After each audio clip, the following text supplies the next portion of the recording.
The following story will likely not end happily. The following acts you will witness are those of desperate people in desperate times. But oh, how the desperate do dream. Welcome to the dark future.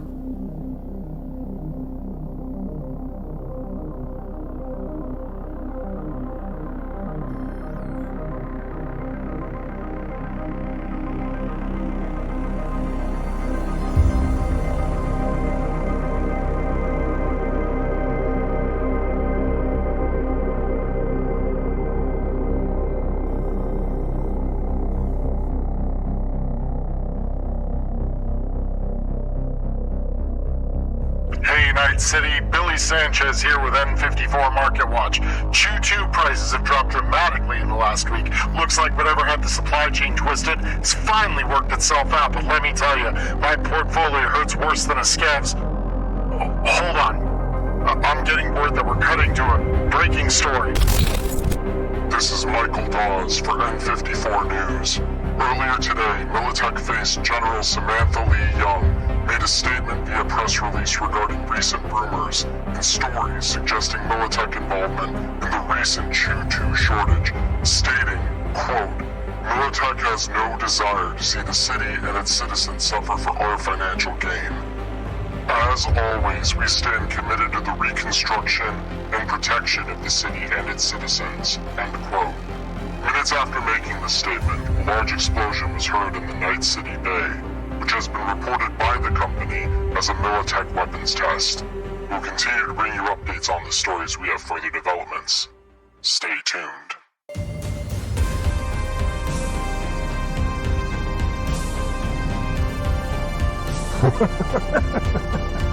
Good. You made those corporal rats squirm a little. Nothing makes me happier than a face struggling to explain away their failure. Business is booming, Chins. Just keep those pretty heads on your shoulders. There'll be a lot of people looking to take them off if you keep up good work like this. Remember, we all get rich on your talents here, and there are a whole lot more enemies to be made.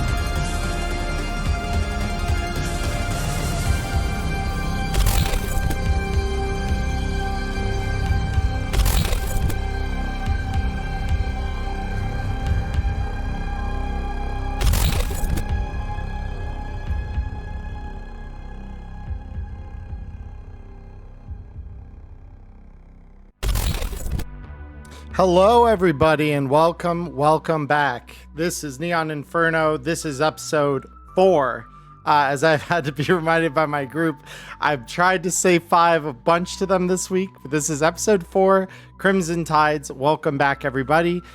We appreciate you. Those of you who are here on Twitch tonight, thank you for joining us. We had a couple of followers before the stream start. We had Timberray83, Ava Grills, and Matt McDonough. Thank you, all three of you for the follows. I really appreciate it. I hope you enjoy your time here. Those of you who are watching this later on YouTube, we do stream every Monday live, 7 p.m. Arizona time. And we are going to be running Cyberpunk Red for the foreseeable future. Not an end date in sight as of yet. And if you come here, we do a discussion after the show. Those of you who are here on Twitch, we hope you enjoy staying around for that, where we kind of discuss with the crowd here, the crew that's here, what has happened during the events of the session, talk with you about it, discuss the game in general, answer questions, all of that. Tonight, unfortunately, one of our runners could not be here. Cody has the week off because he decided to make the drive from where he lives in Central California all the way to my house here for a celebration this weekend. I do appreciate the fact that he was able to make it. As such, though, he is being a real life nomad right now and driving across the interstate, heading back to a much further destination. So he will not be with us in this week. In his stead, though, we do have another solo. So at this point, I'd like to introduce my good friend Robert, who has been with me for a while here. Hasn't been able to play in one of my games for a couple years now, but tonight that changes. So Robert, say hello to everybody. Hello, friends. It is I am Lockjaw. No, I'm actually just Robert. I'm totally not actually Russian. It's weird. Yeah, no, he'll be playing a solo Lockjaw, though, who is indeed very Russian. And we haven't seen Lockjaw for a while.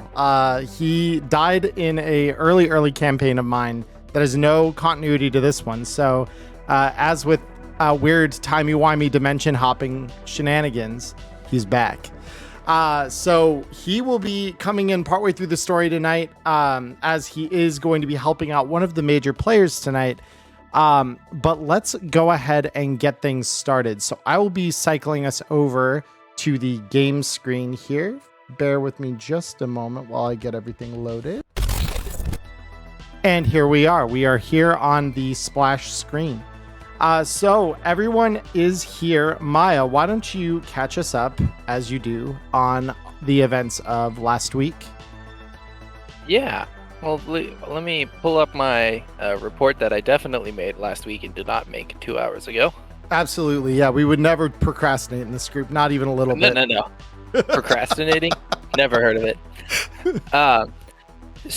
The short synopsis is, a somber message in a mournful gathering, collect our crew together, yet a perilous blockade means emotions are not the only things skyrocketing in Night City.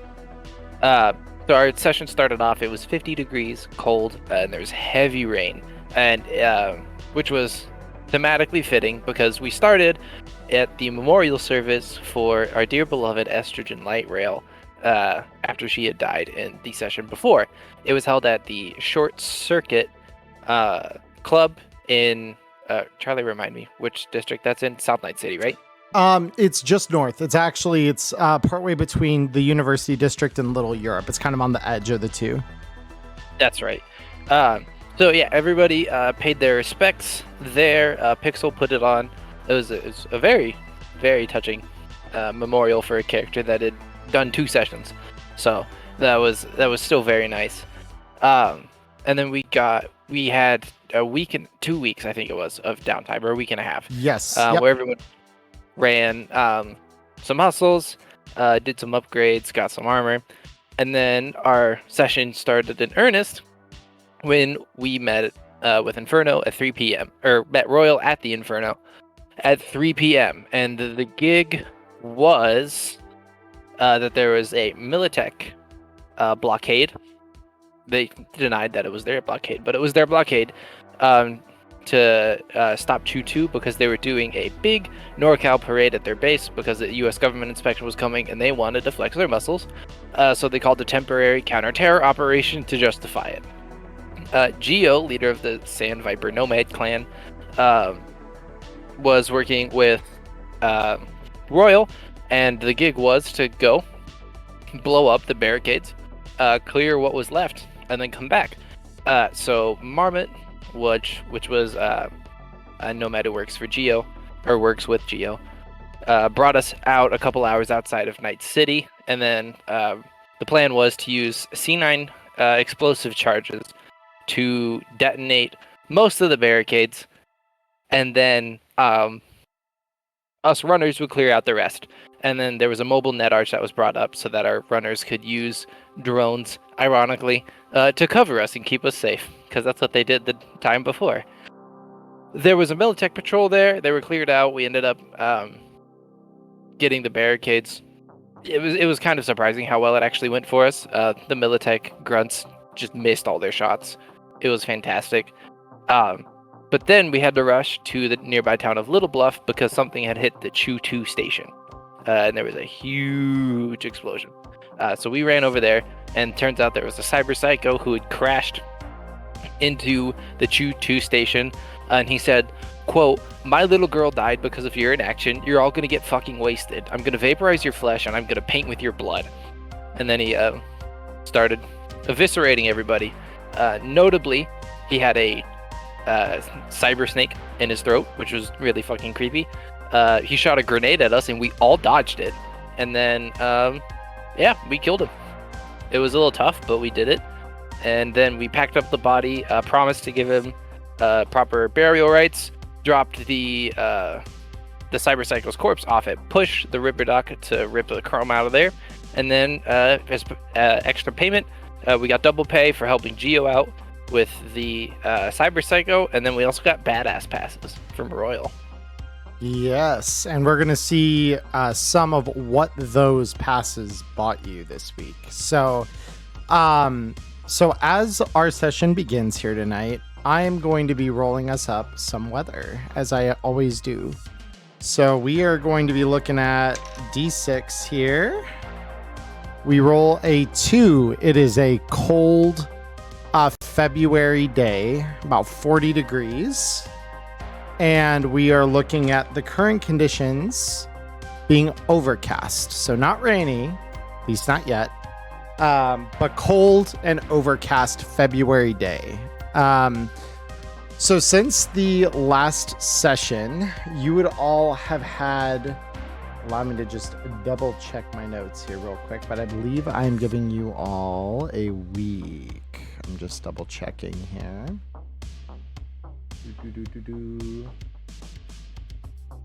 Yep, about a week. So with that week, I don't believe anyone got seriously hurt last time, if I'm not mistaken, right? I don't think so. The only person who might have was Hyde. He's not here. Yeah, because I'm looking Pixel, Ghost, Red Eye. Like, I didn't even get touched in the last session. Yeah. Hell yeah. I rolled a 35 and did like a double flip corkscrew away from the one grenade that could have done some damage to me. It's very true. Okay, cool. Well, with that being the case, all of you are healthy as can be, and you have the week.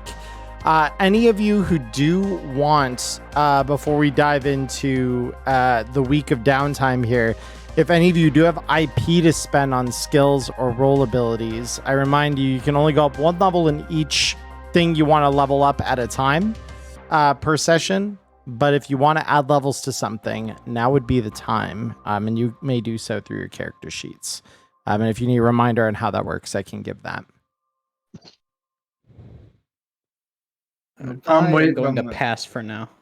Same. I'm waiting on that next level. If we pop off this session, I'll have just enough to get that next rank. Very cool. All right. So Yeah, waiting to be 5 here, so. Oh, I'm sorry. What was that, Pixel? Sorry, I just said I was holding out for a level 5 rocker boy. You are? Okay, cool. So that's 3. And then Maya, were you going to be spending any IP? No, I think I'm okay. I think we'll save it. Save it? Okay, cool. So that being said, we will now go to downtime. So in the week of downtime that we have here, what would everyone like to be doing? I would like therapy, please, good sir. You would like therapy. Okay, cool. We talking basic therapy of 2d6 for 500 eddies, or intensive therapy of 1,000 for 46? I'll spend the 1,000 for 4d6. I feel like my guy needs it. Yeah, Thinking cool. about going into it, like with everything that happened on the job, Slight Rail dying, the cliffhanger of last session, he needs to get his head right before he moves on. Fair enough. Okay, cool. So you would go to Push, actually, who will do some of this off the record for you. And he's got like some BD therapy that he can basically put you through and give you some therapeutic drugs. And just have you kind of crash in a basically a small unit he has attached to his clinic for the week, so that he can continue your therapy.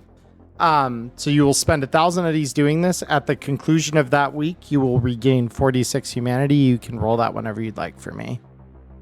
Okay, let me get my 1,000 off my sheet for some therapy minus.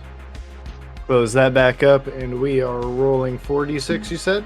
4d6. Yep, and you regain that many humanity points. Let's go. Double 12. fours. Yeah, 12, Hell not yeah. bad at all. Yeah, so with 12 humanity regain, that'll take you back up to 46. 4, 6. Yep. So Let's you've got that now. And then with that out of the way, empathy goes back up to 4 too, right? Yeah, your empathy is the 10 spot of your humanity. So yeah, if that was lower than 4, it goes to 4 now. Then we go from you, Ghost, over to, let's just do the other Netrunner, Red Eye. What do you want to do this week? So, Red Eye's just gonna basically just wait for the time to come for that midnight market, and it was mentioned that somebody wanted to talk to him the last time, so he's basically just also waiting on that call to see when and where he has to meet. But aside from that, he's just continuing his like laser tunnel vision focus on just diving through, digging through the darknet and seeing what he can find on this bright god's whereabouts. Of course, trying to remain as cautious as possible all the while. Sure. So I know that was partly dependent on you, Electo. So Electo, did you want to have that conversation now with Red Eye, or do we want to wait on that? He actually sent me a message earlier, and then Electo was like, "Yeah, I'm in. Easy." Okay. So yeah, I mean, when you guys have that conversation, so was that with you and Red Eye that you would be in? Because it was something where I believe you said you want to talk with Red Eye about E-Light Rail. Yeah, but he actually, I assumed it was an in-person or in-character message, but it was like about the rundown idea. Unless I'm misunderstanding, but yeah, I think I was like, oh yeah. To my recollection, you had me. I reached out to Electo, and then when I reached out, they said that at some point they had questions that they wanted to ask me, but at that time it was like already like super late in the evening, so it wasn't a good time. So Red Eye said, "Yeah, I understand. You have questions. I have answers. Whenever you need to talk, just ask them." I forgot what I was going to talk about. I'm going to be honest, so we can do that later. Yeah, no problem. That's why I wanted to bring that up. I think because you're thinking, I know a little bit about something that I'm not going to spoil for the audience between you and Ghost, the Netrunner, which is the difficult thing about having 2 players with the screen name of Ghost. So, oh my god, I get confused. I think it was the other one. Yeah, my brain is not working today. No, it's okay. Neither is mine. It's all good. So with that, let's go ahead to, so for the downtime this week then, Red Eye, just to conclude yours. So you're just digging for information while you wait for Electo to reach out to you about a conversation, right? Yep. Aside from, I'm very much so on a one-track mind. Like basically everything else, even the concept of having received an invite to a midnight market is it's basically just a side goal at this point, is to just get there. Okay. So then let's do this. I should have done this when we rolled for your humanity gains, but y'all can see it's a 12 right down here. So Red Eye, why don't you go ahead and roll me a library search check using the +2 benefit from your agent. Alrighty. Let's see.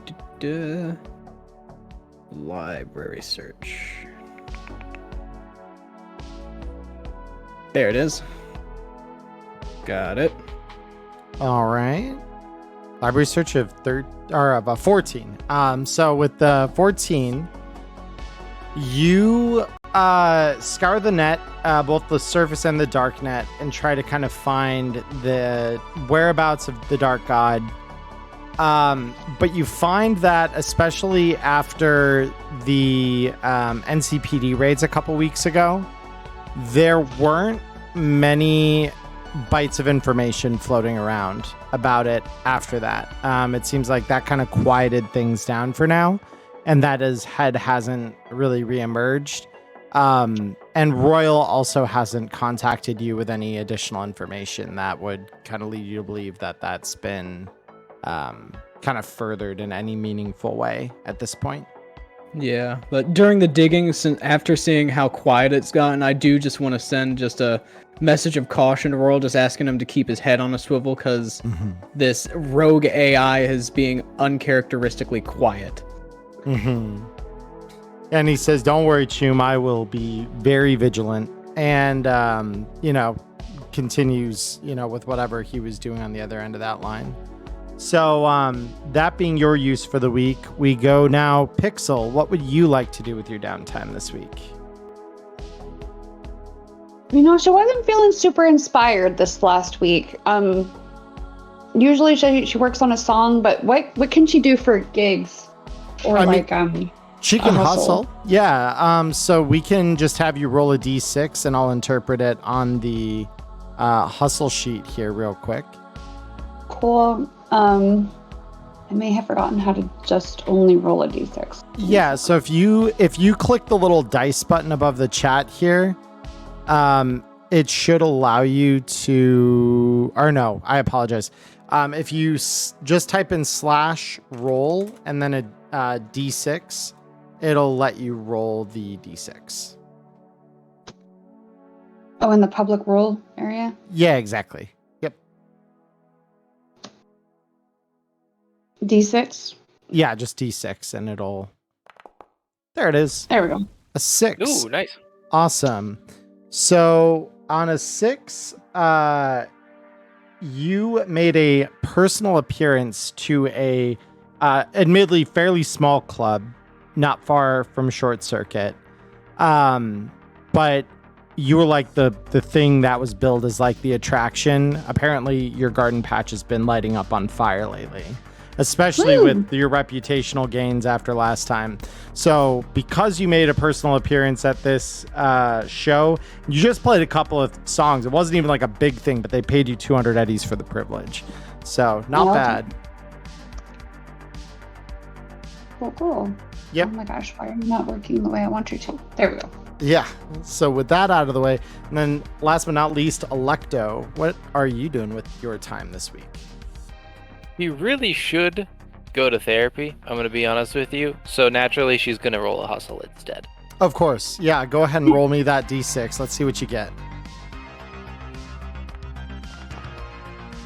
Ooh, So, a 1. glad I got that out of the way. Yeah, no jobs this week, unfortunately. So you just kind of look around, can't even find a scav crew to, clean tech off at Short Circuit. So it's a lean week. Yeah. Yep. So that being said now, let's go ahead and go to the actual gig here. So Royal contacts you the day of this and says, "Hey, Chooms, we're going to meet a little early today again. Get here around 4 or 5, right before sundown. Got a private transport. Oh, and if you can help it, make sure your clothes are nice and shiny. Your iron's nice and cleaned. We have a big thing going this week. I want to introduce you all to someone." And with that, the line gets cut. That is the message you all receive. And so unless there's anything like shopping or the like that any of you want to do in the earlier part of that day, we can go ahead and go to Inferno. Let me see how many ammo I have. Oh, no, never mind. Actually, I'll keep that. I have 72. I'm fine. You're good? Okay. Pixel is going to take this to heart, though, and she's really going to polish, Freudian slip, polish Heavy Rail so that he glistens. Yeah. Okay. And then, well, I was going to say Light Rail Electro would clean Light Rail. Yeah. But she's a tech, so she does that all the time anyway. Right, exactly. Polishing the weapon is just part of what you do. That's like a nervous fidget for you almost. So It's a spicy puzzle. Yeah. You get the puzzle wrong and boom. Hey, Charlie, I do need to buy some heavy pistol ammo, though. You do, yeah. So there are some vendits not far from where you live, actually just outside of Short Circuit, that offer packs of those in their usual 10 pack quantities. So 10 eddies per 10 rounds. Gotcha. So,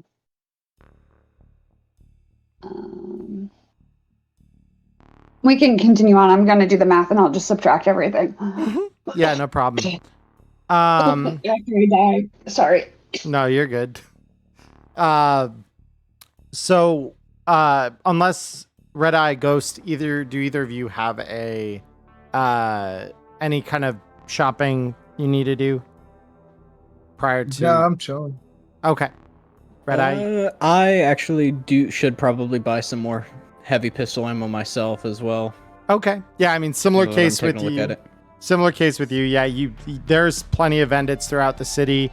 One not far from the precipice is just outside the local Continental Brands bodega that you have in your neighborhood. And just like with Pixels, it always seems to have the caseless ammo for guns available, so you can buy as many packs of 10 as you would want to for the most part. Wait, it's caseless ammo? All ammo shot out of the guns in 2045 is caseless, actually. Yes. Cool. Yep. Yeah, ready? I'll go ahead and get all this taken care of then. Yep. Cool. So as you kind of all finish whatever your daily routines and shopping consist of for the day here, at the conclusion of all of that, you all gather back at the Inferno. And this time, rather than meet you inside, you all approach and you see Arnold standing not outside the door of the club, but rather next to an armored escort car that has a distinctive gleam to it, not usually like the various vehicles that are in this part of the city.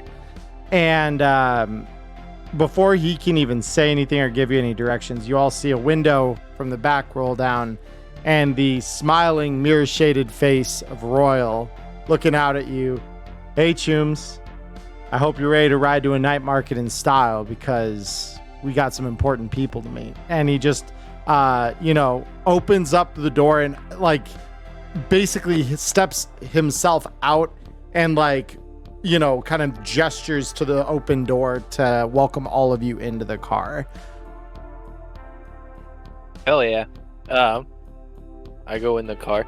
Is there anything for me to do with my tech scanner in there? I want to scan it if I can. I don't know how that works.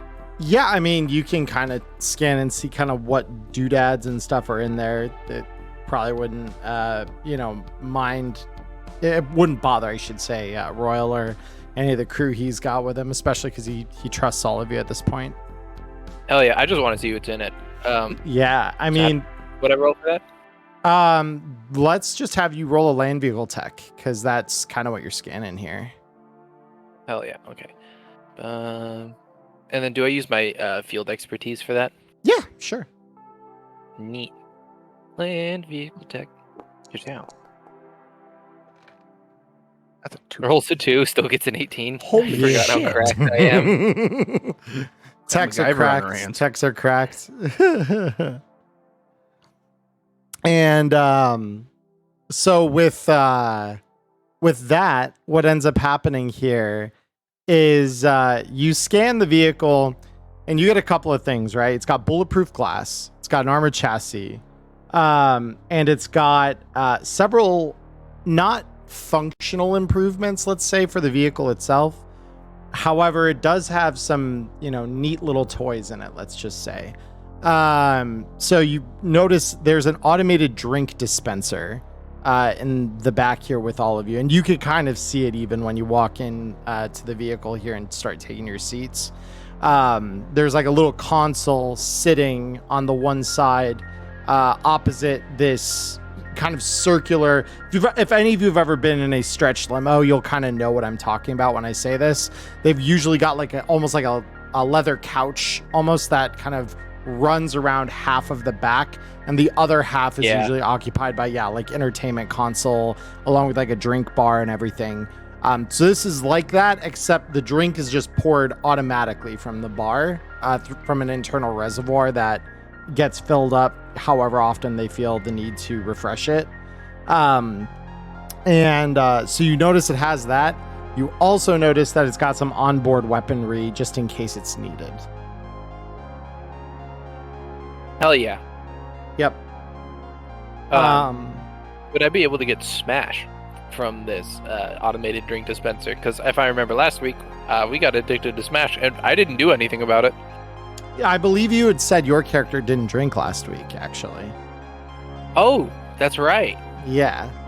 So you may, if you want to run that down, absolutely. We can get you addicted to some Smash here, but Fuck it. Why not? Every character needs a flaw, right? And she's not flawed enough. Let's do it. She's gonna pour herself some fucking Smash. No. So you tap, your order into the console, and rather than pouring from a reservoir, you see one of the little cup holders essentially descend down, and you hear a brief little thunk as a little can is dispensed into it, and it gets risen up, sealed still to you, so that you can, take that and crack it open. Hell yeah. So she'll just grab it. She tried to work to get her mind off of things this week, and that didn't happen. So she just got to sit with her thoughts, and she really needs something to get out of that. So she's going to crack this can open, and then she's not going to slam it back, but she's going to drink it. She's not dipping on it. Fairly aggressive. Yeah, I hear that. Okay, cool. I need you to roll me a resist drugs and torture check, please. Absolutely. Once I find it. There it is. All right. Yep, you are addicted to Smash now. So for the next 4 hours here, you're going to get a +2 to dance, contortionist, conversation, human perception, persuasion, and acting.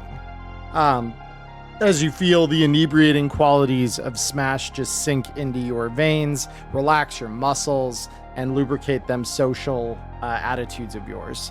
So, but she doesn't have many, so they need to be lubricated. And it's doing a fantastic job, you're finding, of doing that for you, even though you are very reserved and potentially defined by some as antisocial.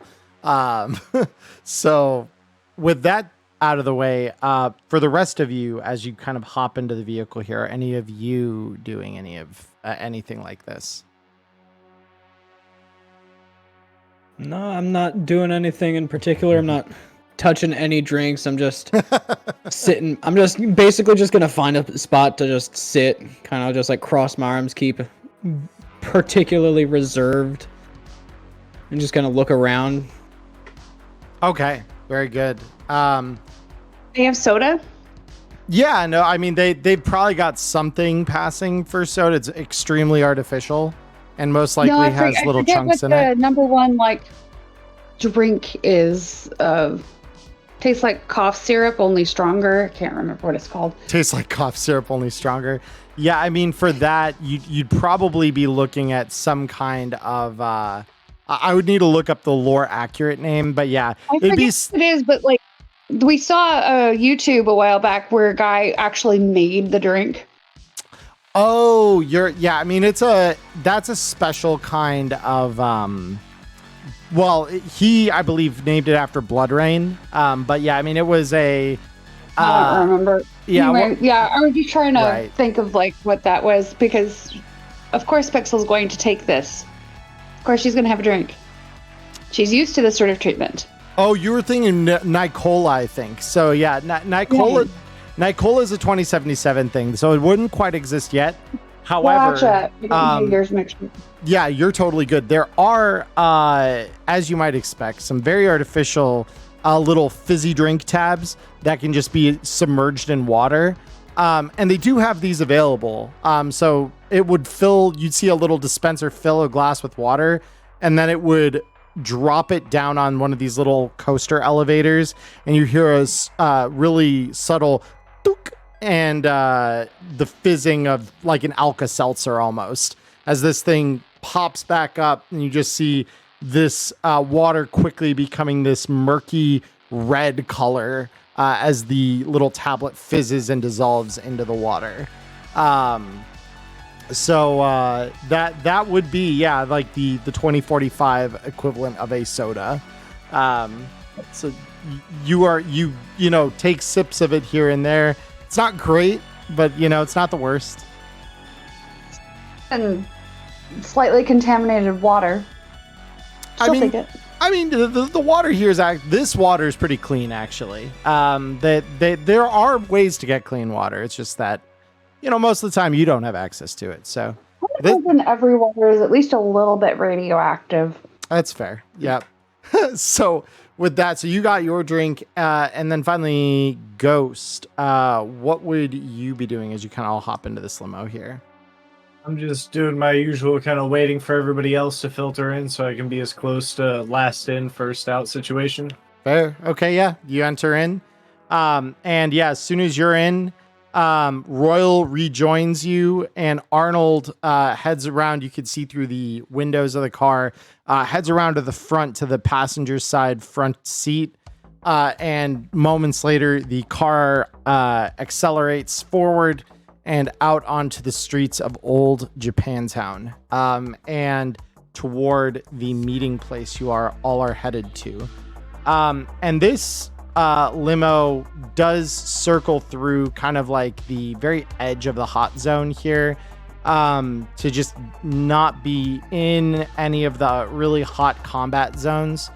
And you find yourselves maybe a little surprised, given at this point most of the places you've been to, especially like for night markets and your jobs, they've largely kind of kept you to the combat zones of the city and away from the upscale, kind of richer parts of the city and the neighborhoods that would be contained therein. But you find this time, this limo, in true high-end style, is taking you to the very heart of the Glen, the kind of seat of power for the city. And you pull in, so this car, as you see the sun slowly dipping below the overcast horizon, briefly lighting it up with a bright crimson shade, you see ahead of you, as the car is beginning to slow down, a tall 7-story building in front of you. And at the very top is a sign that very nearly matches the image on your cards, the image of a cyan neon blue human brain. And it says at the very top of this 7-story building, Club Synapse.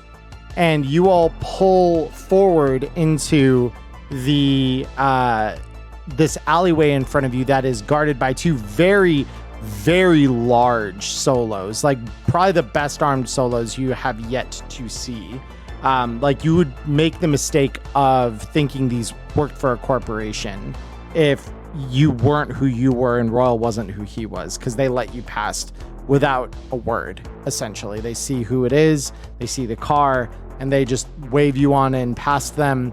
The car makes its way down a short ramp into an underground parking structure just next to the building.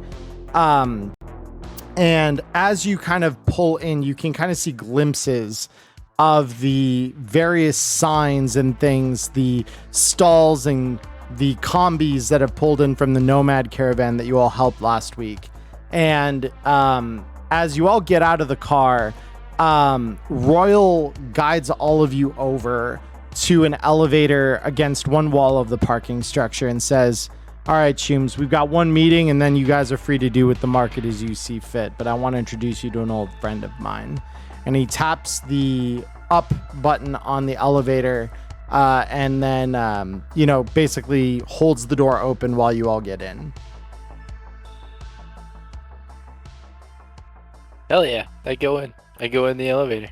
Very cool. All right. So if everyone's kind of joining in here without any protest, so you all hop into the elevator and you ride it all the way to the very top.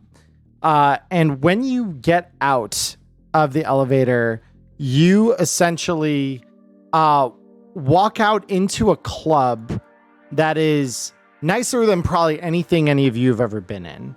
And around you is the same kind of shade of that bright cyan mixed with darker hues of purple. Around you, there are dancers whose skin is replaced by and large on their limbs with this beautiful silvered chrome skin, under their skin, you see runs of LED lighting that match the atmosphere of the club. You hear, as you might be in the Foundry playlist right now, you hear this kind of low driving synth music that's just very atmospheric, not very obtrusive. And you see patrons at the bar that seem very upscale, wearing high-end fashion wear, business wear, not at all the usual suspects for an Edge Runner club. But if you all would roll me a perception check, I would like to see if any of you notice some things here. My first instinct is that, well, this isn't an Edge Runner club then. Charlie, would Pixel have been to this place before? She may have been, and we can examine that here in just a moment. Electo. Oh my god. Hell yeah. Oh my god, Electo. Hell yeah. So Electo and Pixel, you both notice, actually, and Pixel, it may for you be because of your familiarity with places like this, but you actually notice under the jackets of several of these people in here, and embedded in the arms almost imperceptibly, you notice the telltale signs of various weapons that are either embedded in their limbs, like held at their side. These are very much Edge Runners. You get the impression from the scars on their faces that these are the legends that you all maybe at some point aspired to become. And they're hanging out in this club in the Glen rather than in your little club down in a combat zone.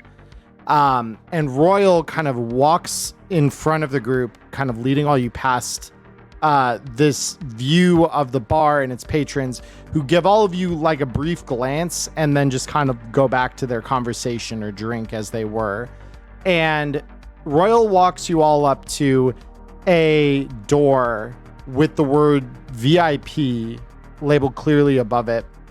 And he pulls out a card very similar to the one that he gave you all last week, taps it against a reader next to the door, and it opens up. And he just looks back at you all and says, all of you tap those passes I gave you at the door here. It'll authenticate you just so that nothing gets wild once we're in the next room. I'm going to follow instruction to tap my passes I go through. Same. Yep. Yeah, same. Would I be able to link that to like my agent at all, just for fun? You might be able to work it out later. Yeah, it's probably not something Later? you can Okay. do in the middle of this, but yeah, you could maybe work that out for later for sure. Hell yeah. So you all tap your passes against the scanner as you walk through the door. You enter a room that, in very similar fashion to the one that you've just left, has got that same very subdued feeling. But instead of the crowd and the dancers and such, when you walk into the room, you see three people. One man sitting in what appears to be a very expensive looking lounge chair on one end of the room, with a table laid out in front of him, along with several other chairs kind of surrounding that, along with two very large and very obviously borged out bodyguards. And so as you walk through, he just rises to his feet, reaches his hand out to Royal and says, Royal, it's so good to see you, my friend. This is the talent you were talking about. And he kind of gives you all an appraising glance and just kind of nods. He says, good to meet you all. Please take a seat, get a drink. I highly recommend the Blue Lightning. It's our signature drink. It's very tasty. He kind of taps the lower part of a stem of a martini glass that he has in front of him at this table. He says, once you've all got something tasty to drink and you're ready to begin conversation here, please take a seat and we'll begin. And so he kind of waits for all of you to do that. And Maya, you're expressing you would indeed like to get this tasty drink in your hand. Nom nom nom nom nom. Yeah. Give me. Very good. So he sets you up with the drinks and everything. They are completely on the house. He doesn't ask you to pay a dime for any of them. And with that done, he says... I assume we're about to make him more money than the drinks could ever be worth, so... Oh, you'd be guessing right. So he, as everyone kind of sits down, he says, I have several other meetings lined up for the evening, but I wanted to meet you all first. Heard stories of your successes, not only from Royal, but even the CityNet seems to be abuzz with your exploits. And so he then leans back, lights a cigarette, and activates a hidden holo projector that's embedded in the table. And it flares up, very similar to kind of how Royal has presented jobs to you before, though this is much larger, much higher fidelity. Everything seems much crisper than kind of what you're used to seeing. And on this holo projection, you see before you a submarine that is, kind of rotating in space there. And you can see several, little things that are being identified on there. Electo, if you would like to go ahead and roll me a C vehicle check, and you can use your field expertise, I can kind of describe the finer points. To do that. Yeah. I'm so excited. Right, C vehicle tech. Ka-chow. Yep. Oh, hell yes. Baby. That's not even one you have training in. No, it's not. Oh my God, that's incredible. Looks like all those times Googling nautical terms turned out good. Sea of Thieves is coming in handy, ladies and gentlemen. Yeah, so Rex begins to kind of explain what you're looking at, but you know it almost immediately. You recognize this to be a Sino Relax cargo sub. It is, so Sino is CINO, and it's all capital. I can get you the exact thing it stands for. It was one of the 2 nautical tech corps that started the 4th corporate war. So it is kind of, they went out of business after the war, but before that, very big deal. And this cargo sub, normally is manned by a crew of about 30 to 40 nomads. Usually it's an entire sea nomad family that is running one of these. And they can hold just a absolutely insane amount of cargo in them. We're talking crates on crates on crates on crates of cargo.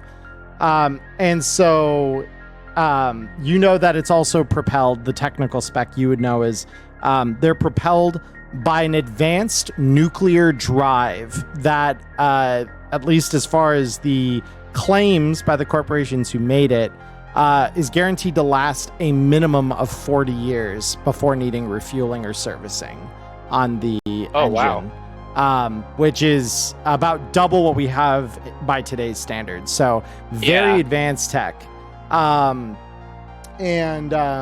So you know these things about the Relax class subs. They were very much used during and even prior to the war. They were old Soviet subs, essentially, that would be used for shipping things under the radar, essentially, because they could be dove down. So unless your enemy was using short-range sonar to find them, the odds they would find it is pretty close to none. And so you could pretty securely move secure stuff from one place to another. Very important during wartime. So Rex then goes on to explain, as you realize all this instantaneously, he says, what you see before you is a Sino Relax cargo sub. These were used a ton before and during the last corporate war to ship goods under the long-range detection systems of surface-level sensors. Usually, they're manned by a whole crew of people. This one, however, is special. Apparently, this one was a new prototype made in 2023 called the Ahab, and it was tethered to the global SatNet and then driven remotely by a combination of remote pilots and AI to help increase cargo capacity and decrease operating costs following fabrication.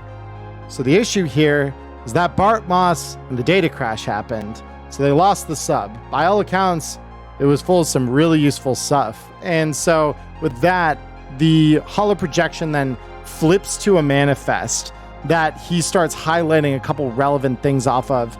And he says it had some Borg conversionware, therapeutics that could be helpful to a lot of people here in the city, some pretty nice high-end weaponry, smart rounds, even some netgear that I'm sure could be useful. It's a good thing, then, that my contacts in the Pacific Drift nations have recently seen this thing on their intermediate sonar. Bad news is that it looks like some of the corps have noticed, too. And so he switches the display yet again, this time to a recorded drone feed showing the explosion in Night City Harbor that you all heard about in the intro. And I want everyone to roll me a perception check as this image kind of displays on your scene here.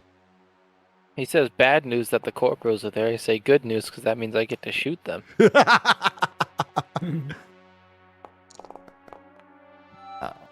Oh my.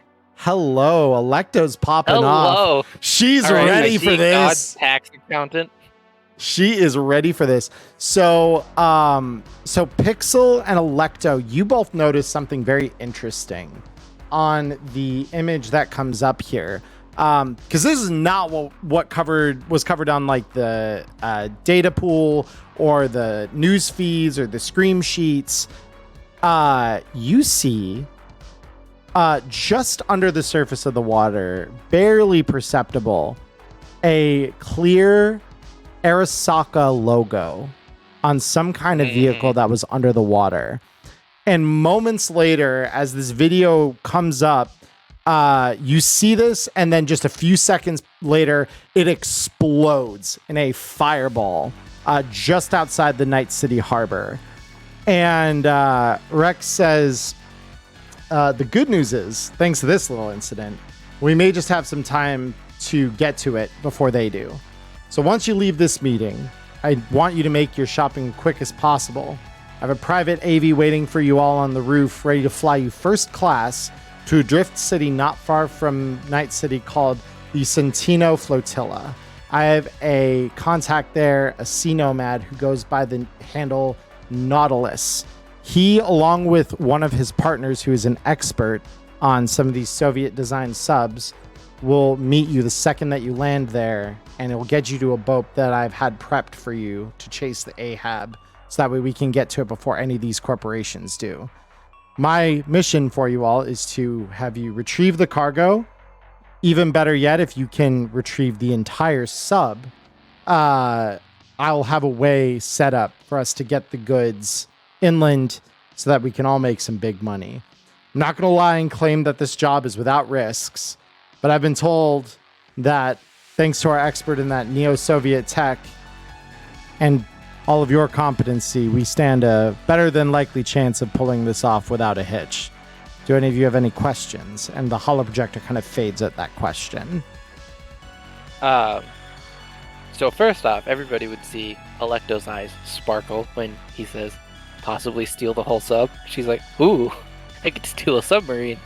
But then on top of that, she would probably ask, why'd you pick us? So he leans back in his chair, takes a drag off his cigarette, and he says, it's really easy.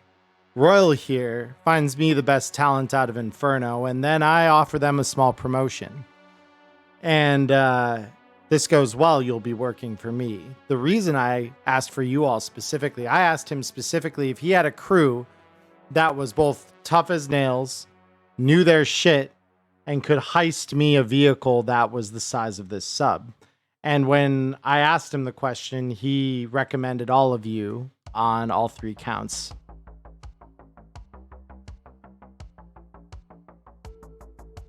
Cool. So, like, this is an audition. This is an audition. This is an audition, but make no mistake, I am paying you. This isn't free work. And I have plenty more lined up for you in the future if this goes well. So as much as this is an audition, make no mistake, I will pay you handsomely for this little job if you would decide to take it. I think Pixel would probably rather get paid beautifully instead of handsomely. That is true. Thank you for understanding that about Pixel Electo. You know what? I feel like we have just such a strong friendship already. Like, I just can't wait to get you to my hotel room and introduce you to Heavy Rail. I think you guys are just going to have such a great time. Oh. Oh my. Oh my.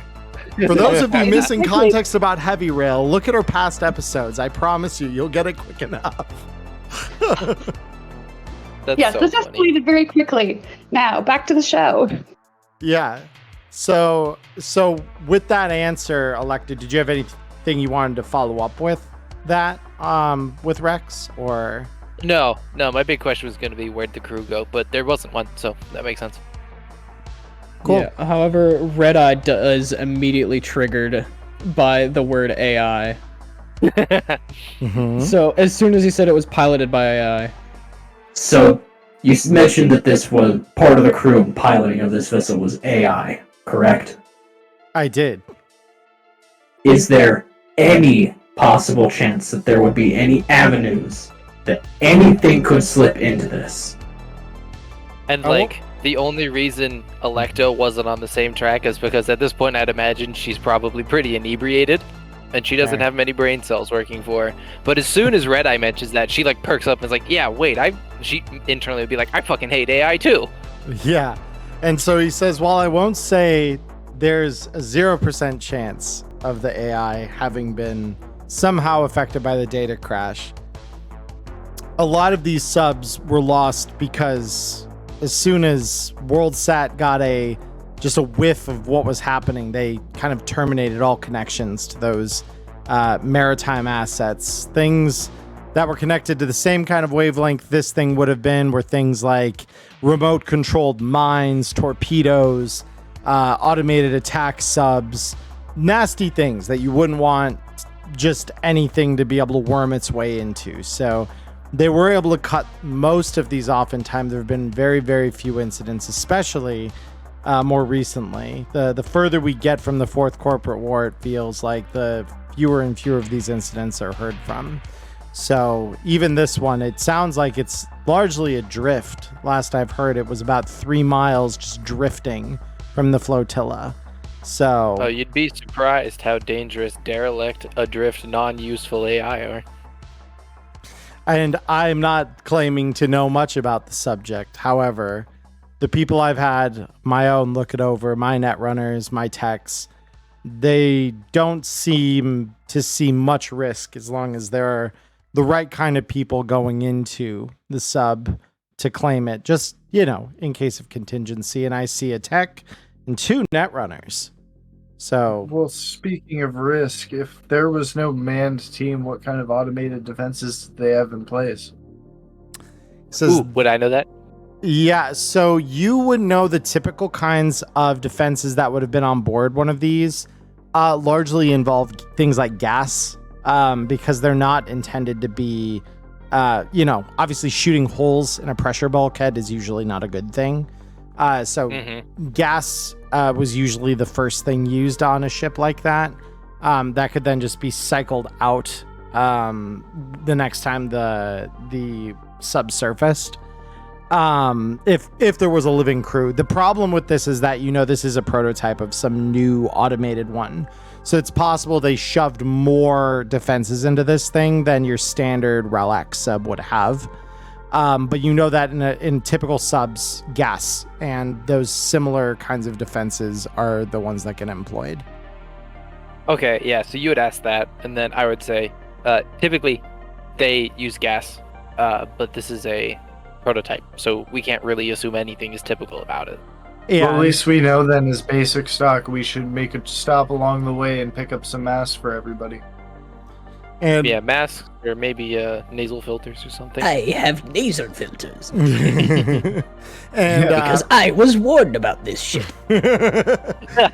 and Rex kind of grins as he kind of hears this discussion happening. He says, I'll make sure to call ahead to Nautilus and have him prep some gas masks on the boat for those of you who don't already have something prepared. But this is why I'm more than happy to offer you all a very nice payout for this. And he says, the way I do things, I trust my crews and I trust the people that work under me. And he points at Royal when he says this, to recommend only the best. and they kind of weed out those who would be problematic, shall we say, to business here in the city. So with that, he literally just picks up a briefcase that was under the table and lays it out, flips it open, and inside you see 8,000 eddies that have been separated into 4 bundles, and he kind of lays one out to each of you. I like paying my runners up front for the work they'll do. I find it gives them the proper material they need to do the job well. And on the other side, I'm willing to double this if you can bring me back the whole sub. You bring me back the cargo, we'll split that up too. But you bring me the sub, and I'm going to double this on the other end. Damn. Ooh. I make no guarantee on the end result, but I can promise the effort. He says, I think I can steal a sub. That's all I'm asking for is effort. And if we can even just get a fraction of the cargo on there, we'll all be rich. Make no mistake. But the whole sub, well, that's a new tax bracket kind of rich. Well, I guess only one thing left to say. Time to go to work. Yeah. Time to go to work. And with that, he kind of leans back in his chair, takes another drag off his cigarette. He says, very well, get to work. Remember, don't waste too much time down in the night market, though. I imagine with that little bit of pocket change, you're going to want to buy some new toys. So do so, but make it quick. And with that, he looks over to Royal and he says, it's good to see you again, old friend. Thank you for recommending your best and brightest. You all have a wonderful evening and good hunting. And with that, he kind of raises his arm and directs you all toward the door you entered through. So Charlie... Oh, sorry, go ahead. Just for the ledger, 2,000 up front. So yeah, you all get a 2,000 payout up front. That was the question I did here. And then who else was cross-talking with Ghost there? I just said that I was leaving. Oh, okay, you're leaving. Okay, cool. And then Pixel, what were you saying? So I had a question regarding something that you and I have talked about in private. Would Pixel have any reason to believe that she may run into anyone or have an encounter with someone from her past during this? Simply because of where we're going to be. So she has the sense that if she encounters anyone, there may be corporate interest. That this definitely would fall under the operational theater for things that your father's company does. But you don't feel as though you'll have a overly significant chance of meeting anyone outside of maybe fighting some of the rank and file, if that at all, essentially. Awesome. Yeah, you wouldn't expect anyone important to step out into the middle of the ocean with you other than the rank and file. No, she would never expect her dad or one of her cousins to show up, I'm sure, but I was just curious if, she might have an inkling that this could be a good way to maybe screw some people over. Yeah, no, absolutely. So that being said then, you all walk out into the night market, and I did send all of you a link to this last week. So hopefully you've had time to look over it. If you did not, I can walk down the very long list of items that are available to you here. I did look at it, but I admittedly didn't know what most of the stuff was. Okay. Now that I have an idea for the job, I've actually got a pretty quick list of the things I want to get off the top of my head. Cool. Then if the rest of you do want to take a look at the link I sent earlier, you can go ahead and do so. Ghost, what did you have in mind? What did you want to buy? I'm going to upgrade to an excellent quality, very heavy pistol. Okay. Oh, and I forgot to mention, Royal actually would have had, because you ordered some things from Sparks, and in the weekend since, he would have had the time to fabricate those. So everyone, you can note a excellent quality, except for you, Electo, because Electo, I know you already have an excellent quality gun. Made it myself. Yeah. So to you, what they would have given you instead were 100 rounds of armor-piercing ammunition for your gun. Wait, me? I got that? You got that. Yeah. Oh, so yeah. They would have 100 AP rounds? 100 AP rounds. Yep, for your gun. To compensate for the fact that you already have your gun figured out. So the rest of you though get an excellent quality version of your guns. So Ghost and Red Eye, you'd each get a excellent. Well, Red Eye, you get an excellent quality heavy pistol. Ghost, you get an excellent quality very heavy pistol, and Pixel, you would get an excellent quality heavy pistol. That you can all. If you need me to add that to your inventory, I can. Otherwise, you would. I get do that. not remember how to do that. Yeah, I'll do it for you. Not a problem. I had too much fun at the Run Fest, and I have forgotten how to everything. You are totally fine. Yeah, let me go ahead and drag you. Relatable. That's a major chunk of change saved from my shopping list. That's huge. Yep. So I've loaded it onto your sheet there, Erica, so you can equip it by clicking the little owned icon there.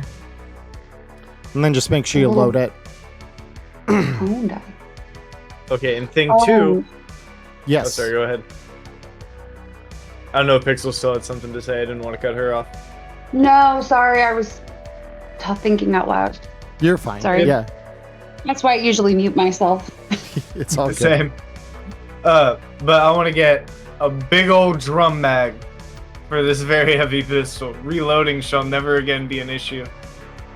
Okay, so you're gonna buy a drum mag. So let me just double check here. I believe it was 528 round, and it did list pistol as an option, but yeah, double check that. Yeah, I just want to check because I know it said attachments of a certain level or higher you can buy. Yeah, I would have gotten a stendo, but that was only 300, but the thing was 500 or up, so I had to go for the drum mag because it was 500. Gotcha. 300, 100. Yeah. So the drum mag is 500. So yeah, you could definitely buy that drum mag there if you'd like. And now that I know what the job is, I would also like to pick up some gills. Some gills. Okay. So the one thing is, because of the time that it will take to run or to install the gills themselves, that is the one thing you may not be able to get them installed right away. You can certainly buy them. They'll just be in a little case that you can then take to a ripper dock once the job's done. But they are hospital level installation because they're literally installing gills into you and attaching them to your respiratory tract. So that'd take like almost a day to like get you through surgery on that. But yeah, you can certainly buy them and have them handy for when the job's done. Never mind. That's kind of a hefty investment. I thought, it's gonna be an underwater job. We got lucky that got rolled. But no, that's gonna take a day, and this is kind of an urgent job, so you can, I would say it never hurts to buy them now though and install them later, because you can always do that. Because they may not be available the next time you do want them. So my recommendation as your GM is always, if you feel like you want something and it's in front of you and available, buy it. Even if you can't make immediate use of it, buy it now, because by the time that you want to make use of it later, it won't be there. Speaking of that concept, I did want the Phoenix deck. I am buying that. Okay, cool. Yep. And that was 1,000, right? Yes. And Pixel, was that you? Yeah, sorry, I didn't realize I was talking over somebody. I would like a microwaver if that's available. I just saw the link as I was getting set up. This is the longest I've been home and awake all week. So I haven't had an opportunity to look at it. Yeah, fun fact, microwavers are actually available. So you can purchase one of those. What are microwavers? They're a, I believe, very heavy pistol that instead of shooting rounds, you shoot using charges out of a battery pack, and they fry cyberware. Oh. So you can I'm attempt to. assuming they use microwaves to do that. Yes, they do. Targeted microwave bursts, and they'll basically temporarily EMP a cyber limb or a bit of internal cyberware. Cool. Yep. How much would it be for a microwaver and 2 battery packs? So the microwaver is 100. The battery packs itself, I'm going to check right now. Battery packs reach like 10. They're 50. So yeah, I just got to that. So yeah, they're 50 per. So 100 for the gun. And if you want to buy 2 extra battery packs, they'd be 50 each. Okay, cool beans. Would you mind adding that to my gear and Yeah. I'll subtract from here? Because just to be clear, you wanted a total of how many clips for it, essentially, like for batteries? Well, it comes with 1, right? So then 3? So they usually, I believe all guns come empty, but I'll double check. Microwave. Okay, I couldn't remember on that one. Yeah, no, I think they do come empty. So let me. Okay, so 2 is fine. How many? I forget how many charges are in each. So it has 8 shots per. Okay. So let me see. So let me do 10, and that'll be 250. Yeah, I just need to see what kind of. So it takes very heavy pistol. So technically, yeah, the one problem is it doesn't. At least I don't think it has. Or no, it does have battery packs. Awesome, very cool. So 24 rounds of battery. And then we can equip that to your microwaver. Yep. There you go. Cool, thank you. So I subtract 250 then? Yes. Thank you. Yep. I don't see the Phoenix deck in the list. I don't know if you have to make that. I just want to make sure that was noted before it ended up forgotten. I probably do. So I can code that here in a moment. Was there any? No worries. Yeah. Was there any other items that people wanted to buy? Yes. Yeah. Electo wants to get the auto fire skill chip. Would an internal agent be here? It says all hardware costing 100 eddies or less. So I thought that would be included.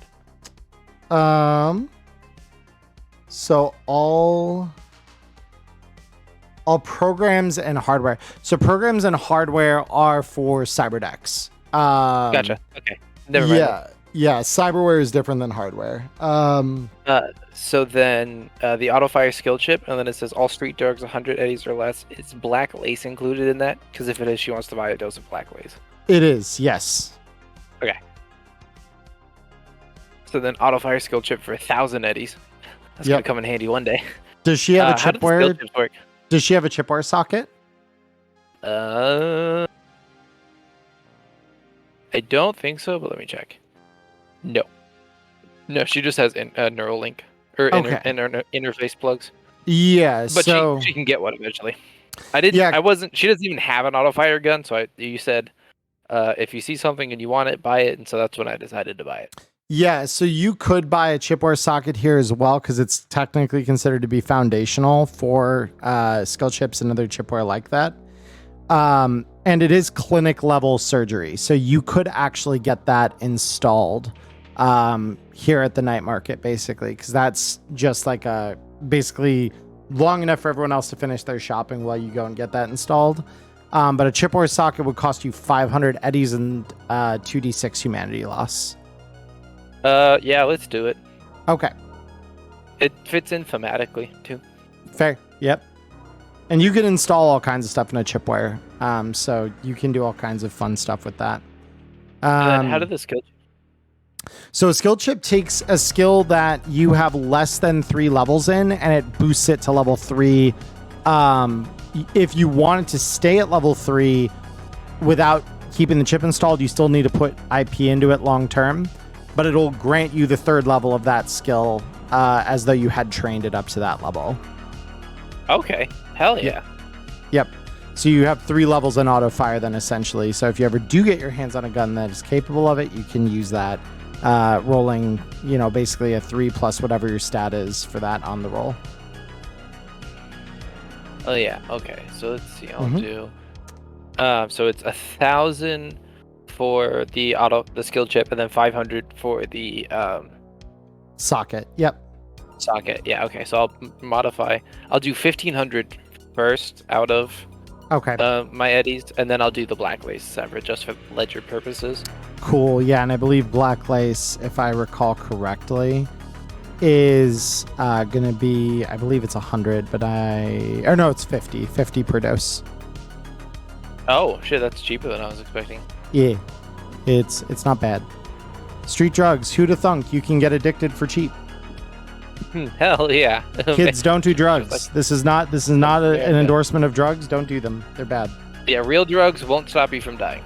They will not stop you from dying. These drugs might, but we play a game. We are professionals. We know what we're doing. Don't do it. So I'm installing the chipware. Yeah. So then, Pixel, were there any other items, or Red Eye, were there any items that you wanted to buy? Yeah, there were a couple that caught my eye. Okay. I noticed the all programs and hardware costing 100 eddies or less. I do want to nab a Vrisbolt, which if I remember is only 50 eddies, right? That sounds right. Yeah, I don't think there's a ton of programs other than Black Ice that cost more than like 100. So cool. Oh, fuck me. So I just wanted to nab a Vrisbolt and the Cyber Audio Suite. Okay. Cool. That Cyber Audio Suite, I'm gonna double check the humanity loss on it real quick. But or the surgery time on it, see if you can get it installed now or not. Cyber Audio is clinic level, so if you wanted to, you may install that right away. All right, yeah, I'll go for that then. Okay. And then I'm about to chip in this skill chip. How do I make sure that it actually gives it to auto fire? So once you have that installed, I'll push a conditional +3 onto your auto fire skill. Also, if you check your effects tab, see if in inactive effects there's a thing with a little check mark. It might be a thing that you can click on, and then once it becomes an active effect, it'll just give you the passive +3. Unfortunately, okay. With skill chips, I don't believe it gives that. But it'd be nice if it did. I can edit the skill though, so that it does give essentially that. I know that's how my. Sorry, go ahead. I did 2d6 humanity for the chipware, and then it says 2d6 humanity to put the skill chip in too. Is that correct? That's correct. Okay. Yep. I just wanted to make sure. Ooh, she's had better days. She's had better days. She lost 16 humanity today. Yeah, so let me Feel the chrome under your skin. just Yeah, a little literally. bit. Yeah.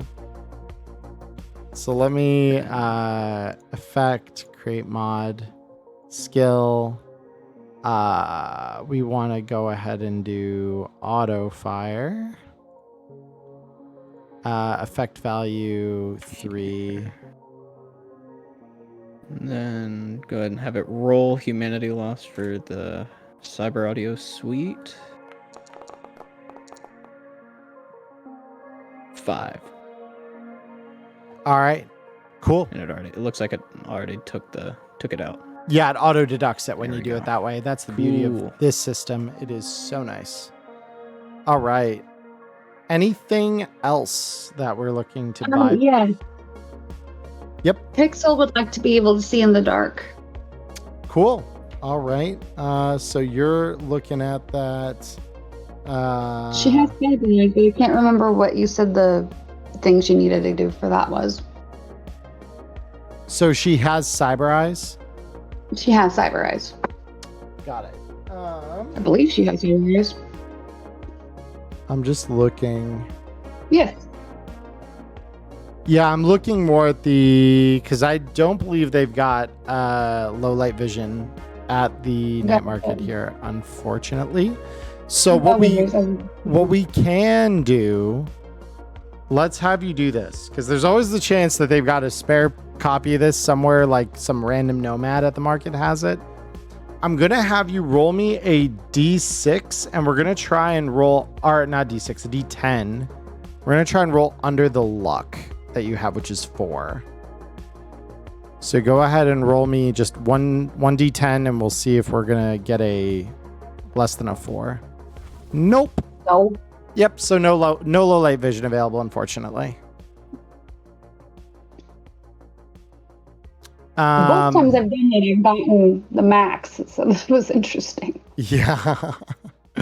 So, were there any other items on that list though that you were interested in potentially buying? Not right now. I haven't had an opportunity to look at the list, and we need to get going. So. Okay. I mean, if you want to look at the list, you can. Well, I couldn't find the link. I found it earlier, and now I can't find it again. It's somewhere in here, so I don't want to take up everybody's time with me trying to sort through Techland. Sure. Well, if later on we get to a point, let me see what time it is. Okay.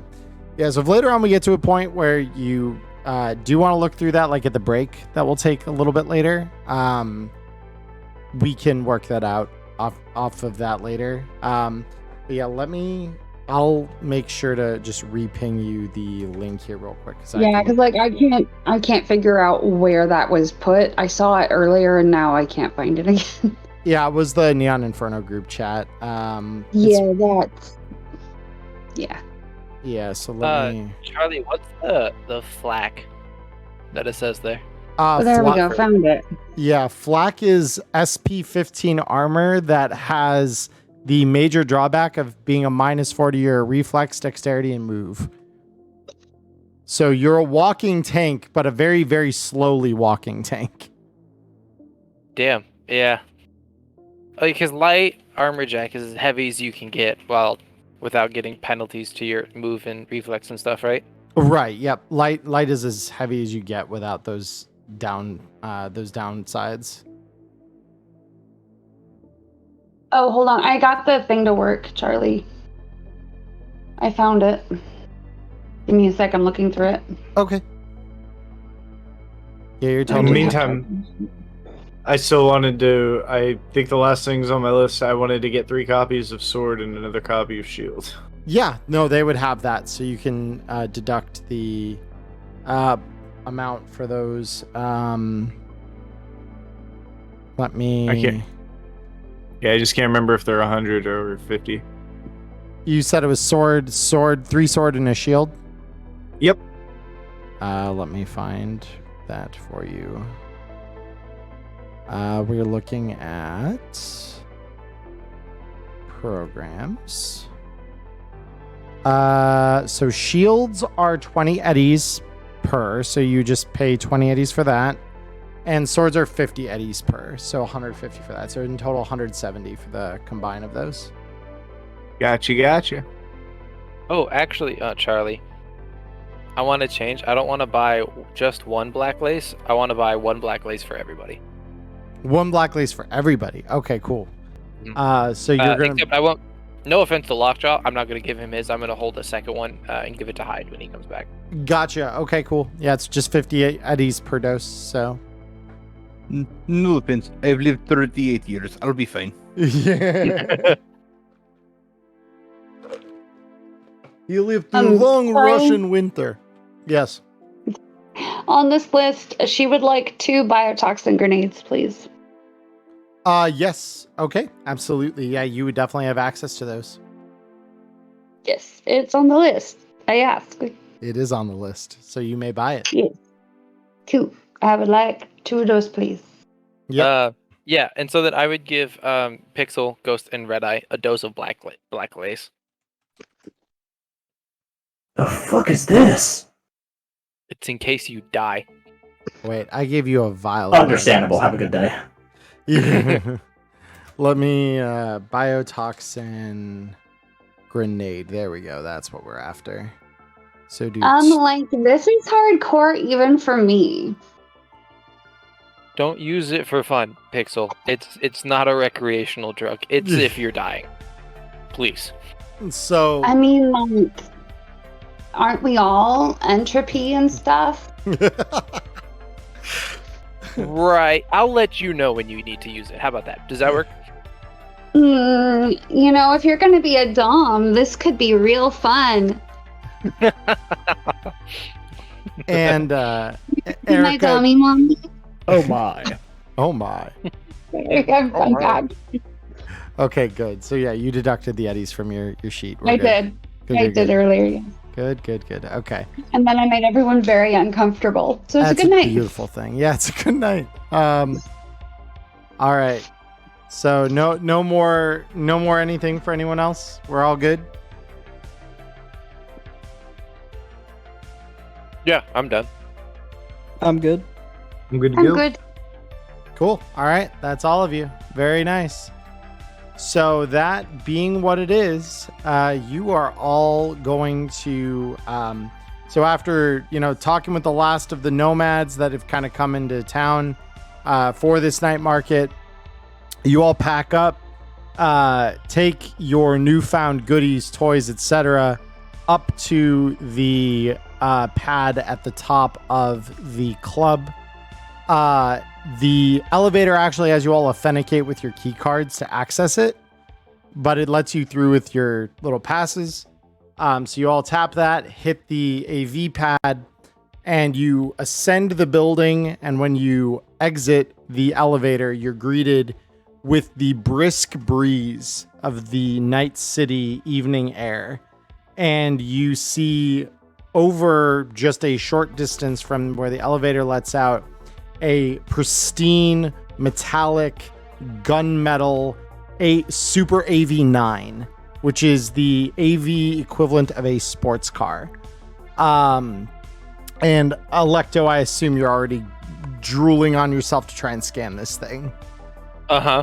Yeah. You said it was a Supreme AV9? It's a super AV9. Yeah, it is Super AV9. Oh my god. Yep. This thing is like the luxury yacht for aerial travel, basically. It's like a private jet for corpos. Hell yeah. What the fuck is a bunch of runners doing in it?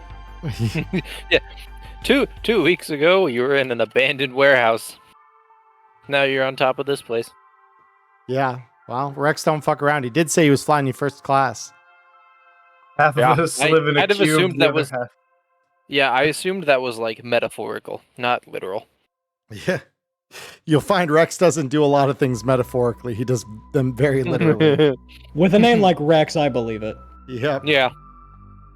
So yeah, he has his personal pilot standing there in a if you could make a jumpsuit look like high fashion, that is what this guy is wearing basically.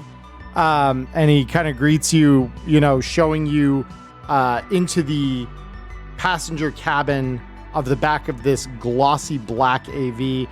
Go ahead and roll me that air vehicle tech with field expertise, Maya. I am so excited. Because I assume you're just kind of running your tech hand over the like exterior gently to kind of like feel what it is. Yeah.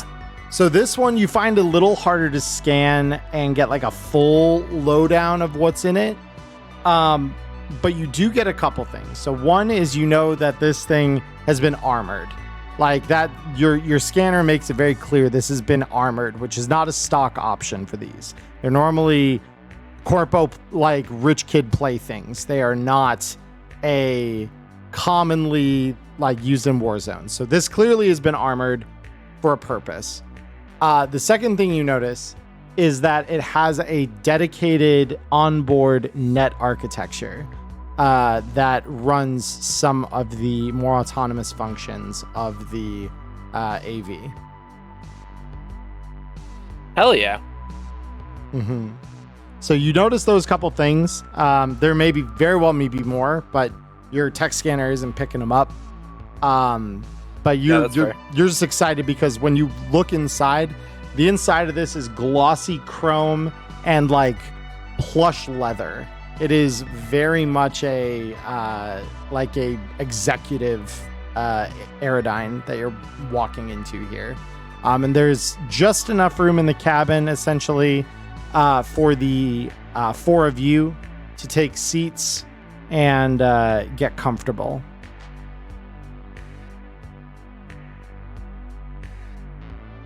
So as you all kind of load in, the pilot gets in, and once the pilot steps in, the door that is just kind of like slid open on the side slides shut, and for a moment all you can see is the running lights inside reflected off of the sleek metal interior of the AV, and then suddenly that sleek metal interior lights up on the walls with projected windows, essentially, that show you a view of the outside of the vehicle as it begins to ascend. 2077.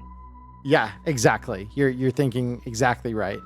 So this thing lifts off into the sky, and before long, the 4 of you are suspended several hundred feet above the glistening Night City skyline.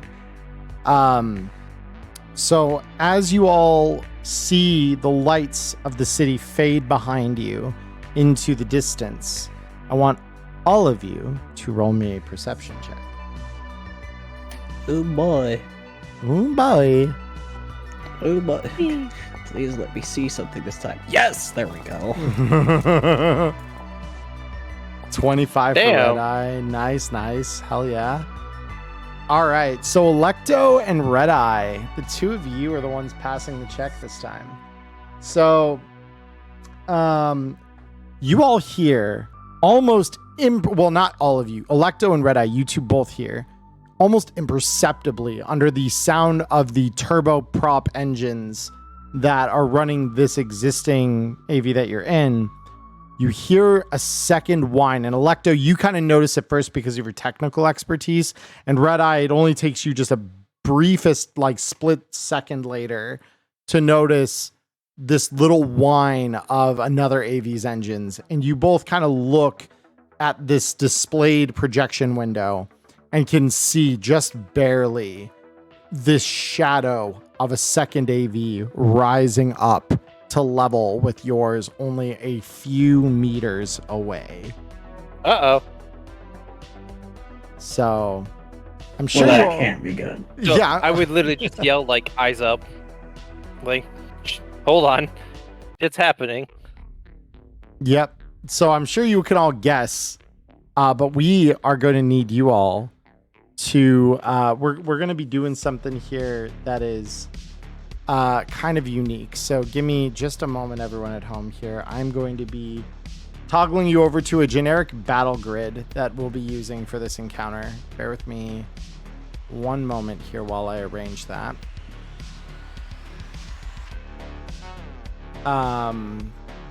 Yeah, give me just a moment here. This was the Damn. one. If only I had the time for the jump feat. So let me get you this tile.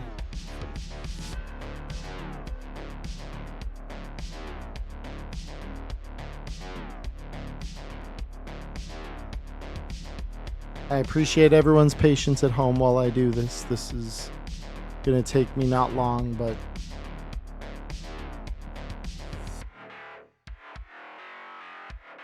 let me see here.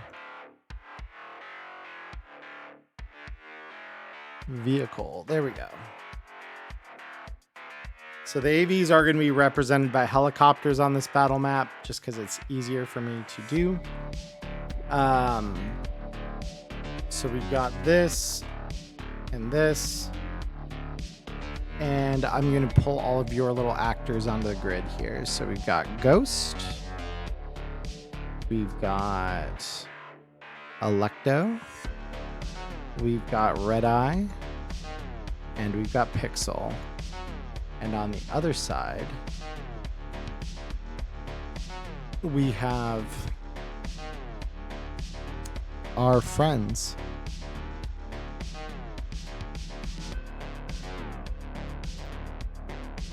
So we've got these two, or actually be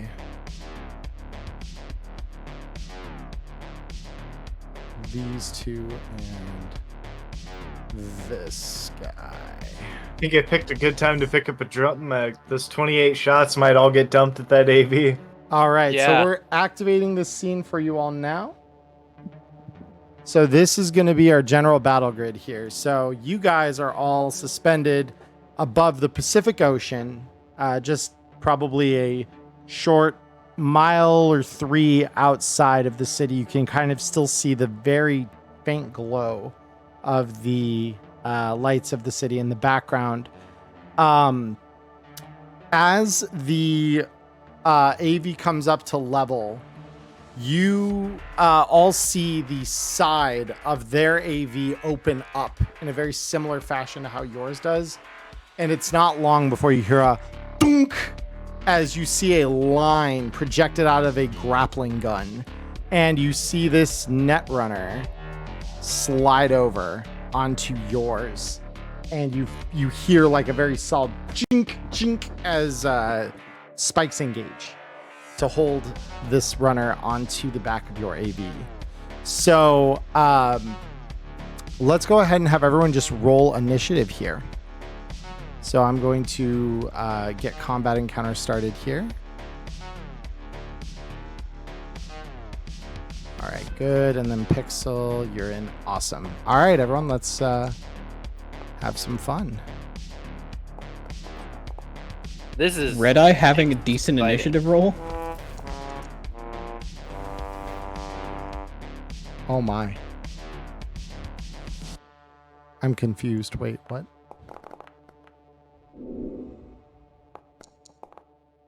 What? I rolled a 3. Damn. You rolled a 3.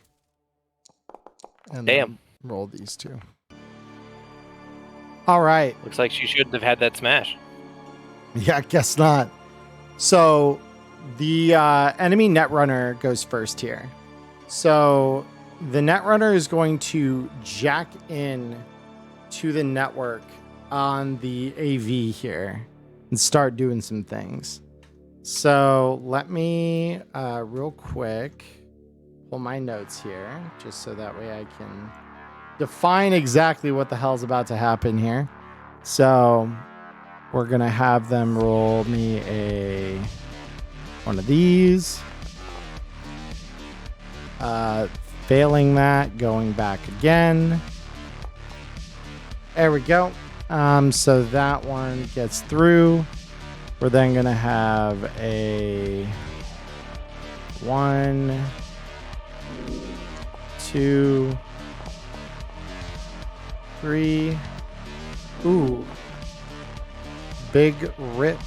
And then, as I recall, these are going to be, yeah, so we're going to do roll d6 plus that many. Oh, wait, hold on. I meant d10. I'm dumb. There we go. Let's try that again. All right, so that's 12, 13, and 8. Yep, so this netrunner is going to just basically take this many damage right out the gate as they run into a nest of some black ice here. So that's going to hurt. And then they're just going to continue down. They will then take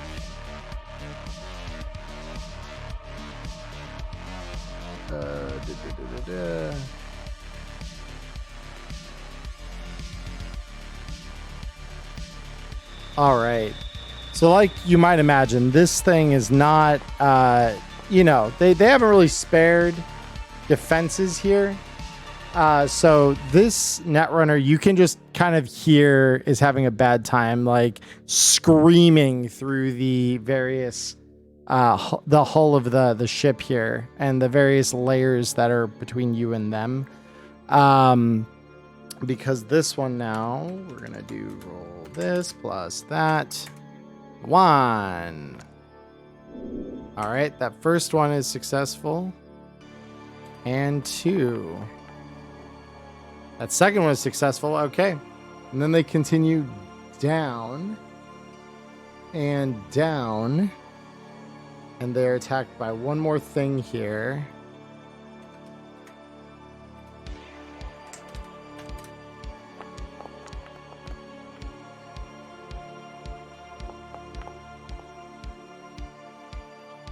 And they succeed. So they get all the way down here, and then they roll to assume control over something here, and they fail it. So with that, that'll take care of the Netrunner's turn. I want the next person, Pixel. What would you like to do with your turn here?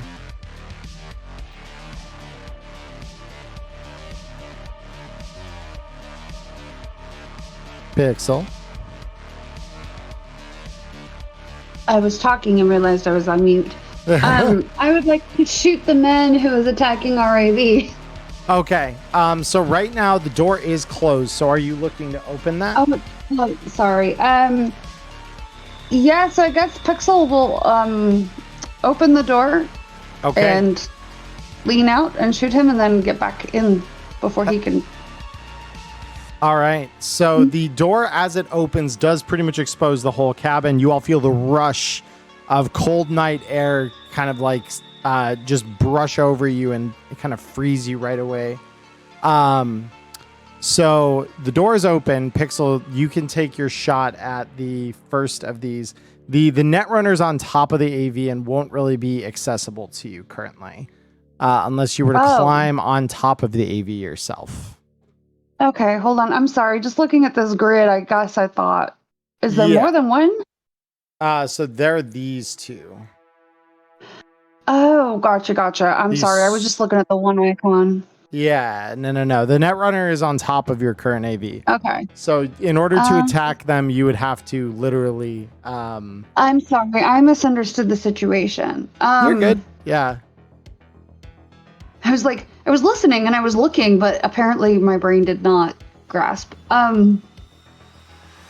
So actually, instead of opening the door, can I ask one of our Netrunners if they're able to combat this dude in the net? That's the plot, and I'm slotting into my battle deck. I'm already reaching for the brain burner. Yeah, and Red Eye already just kind of looked over at Ghost just to see if he's in agreement that they need to get in to take care of that runner. Yeah, so instead of opening the door and exposing us, sorry, I misunderstood where we were in space and time.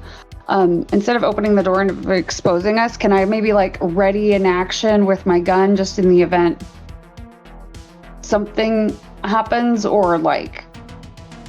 I think opening the door is still a good idea. I guess I can shoot, because the other guys, are they in their AV? They're standing in the, because it, like yours, it has a bay door that kind of opens up to the side. Okay, so they're exposed though, they're not They are exposed, yeah. So they're currently lining up a series of assault rifles on your AV. Oh, okay. Yeah, I'm sorry. No, I'm not understanding.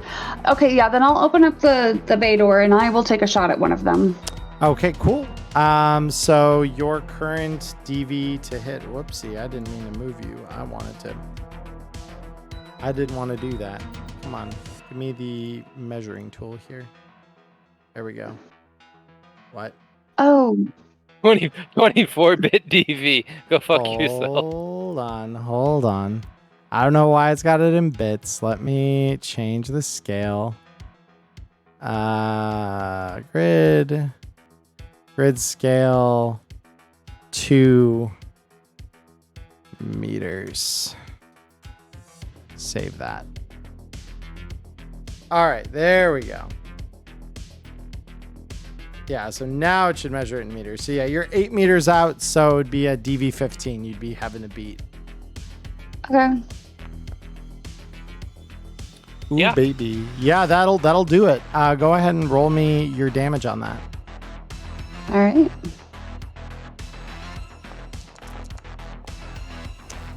All right, very cool. So yeah, that's gonna hurt this one. So yeah, that is not great for them. They're feeling that one. Go ahead and roll me another attack. All right, that will hit. Go ahead and roll me damage. Oh, All right, not bad. Not the yeah, worst. yeah. It's a 6. Yeah, still, yeah, it doesn't do any damage, unfortunately. So with that, we now go to Ghost. So Ghost, what are you doing? I'm assuming there's somewhere for me to jack into the net within the cabin here. There is, yeah. So there is a small maintenance panel just behind you all that you can easily wirelessly jack into. Yep. So I'm throwing on the goggles and diving into the net, and I'm not even scanning. I'm just diving straight to this guy because I'm assuming it's still persistent because he's never logged out of the net. He's still just sitting in there with everything open. You are damn right. So you jack in, and yeah, the normal password that would be on this top level is breached for you. So you're able to just dive straight through. The one thing I will say is a notable thing you notice as you kind of dive down the network is on level 4 there is a control node. I'm passing that right by mental note, but I'm going after this guy. Cool. So on the level you dive to, which is the final level of this network, you are going to make a lot of checks here. You encounter 3 ravens, 2 hellhounds, and a kraken, and all of them lock onto you. So What is this guy doing? What did you do? How did you do that? Did you just fail on all your slides and say, fuck it, I'm still going? he didn't even try to slide. He just dove it. Oh my god. He What just- a mad lad. He he skipped the Kraken fight. He dodged the one hit that would have locked him in place and just dip sauce. Yeah, exactly. So so let's start with the ravens, shall we? So the first thing here is D10 plus. I wish you would have programmed in that other deck that would have just revived everything when I'm about to get booted out of this net because I'm about to lose all of my battle programs. We can treat it as though you're using that deck. I have no problem with that. That's a coding error. That's not a you error. So yeah, if you wanted to be using that deck and would have prepped it on the way up here, absolutely fine. I am it would happy have to became do a it. battle deck and I would have taken out one of the hell bolts and one of the swords. Totally fine. Yeah. So if you want to just have that on standby, you're fine. So the first thing we have is the that's actually the Kraken that's going to be doing that. So that's its speed check. So if you want to roll against the Kraken here, because this is going to be different damage for each of these. Good. You dodge the Kraken. Very good. Very good. Oh, thank Christ. Yep. Yeah, we've had enough Kraken. So next up, we're going to go ahead and roll for the Raven. So the But if I Raven- survive this, I'm dropping right out of the system and say, don't worry, guys, the AV's got it handled. So the that's going to be a 12 for the first Raven. A 12. Okay, I'm still rolling speed against things. You are, yep. So it's going to be 13 beats it. So the next one is a 6.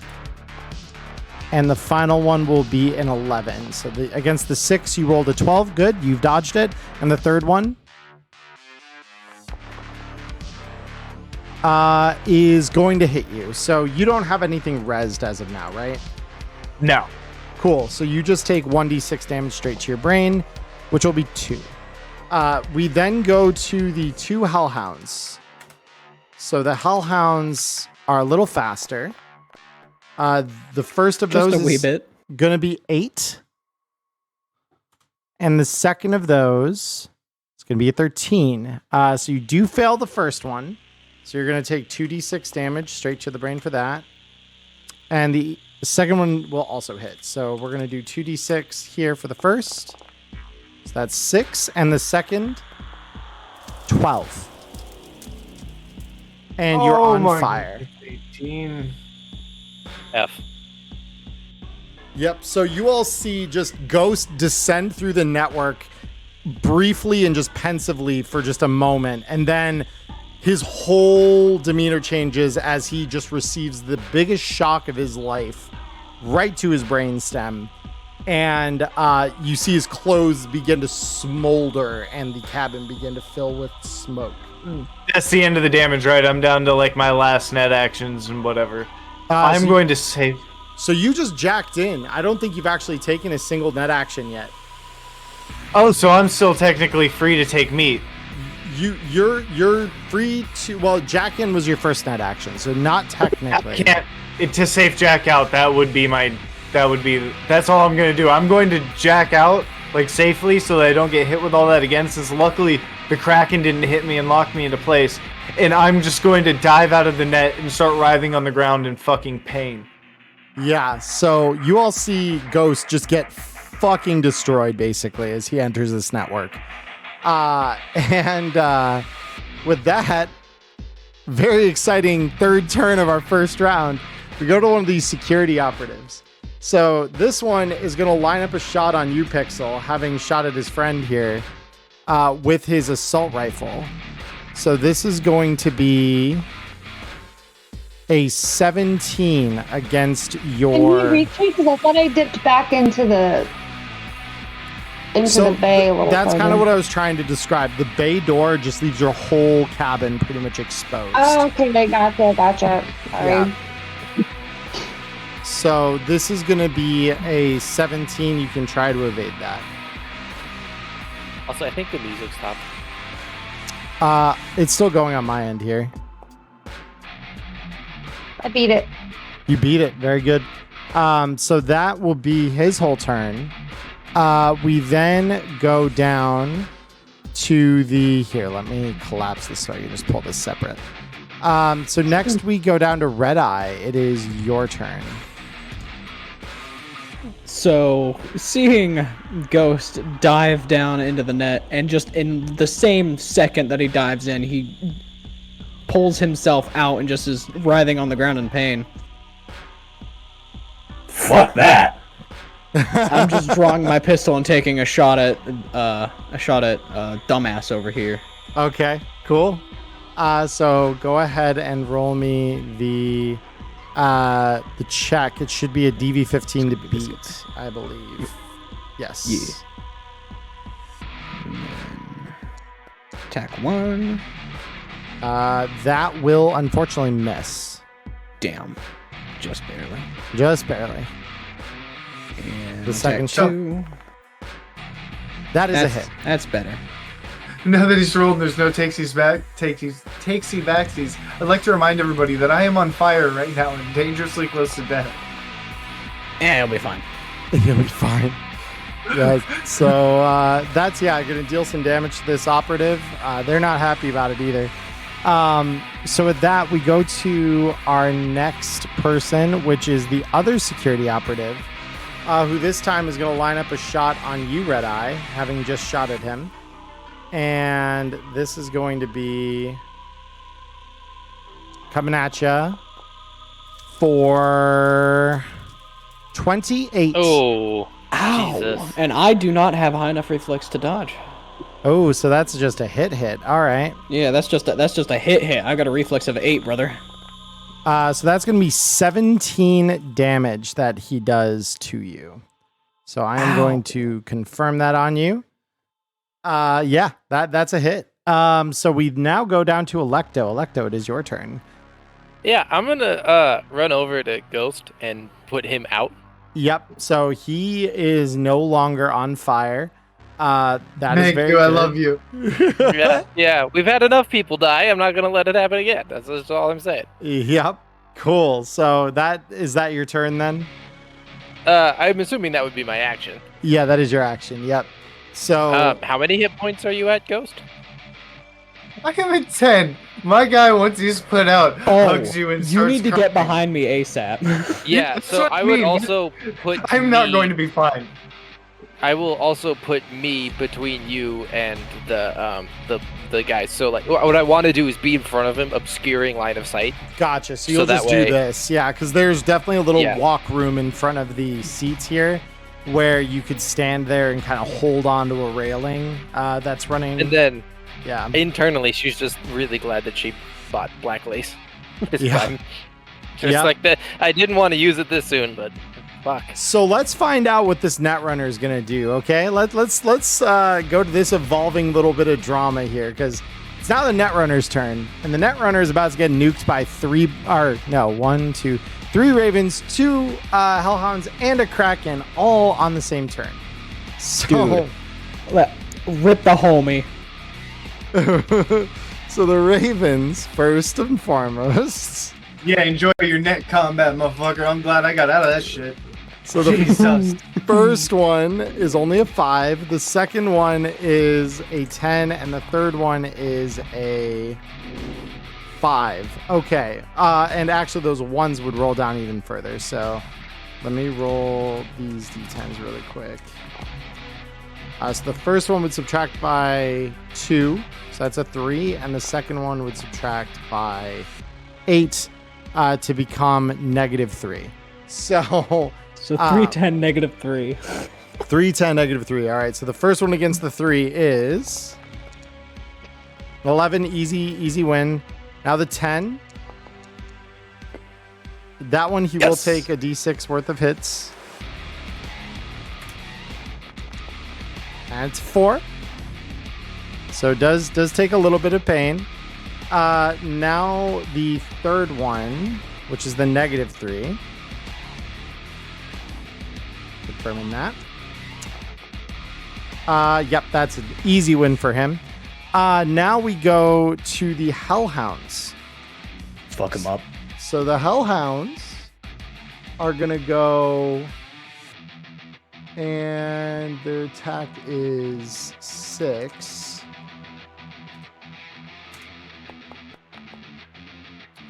So the first is an 8, and the second is a 9. So defense on this is gonna hit him, and again, just to simplify my life here, gonna hit him. So we're dealing 4d6 straight to this dude's brain. And that is a total of, I'm obscured, 17. So this guy is not doing well. Finally, Imagine just getting like direct brain blast. yeah, so finally we got the Kraken. So the Kraken has an attack of 8. And is gonna crit his ass. Oh, Yes. yay! That's yeah, a baby. Go 25. Kraken. And the roll D10 are, yeah, I don't need to do this. I can roll his defense. So the And now number, he's- the number to beat is a 25 for this poor guy. And he ain't And gonna he failed. I'm not gonna do it. He is not No going to do it. fucking Let's way. find out. Tragic. Let's find out what the Kraken is here. So 3d6 damage straight to this dude's skull. And he can't Yep. safely jack out since he's restricted. He is still alive. He has one solitary hit point remaining, Oof. and with his final breath, he is going to try and write a virus. And He's gonna fail. he is gonna fail. spectacularly. So Wonderful. yeah, so he's stuck in the net, just bleeding out. And he's on fire too. And on he's gonna fire. die no matter what.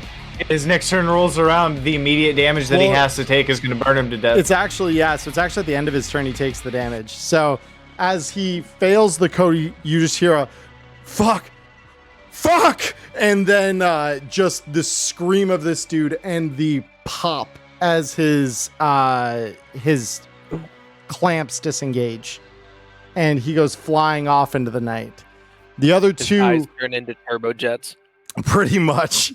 So the other two just like immediately you see him signal like, get down, we gotta go. And they scoot out into the night.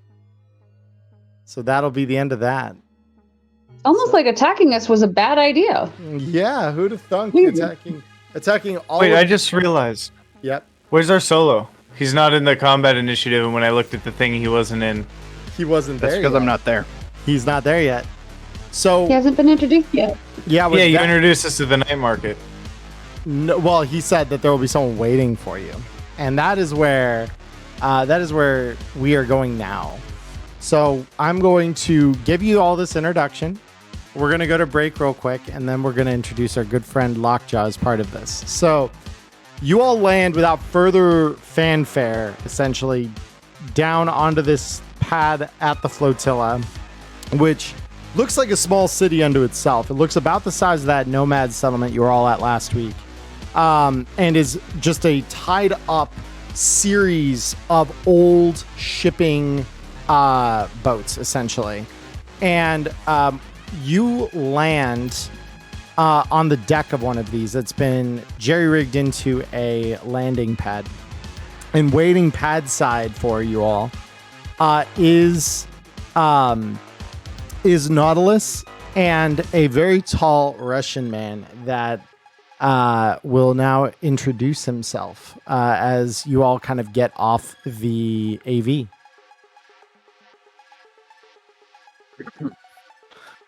Gosh darn, the sea air clogs my throat so much. Hello, friends! Hello, welcome to the party. I see you, why is there a big stick stuck in the side of your AV? Yeah, we had company. I can see you did not bring them. I have no. We are here for a job. We are here for the eddies and for a submarine. Yeah, and so Nautilus says... I mean, that's why we're here. Yeah, I don't know why you're here. Yeah, and so Nautilus says, yes, it's good to see you all here, mostly unharmed, and then notices the singed hairs on the back of Ghost's head, and he says, well, most of you are okay, at least. He says, my name's Nautilus. This colorful Russian man here is Lockjaw. And yes, I forgot to introduce myself, sorry. is all good, my friend. You've been out here at sea with us for quite some time. It's okay if you've forgotten some of the, more civilized mannerisms here. So we're Rex's partners, and I'm actually the one who found the sub on the scans. Lockjaw here has been very helpful in helping to piece apart exactly what we're looking at, and how actually helped me confirm that what we're looking at was indeed this sub and not some random noise in the ocean, because I'm sure you're aware lots of shit drifting around down there, but I digress. And as he's saying this, he's kind of approaching Ghost a little closer, and you see him pick up a air hypo. He says, kid, we need you fighting fit. And he taps you with a speed heal in your neck, essentially, as he sees you. I was kind just of about to dragging. ask if they had somebody who I was could gonna give them a ask if speed in deal. this little shanty town there was like a doctor who could administer a speed heal. There's always a Ripper somewhere nearby. I guarantee you. If there's a large group of people, there's a Ripper somewhere nearby. So you can regain your body plus your will in hit points instantly there, Ghost. Thank you. Yes. Back up to 18. Yes. I thank him for profusely for this. He Like, I'm says, shaking his hand. Thank you. He says, well, don't thank me too much yet. So we have seen a couple of the other nomad clans that we're not on the best of terms with. They've kind of been circling what we have projected the wreckage site of the Ahab is. And, I'm going to be very blunt. We're putting you right into the middle of them because there's no other way to get that sub moving unless we, are on the sub itself. So to that end, our mutual benefactor, Rex, he's equipped me with a speedboat. And, I put some essentials in there, things like gas masks, bandages, a little bit of synth coke for the Russian over here, all the good things. And basically, I've got the charts printed out and already in a glove compartment in the wheelhouse of the speedboat. So you should be able to follow those as long as at least one of you has some moderate competency at driving boats. And he kind of looks around at you at saying that and just tries to confirm like that is something that someone here is at least half decent at. Hold on. I was born for this. I actually wasn't. I don't think I have sea vehicles at all, but let's see what I can do at it. That would be a technique skill, right? It is. Actually, no, it's a control skill. Oh, okay. But they are under technique. Oh, yes. yeah. Pilot sea vehicle. I mean, so I have a base 8 for it. It's not the worst. So, so he says, well, I'm sure it'll be fine. And he kind of leads you over just a short distance to a side of this particular cargo container where this speedboat has been stocked up. And it's, to be fair, for a shanty in the middle of the Pacific Ocean, speedboat's in pretty good condition. A little scratched up here and there, but you imagine, if it has been used at all, it's probably going to have those kinds of scratches. They aren't structurally significant in any way. But you look it over, you see the normal, kind of like life preservation equipment, the couple of doodads he's equipped you with, like flashlights. Sure enough, there's a couple baggies worth of synth coke on there.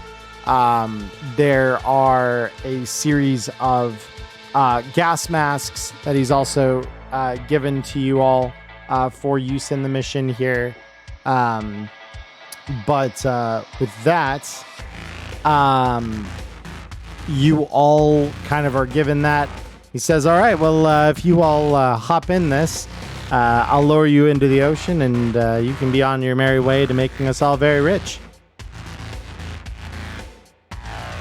Yeah, I don't have anything else I need to do before we go. Very Let's good, very just good. hope this sea ride is a lot better than the way here, because oh man, that was not a good ride at all.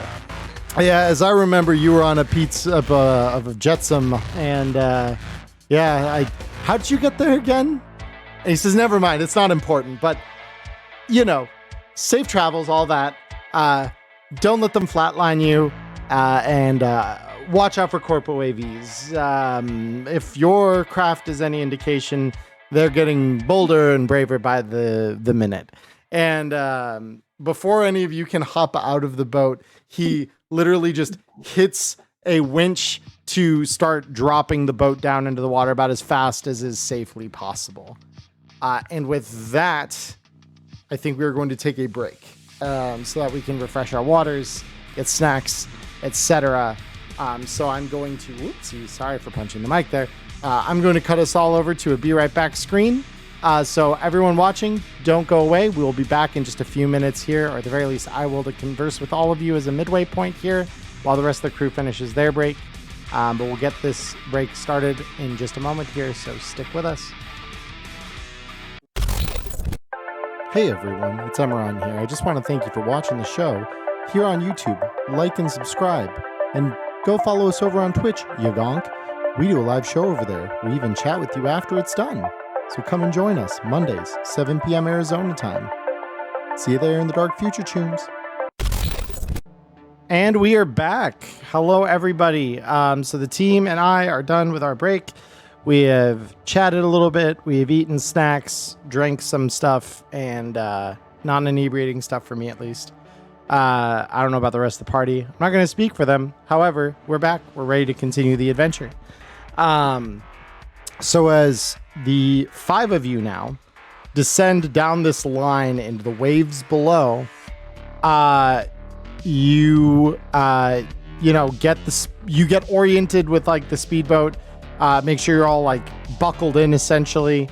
And Maya, I'm assuming Electo is the one taking the wheel on this. Am I right? Unless anybody else wants to, I don't see any reason she wouldn't. I don't object to this. It is very much in Lockjaw's character that he is stuffing some powder up his nose, and he's gonna plop himself in the driver's seat, going, "I got it." Yeah, I'm not gonna stop him. Are you? No. I'm not gonna. No, he's huge. I'm gonna let him do whatever the fuck he wants. Bro, you look huge. So, Lockjaw, I do want you to go ahead and roll me a resist drugs torture check for that dose of synth coke you just downed. Uh-oh. This is as bad as rubbing Nana's feet. Ugh. All right, where did you disappear to? Yeah. So yeah, if you just double click your There it like character token there. Yeah, no, I was. Goddamn, not bad. Okay, Jeez. let me just check real quick here what the check for that is, but I believe that beats it. I just want to make sure that I'm not wrong about that. Yeah, I believe it. beats by DV15. one. Yeah. No, you beat it. Absolutely. Hell yeah. So you you snort that synth coke, you benefit from the primary effect, you don't feel that addiction. So your reflex is increased by a point, and that can increase your reflex above 8. So yeah, you go to 9. Congratulations. Oh damn. With that, you sit down at the controls here, and you feel that moment of time dilation as the dose kicks in. Go ahead and roll me the drive or a pilot, I suppose it would be, C vehicles check. Uh-huh. An 11. All right. Yeah, no, that's enough to get the thing up and going. So you get this thing started relatively easily for having no experience in it. And you just push the boat out to sea and head on the charted course toward the Ahab. So I am going to have you, as you approach here, you're noticing a couple of things here. So the first thing I want to do, actually, let me make some changes because I just realized we're still in the battle playlist, and I would like some atmospheric vibes. So as you leave from the flotilla, you are noticing some thunder and rain begin to start. So with that, there we go. So you start hearing that distant thunder, couple flashes of lightning on the horizon, and you move toward the Ahab. So this rain does provide you a little bit of cover, but it is going to probably take some maneuvering. As you approach, you can start seeing the silhouettes and the running lights of a couple of these nomad vessels off in the distance. Go ahead. And remind me, these are not friendly nomads, right? These are, yeah, the thing Nautilus told you is these are nomads that we are not on good terms with at the flotilla. So these are Well, nomads. they're about to be worse terms. Yeah, probably. So, I would like to spool up the Sandy preemptively. Yeah, fair enough. while I'm piloting the boat out there, can I do a perception check to count exactly how many flotillas out there, and how, if I can, how many bodies are in each boat? Oh, just the boats themselves? Yeah. So I don't know if you'll necessarily get an accurate count of the bodies on board, but you could definitely maybe pick off which bodies are on deck. So go ahead and roll me perception. I'll tell you what you see. Okay, and as an FYI, until we actually start combat, all of my combat awareness points are slotted into threat detection.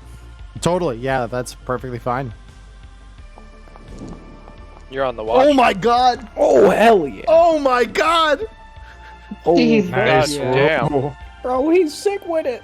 So the synth coke further reinforces your ability to just perceive in slow motion here. Yeah, with 34, you see God's tax accountant's mom.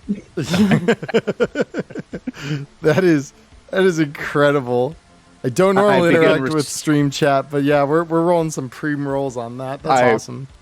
I begin reciting Nana's history of Sino and everything else that she interacted with back in like 2001. Yeah.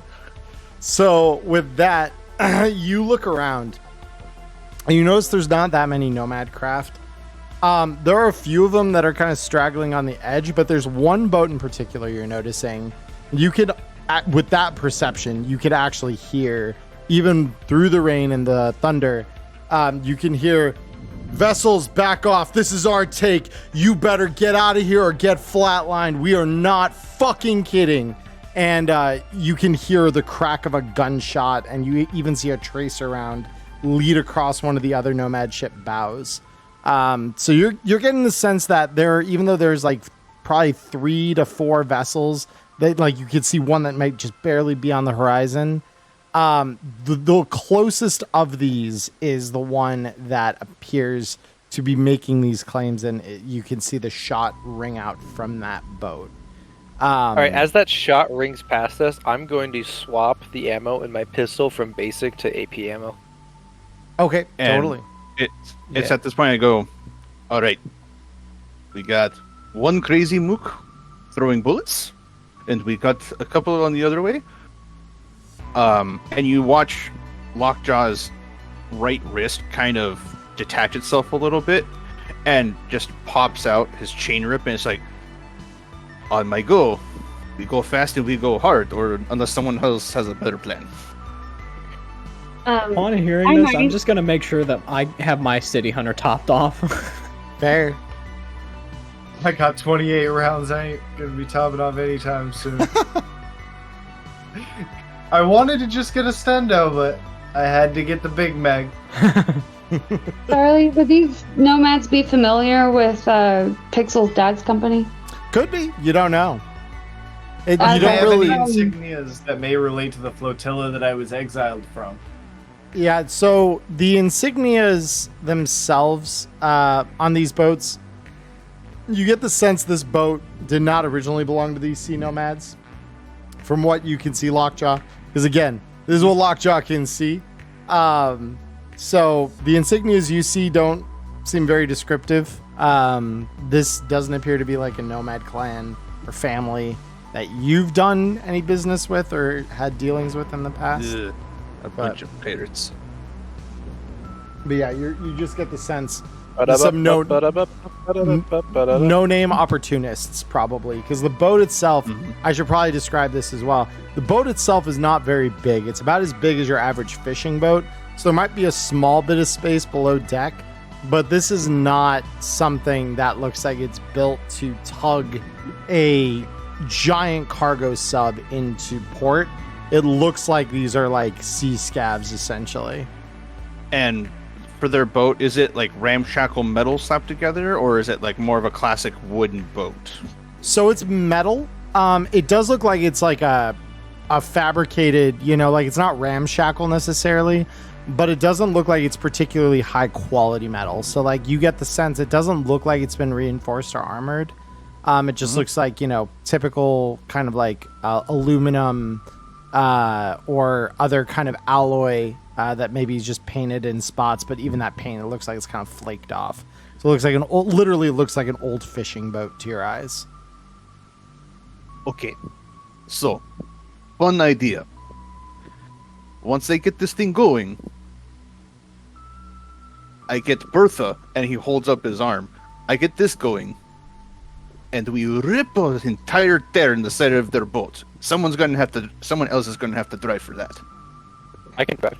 Yeah. Like, can we maybe try something else first and then have that as like a backup? I mean, I'm all for backup plans. Well, so Charlie, I forget, what was the name of the company? So the company that your dad's in charge of? Yeah. I know we Yeah. talked about it, but my brain doesn't work that way. No, you good. It is Kahukura Protection. Okay. So Pixel wants to try and like basically convey to them that this is a Kahukura ship and that they should back off. Ooh, very interesting choice. Okay. So the one thing this boat does come equipped with that was not communicated by Nautilus is it does have a onboard radio. I mean, as you probably would expect most boats do for safety. So Pixel would like to try and use that radio and just use some jargon that I'm sure she would know that would make it sound like she's official. Okay. Like it's a Kahukura protection scout ship, and they demand passage. Okay, sick. Yeah, go ahead and roll me. Like this. Go ahead and roll me some persuasion here. All right, give me a second. Use them rocker boy skills to their fullest. I'm here for that.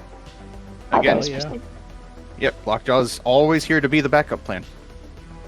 I'm gonna use like 2 luck on this as well. Sure. Oh, didn't need it. Oh my god. Damn. Okay. Let's go. Hell yeah. We love LFG. 31s. Hell yeah. Yeah. So yeah, more preem rolls in chat, please. This is turning into a night of 10s for the crew. We support that. That's incredible. So Just like we need Outright Railroad a 10 on her death save. yeah. Oh, 2 episodes later, is it still too soon? I don't know. So with that persuasion roll, so yeah, you rattle off something that you probably would have heard at some point.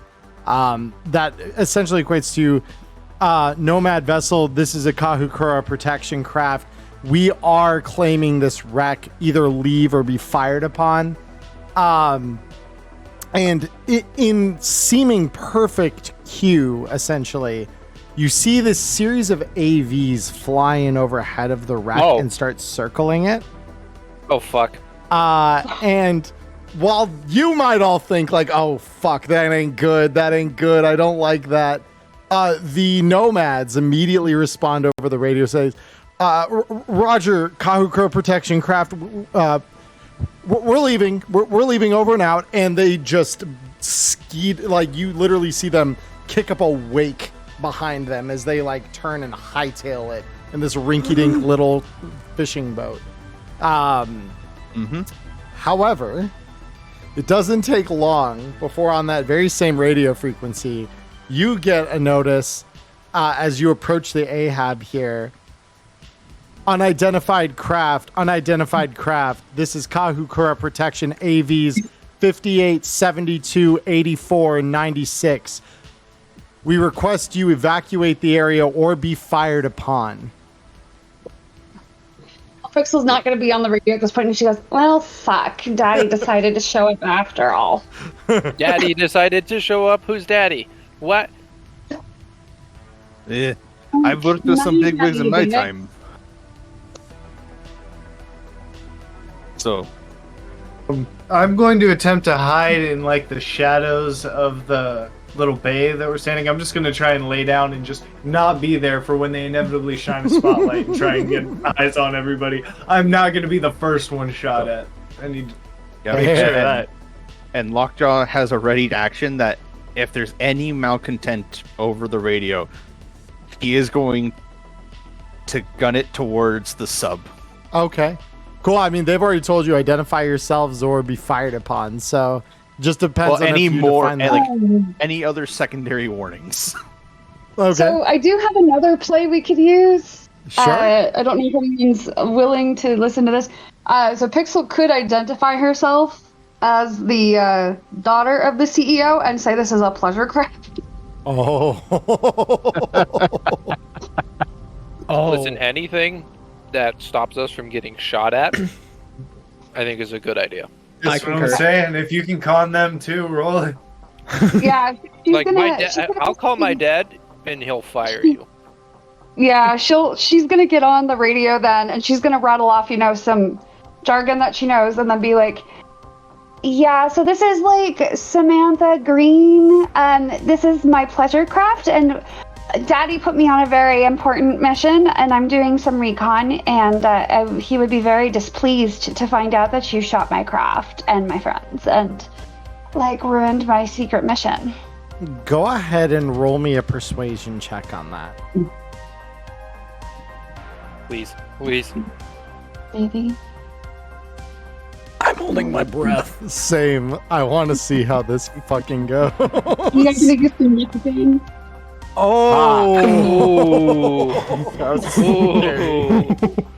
Yeah. So you hear back on the radio, Roger, Miss Green. We weren't aware that you were in the area. We apologize. You are allowed further passage. Feel free to carry on. And while the AVs circling overhead do not go away, they don't appear to be aiming anything at you all. So you are allowed passage right up toward the Ahab. And you could start to see... I'm sorry, right before you say that, you do start to see the Ahab's hatch bobbing just a few feet above the water line. That seems to suggest you could kind of like pull up next to it and kind of clamber across the upper hull through this, or onto the hatch essentially to get it open. But yeah, go ahead, Maya. Okay, so she's going to turn to her team and be like, that'll buy us some time, but like we may not be able to get like the full set. Daddy's kind of persistent like that. Yeah, so Maya, you were going to say? I'm a lot less concerned about AVs shooting at us once we're inside a submarine. Fair enough. And Lockjaw puts away Bertha and he asks, because I'm kind of an oaf, did anyone bring rope of any kind? Because otherwise, I do not have rope. Otherwise, this dinghy's gonna float away on us. Yeah, I do not have rope. I would look for rope on the boat. Yeah. Go ahead and roll me. Wouldn't the boat have its own lines to tie off, anyways? You certainly would think so. Go ahead and roll me conceal reveal object. For me or either one of you, either or both. Yeah, I'll do it. I mean, I'll roll also. Yeah. Because why not? 16. Well, 16. it Very didn't good. Very good. Yeah. So you look through the various little compartments on this speedboat as you are kind of approaching. And Electo does the bulk of it just because Lockjaw, you are keeping the boat steady and kind of maneuvering it. But you do find lines tucked in one of the little benches essentially on the ship. So it doesn't take you even that long to find it. Yeah. I'd find it and be like, got it. Yep. All right, cool. We're gonna float away. Yep. So you maneuver right up next to this sub and its hatch. And with that, we are going to go ahead and connect you all in. So let me just ask something here. So is anyone doing anything before we go into the actual sub itself? I was going to say that I was going to like test. Yeah, I bring my gas mask and put it on. Okay. Yep. I put it on before we get in. I want to be abundantly clear about that. It is on and equipped before we get in the submarine. Charlie, would my nasal filters be as good an option as a gas mask, or is there stuff that the gas mask would protect against? Okay, so then I'll save nasal the gas filters. mask. Yeah, nasal filters are literally just an internal gas mask, basically. Yeah. Cool. Okay. So, for anybody that doesn't grab them, for the ones that are left over, I am throwing them in my carry-all and bringing them with us just in case something happens to one of our masks so we can replace them. Fair. No, that's very not a bad smart. idea. and Lockjaw is securing the rope to whatever he can find, and he's also securing it with duct tape. Yeah. Fair. All right. So you all get onto the hull of this thing, splashing through the, semi-turbulent water as the storm is kind of blown in. And when you get up to the hatch, it is sealed. Your tech can take a look at this, though, I imagine, and start to concoct some solutions. Yes, I would like to do that. Go ahead and roll me a basic tech check, and you can use your field expertise. But we're not on a field, Charlie. We're on the ocean, so wouldn't that be ocean expertise? It's a field of water. It counts. True. Basic tech, you said? The basic tech, yes. And yeah. After securing the rope, Lockjaw has his assault rifle ready, and it's pointed down at the hatch, just in case anything funny. Totally. So with that basic tech, you actually find, this latch is not very well, it was never intended that anyone would access this thing other than its intended recipients. So it's not very well secured on its own. So you're able to, just pull back essentially a lever to release the seal on it. It slides open without too much effort from you. And you see down below you the very faint blinking of green light that you recognize as probably some kind of emergency lighting system within the craft itself. And a ladder. Which would lend itself to the adrift thing that they had been saying. If it was on just emergency running lights. Yep. So you see this this ladder leading down, though, into the mostly dark body of the Ahab. So I would look at him and go like, all right, who wants to go first? And it's at this point Lockjaw slings his assault rifle back onto his back, and he just starts climbing down, just like, I'll meet you down there. Yeah, just like I'll go sliding down. Immediately behind him. Yeah, I'll go. I want to be second, only because if we run into anything tech related, which I imagine since this is an AI sub, I want to be right there to be able to do something about it.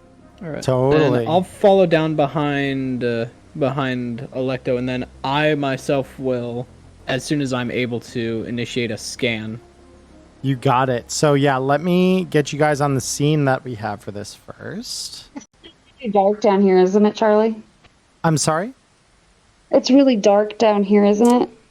So you do see the blinking of green lights. You'll see in about 2 seconds here, because once I get you into the scene, you'll see the lighting. Yeah. So we got Lockjaw down first, followed by Go Red get Eye. your flashlight. No, Lockjaw followed by Electo. By Electo. Okay, excuse me. Then we got Red Eye, then Ghost, then Pixel. Okay. Electo. I totally forgot, because Lockjaw's so tall, he's going to have to really duck underneath all of these breaching hatches. Oh, yeah. Yeah, so... Having been in a sub before, this is going to be very cramped for someone as big as not Lockjaw. made for. Yeah, they're not made for people taller than like 5'8" Yeah. at the top. Most subs are not. This sub, you might find, is a kind of an exception. So let me toggle you on here, everyone. And for you all at home, let me toggle over our title card here. So here you see you have landed in the back room of the sub here at the bottom of a ladder, and all around you, you can kind of see by this dim green light, there are boxes upon boxes upon boxes stacked. And this thing, the inner hull of this thing, is normally large enough to support 2 decks.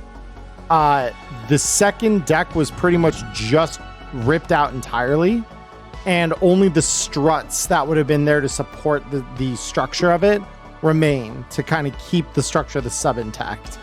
But the overall shape of this thing is very much a large kind of cargo tube. But there are some, bulkheads separating it out.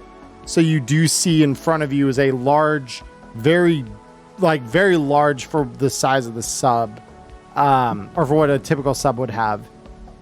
You see a large wall in front of you, along with a door that is about wide enough for 2 people. So that's about wide enough for 2 people.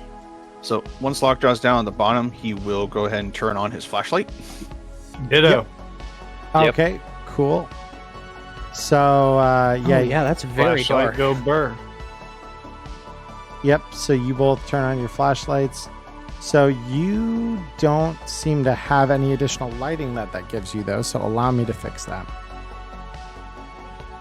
So this is going to be an 80-degree arc in front of you. And we're going to go ahead and project this like so. Okay. And I will, I'm going to rotate let me see. Oh, emission angle, hold on. Yeah, because if I expand that, it just... let's do this. This should be nice and easy, actually. Let me just do 360. Oh, but it was... Why'd you do that? Hold on. I tried to do 360 degrees, and it just decided... There we go. So yeah, we'll just do that and then just dim it by half. There we go. There we go. Is that showing on your end? Because for me, it's still showing the old version. What the heck? Yeah, no, I see have the ring bubble on my end. Yeah, I have a ring see of the light visual. around. Oh, yeah. What? Okay, cool. Well, then I am going to do the same thing to yours, Ghost, and then I will bit your token. Because I believe and Ghost now it should be also the has same. the same ring of light. that Yeah, do. I see his. I'll refresh my screen here real quick. Whoop. Please. There we go. I would also turn my flashlight on too. Oh, you also have a flashlight. Okay. Because it said he said that he had gas masks and flashlights for all of us. Oh, that's true. Yeah. I Mhm. Oh, yeah. apologize. Then I'll turn on Otherwise, my I would flashlight. not have one. Oh wait, yeah, we all have a flashlight. We all have a flashlight. We all use flashlights.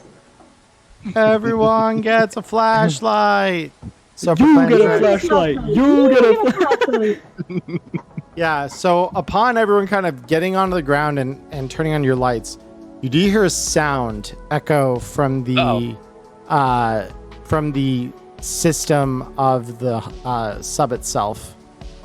And it simply says, "Intruders, identify yourselves or be treated as hostiles and fired upon." Was it sound like an AI that said that, or The voice does sound computerized, yes. Fired upon. In a submersible. What? Oh boy. Yeah, I So, don't think throwing Daddy's name around is going to help us this time.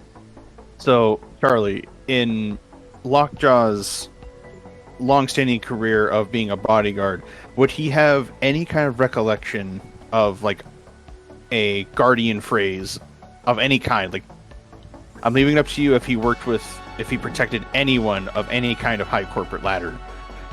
So a guardian that might phrase have- like basically like an audio, kind of like a spoken password essentially to bypass it.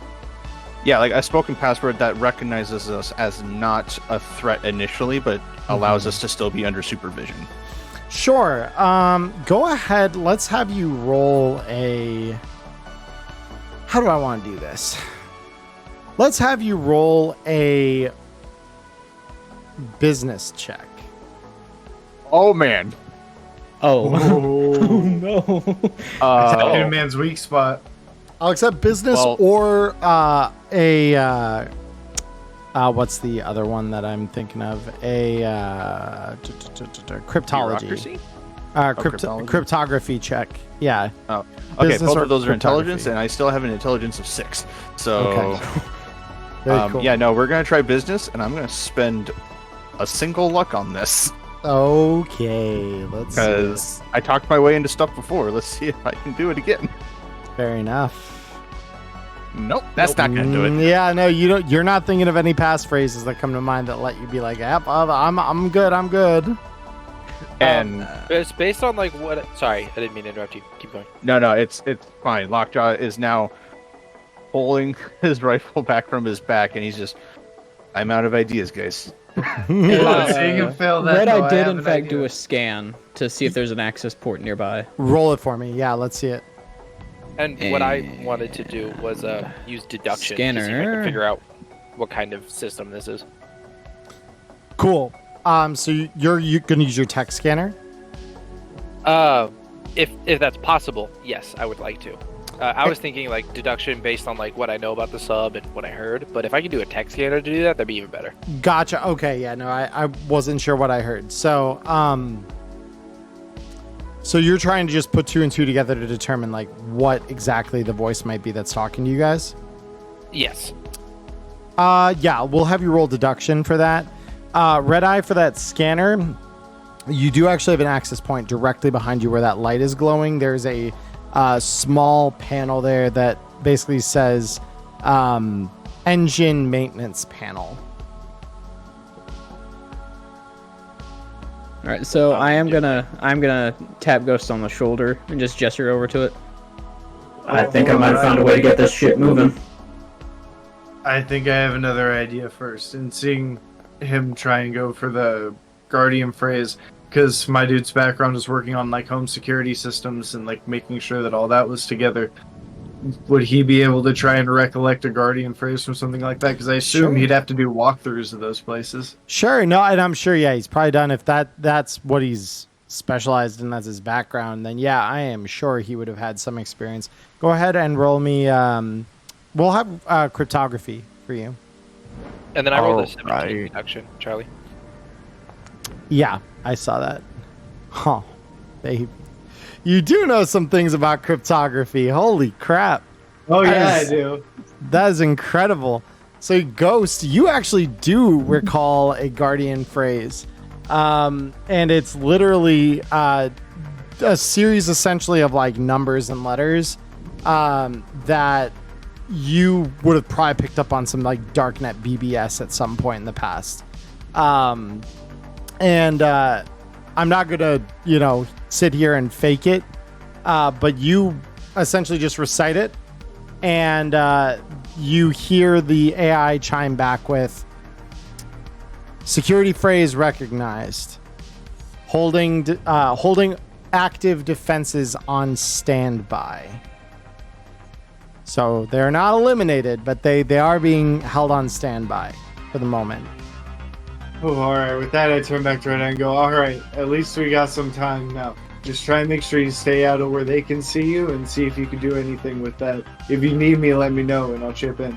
So, And like knowing that there's automated defenses, you would see Electo just like paranoid as shit, just like practically fucking twitching.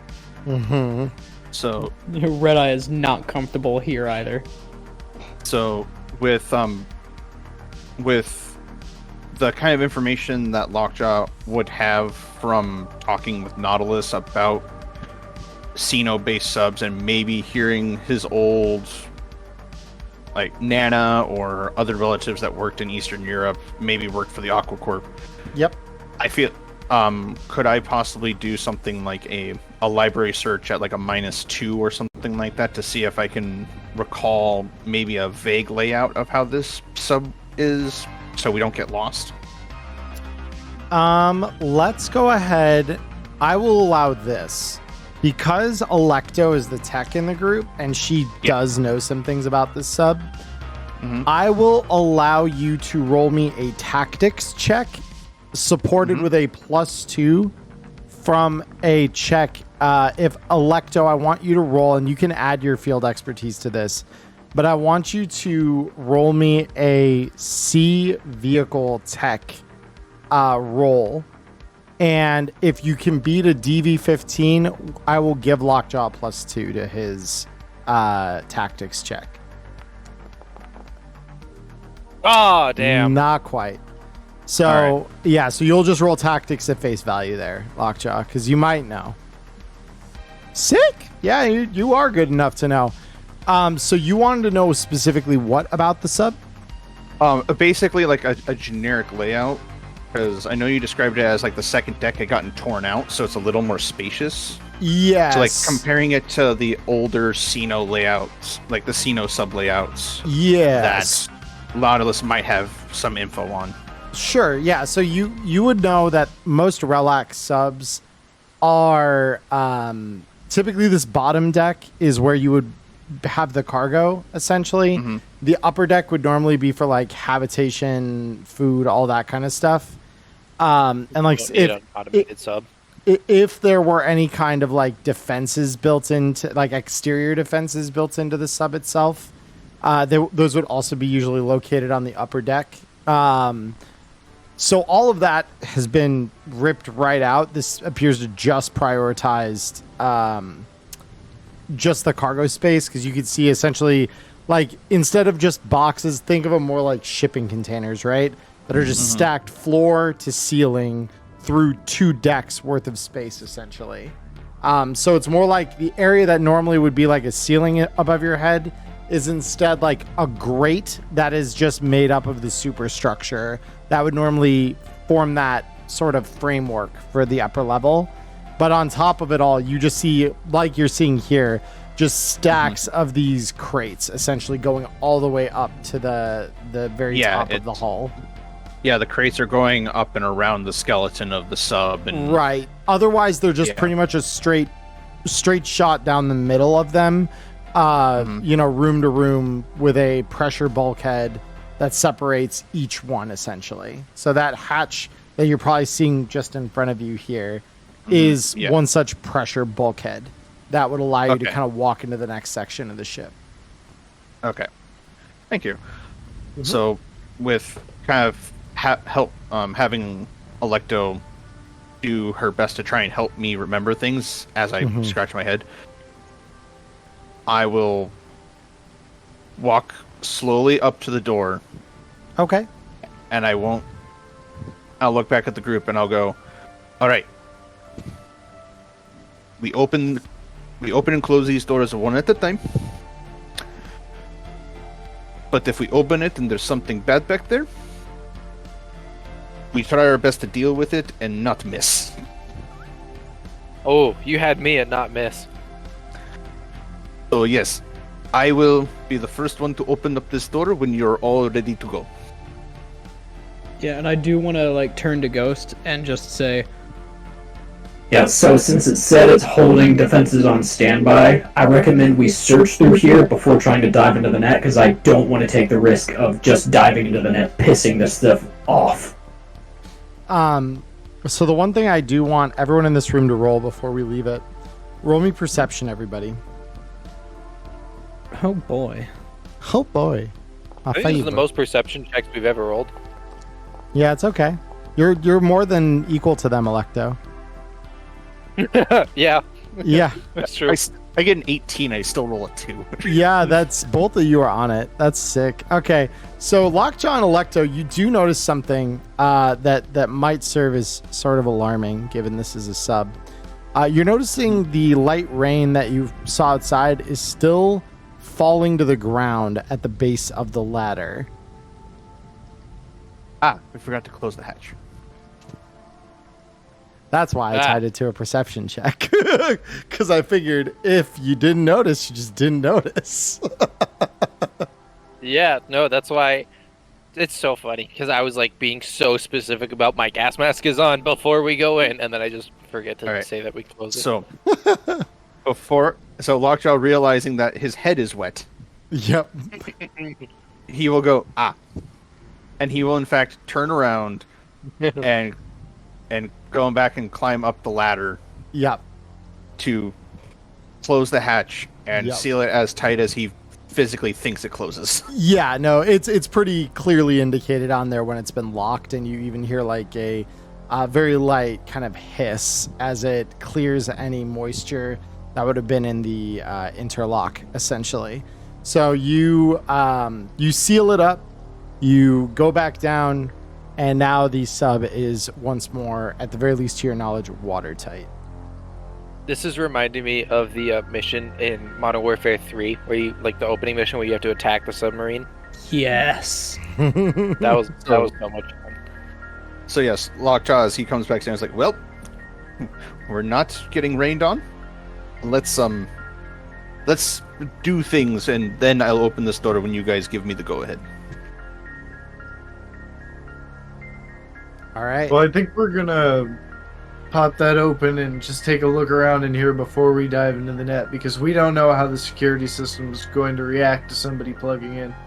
Yeah, that was my whole warning of I don't want to piss this thing off, so let's hold off diving for now. Yeah, no, it's definitely I'm only gonna open the door once everyone gives me a thumbs up, including the lady with the silver tongue who has not mentioned anything as soon as she's gotten into the sub besides having a flashlight. True. Yeah, so Pixel, you feeling comfortable about proceeding?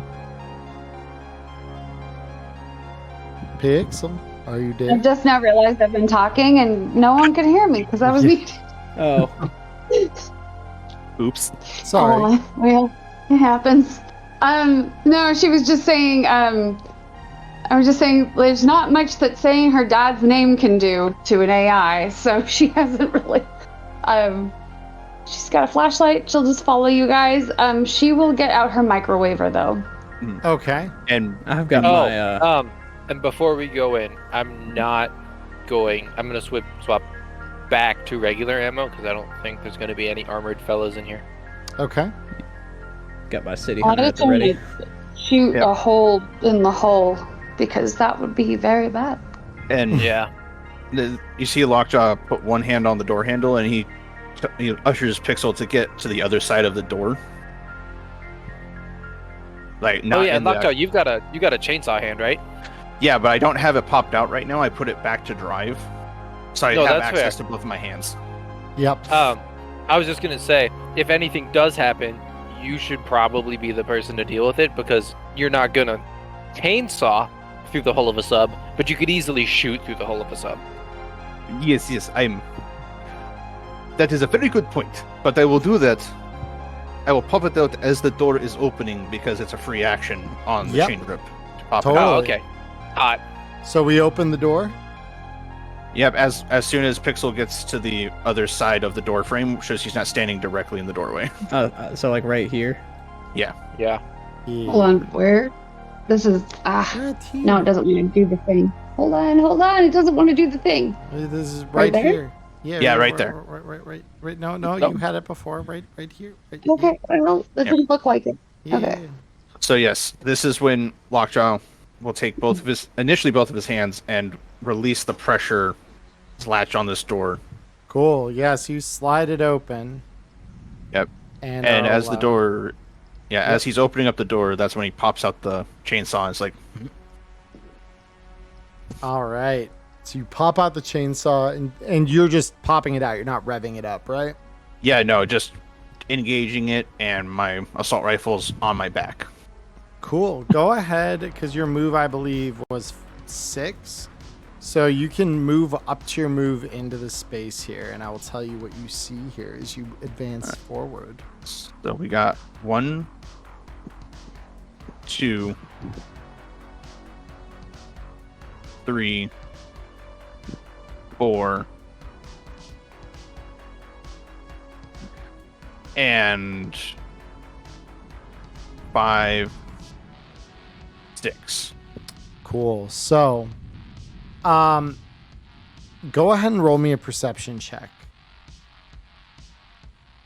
All right, Lockjaw, you're not as blind as a bat. Let's go. Hell Yeah, yeah. yeah. So, with that perception roll, you look around, and you're noticing a couple of things. So, the first thing you notice is up near the ceiling, every so many feet. So you see one that's like over here, one that's like here, one that's like here, and one that's like here. You're seeing a series of what appear to be surveillance cameras. Unsurprisingly, right? Like, this is a cargo sub, and if they were remotely controlling it when it was designed, probably they'll have things all over here that are good for that. The second thing that you notice is a series of holes in the grate down here that appear to kind of give away the position of some kind of like pop-up port for what you're not quite sure, but it looks as though either some kind of pop-up gun or melee weapon. And then finally, you see socketed into the walls here, here, here, and here, you see very small drone bay ports. So, Trigger. I don't like that. so Charlie, this is for your GM discretion. While I have the chainsaw popped out, can I still move the fingers on my hand? Yeah, because it's more like you've just got the wrist out. So it's moved your hand into like an unusable position for guns and driving and things. But yeah, you've still got your hand. So I will slowly move the arm up to a level position so that way everyone else can see it through the door. Yep. And I kind of do like a spidery motion with my hand to try and symbolize a drone. Yeah. Would I need to roll deduction to figure out that he's saying drone? Go ahead and do that for me. Yeah.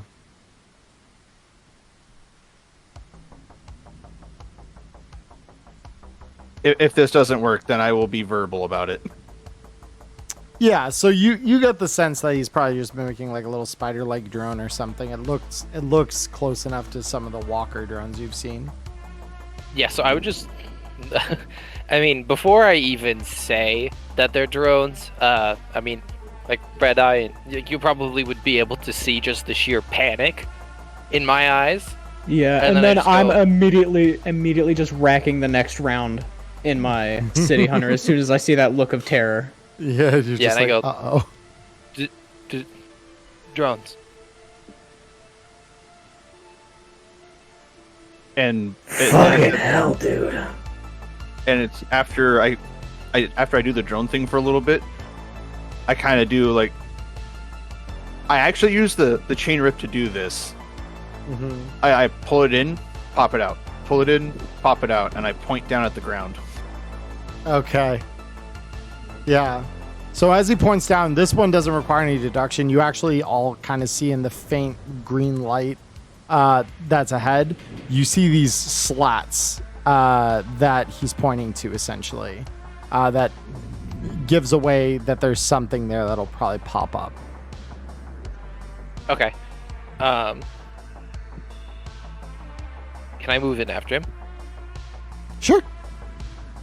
And are you just going up to my move? Is that Up what to you're... up to your move, yep. Okay. 1, 2, 3, 4, 5. All right. Yeah, so you're like practically next to one another at this point. Yeah. And I would like to follow, if that's alright. Absolutely. Same. I'm starting to get that eerie sense that we're gonna get the horror 2, movie. 3, 4, and Charlie rolled dice, guys. 7. Because I have 7 moves. Because just kind of 6. following behind him and filling. yeah, all right, yeah. This is where I am, and I'm just readying an action here to just basically try to either hit or just hide from anything that wants to be mean. Be mean. Charlie, I can't remember. Does the microwaver work? It's only on Cybertech, not on like drones, right? It's only on cyberware. Yep, you can't use it Okay, against mechanized enemies.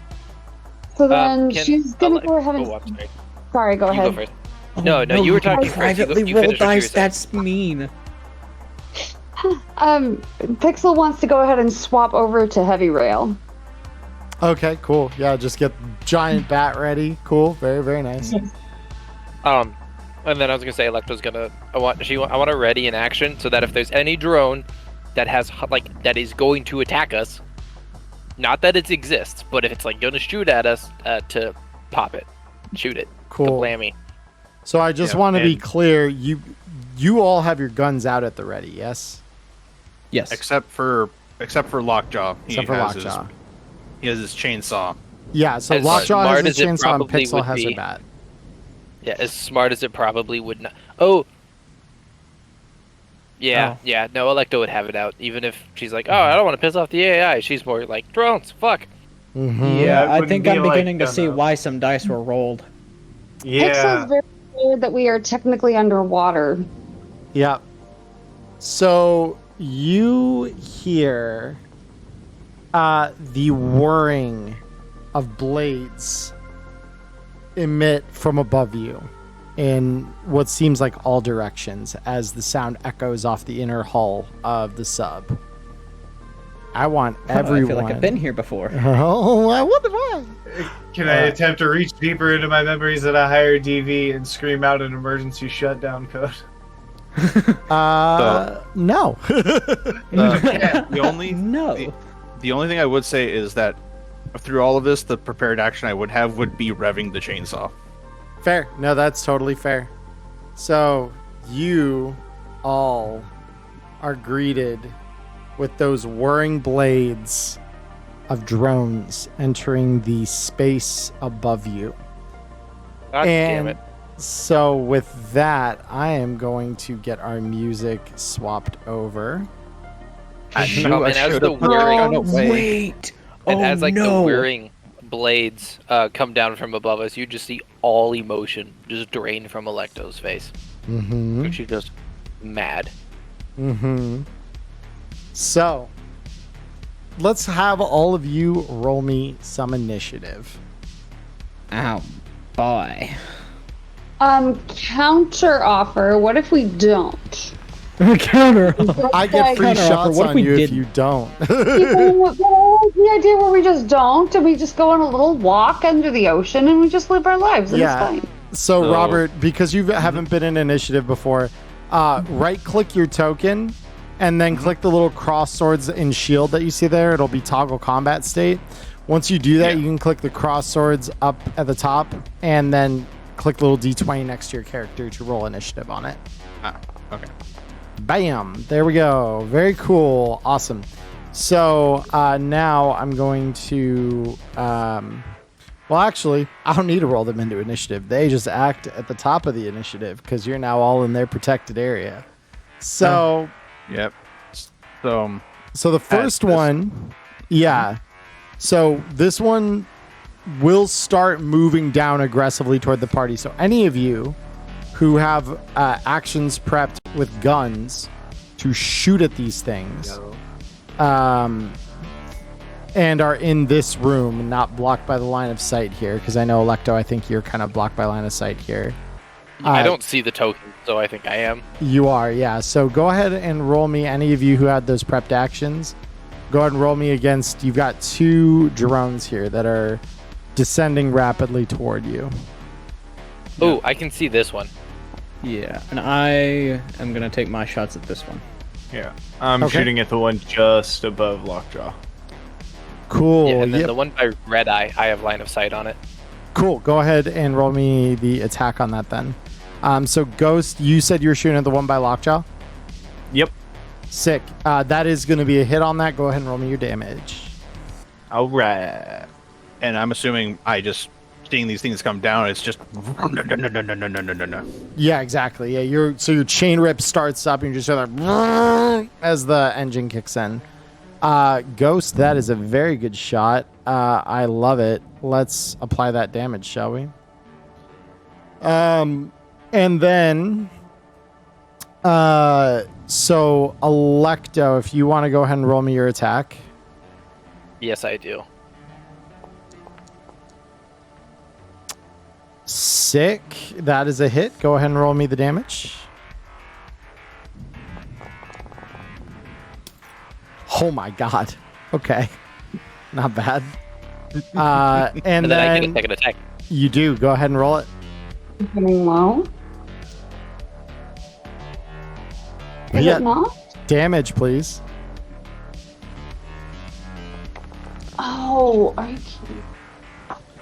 And yep, that is going to deal damage as well. And then Red Eye, were you also lining up shots? Yes, I'm going to be shooting at the ones above, shooting at the drone above Lockjaw as well. Go ahead.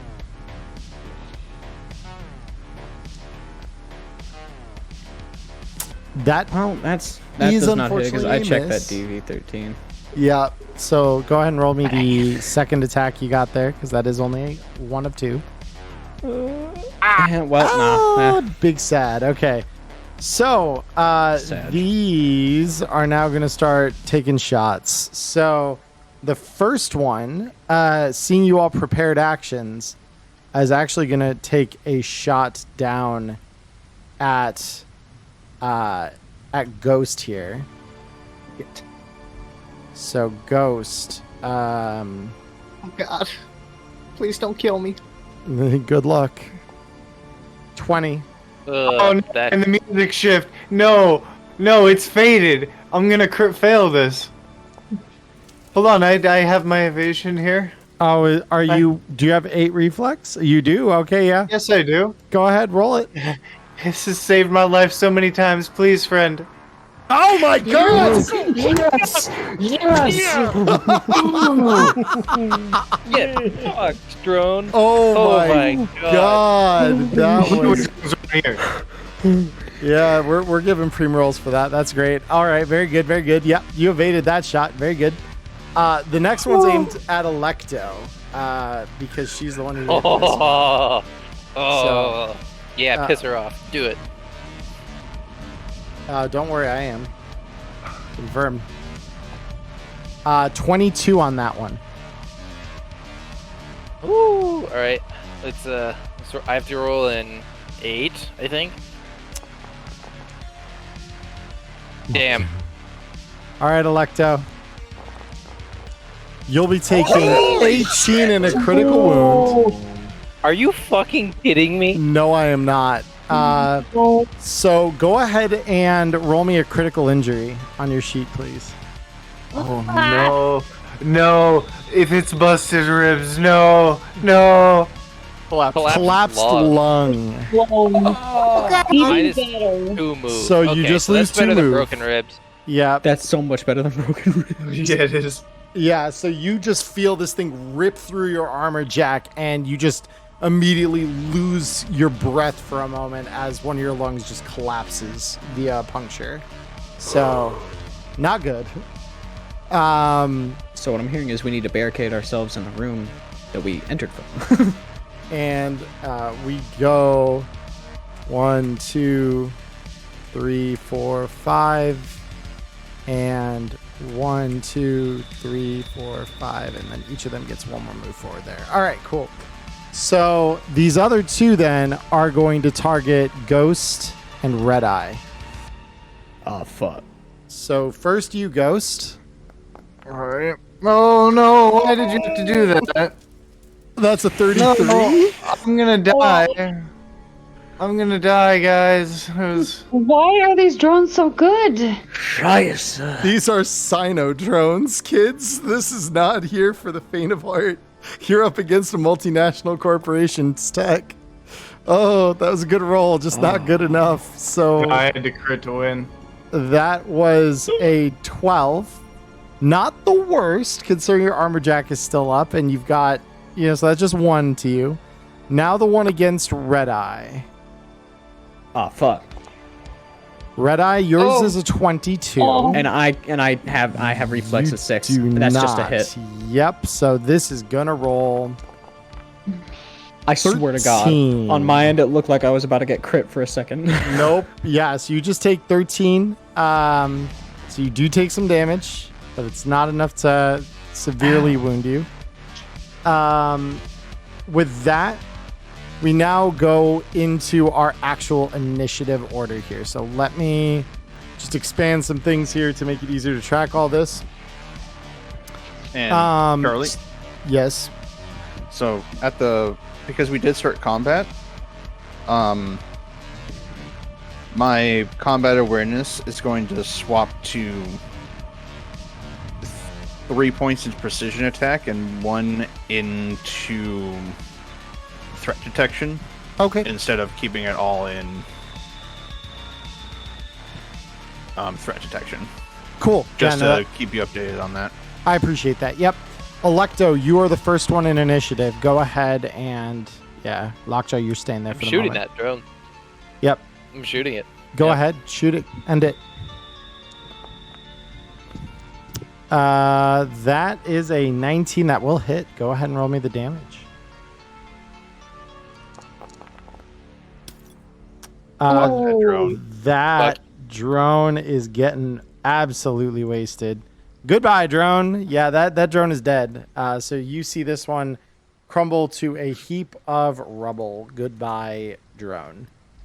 Now, what would you like to do with the remainder of your move and attacks here?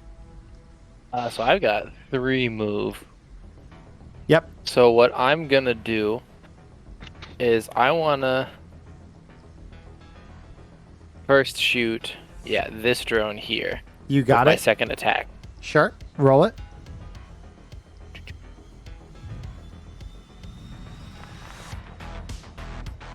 Sick. That's a hit. Yeah, go ahead and roll me the damage. All right, cool. Yep, that's going to do some damage to it. Very good. All right, and now what's left with your turn? I'm gonna go 1, 2, 3. Very good. All right, sick. Next, we go to Ghost. It is your turn. Well, I think I'm going to stick with the ones that I can probably land a shot on and pop another shot at the one north of Lockjaw.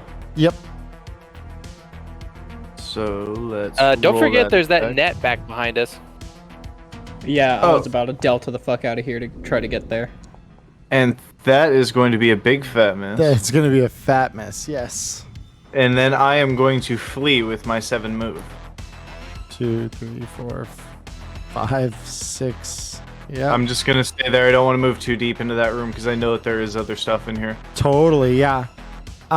Then we go to Red Eye. Yeah, I'll go ahead and try to take a pot shot at this drone before I leave. Mm-hmm. So there we go. That's much better. Yeah, it's a 30. Go ahead and roll me the damage on that. Yeah, that I think might be enough to down that drone. That is enough to down that drone. Goodbye, drone. Sick. Yeah, so that drone is also just exploded into a blizzard of debris and sparks. You have 2 more drones down this way as well. I just want to point out, since you have a 2 rate of fire. Yeah, then I'll go ahead and let a shot off at this one. Mm-hmm.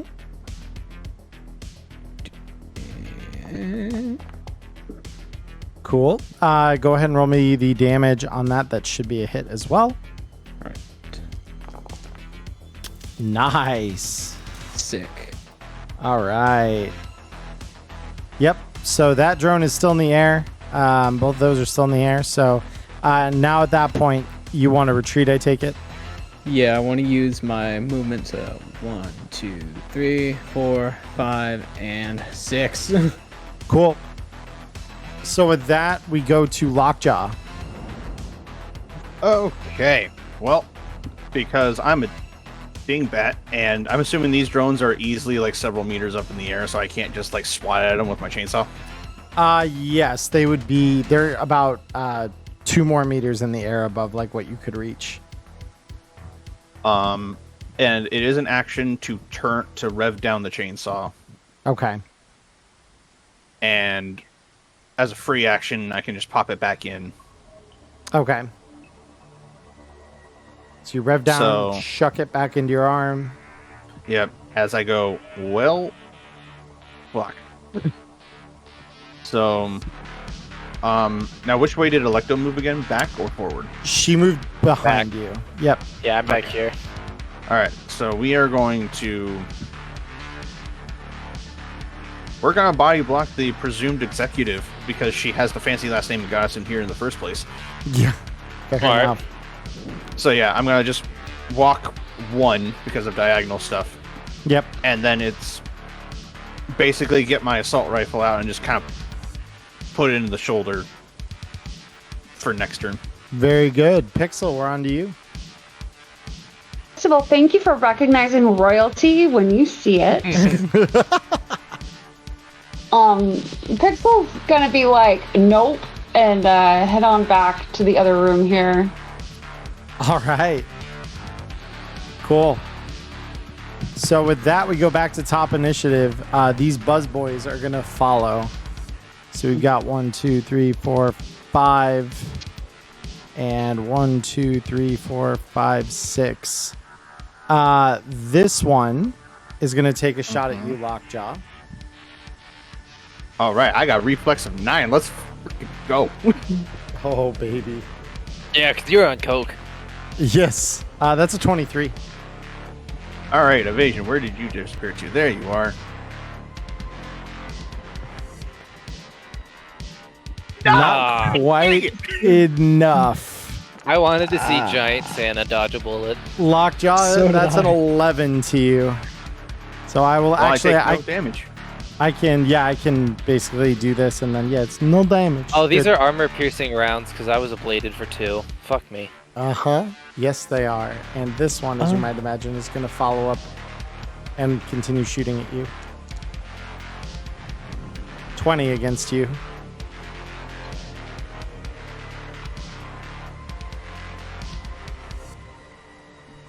So, Lecto, if you want to go ahead and try and roll evasion. Oh, that was against me. That's I'm sorry. against you. Yep. Of course it is. Yeah. Okay. Oh, hello. Let's go. Easy Not evade. this time, motherfucker. Not this time. All right. It's very cool. But she would probably literally say that as she dodged it. Not I this have time, no motherfucker. doubt. I have no doubt. Yeah. And you actually see the sparks of something behind you take the bullet for you. I need to roll something real quick here. Ew. Oh no. Very interesting. Okay. Why does it say that was on me? Because it's not. It's not on you. Okay. I was like, what happened? Yeah. No. Don't ignore it. Because sometimes I'm targeting a token, and if I target a token and make a roll, it's gonna say it was you that rolled it, not me. So yeah, ignore that. It's fine. Okay. I will, however, be rolling something here because this is kind of important.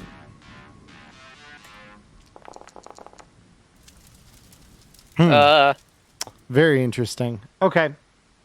Yeah, nothing. There's nothing, a hole in the hole below you. You're now no- flooding. Nothing yet. Nothing yet. Yeah, we're good. We're good for now. John drone descends from the ceiling. So with that, we go to you, Electo. Which of these 2 drones looked the hurtiest? It'd be the one by Lockjaw. All right. So I've got line of sight on that. So I'm gonna. Now this is gonna surprise everybody. Yes. I'm gonna shoot it. Oh shit. Damn. The shocks never stop. Yeah, go ahead and roll me the damage on that. Let's see what we got. Very good, very good. That will down the drone. So yeah, you all see Electo just pop around with her light rail gun and just smack that thing clear center of mass, and it flies down to the ground. Actually, scattering the debris. correct nomenclature is not her light rail gun, but it's the light rail. The light rail. Got it. The light rail. It's a proper noun. Yep. I don't think there's such a thing as a light railgun. That's and what you'd then- like to believe. Now, this is gonna surprise everybody again. I'm gonna shoot the second drone. Okay, cool. Roll it. That is good. Yeah, go ahead and roll me the damage. What have we got? 8. Not bad. Not bad. Yep. Cool. Ghost, we're on to you. Unless Electo, Oh, hold you'd on. like to I'm gonna move. Oh, you're Yeah, moving. I've got 3 moves, so I'm gonna go 1, 2, 3. Cool. I'm getting the fuck out. Very cool. We're on to Ghost. It is your turn.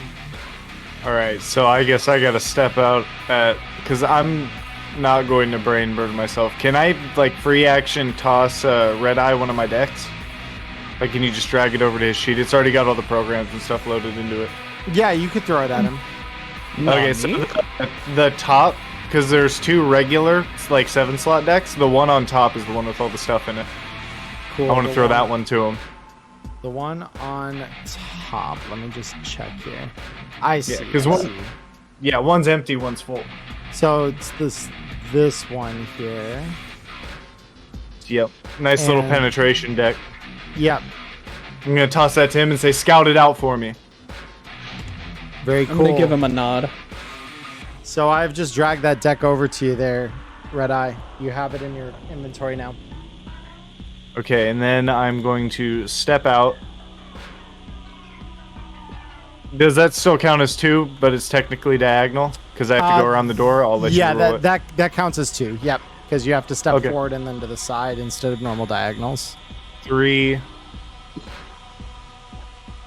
I'll shoot from there. I'm gonna Cool. shoot at the one right in front of me. Totally. Yeah. Let's see it.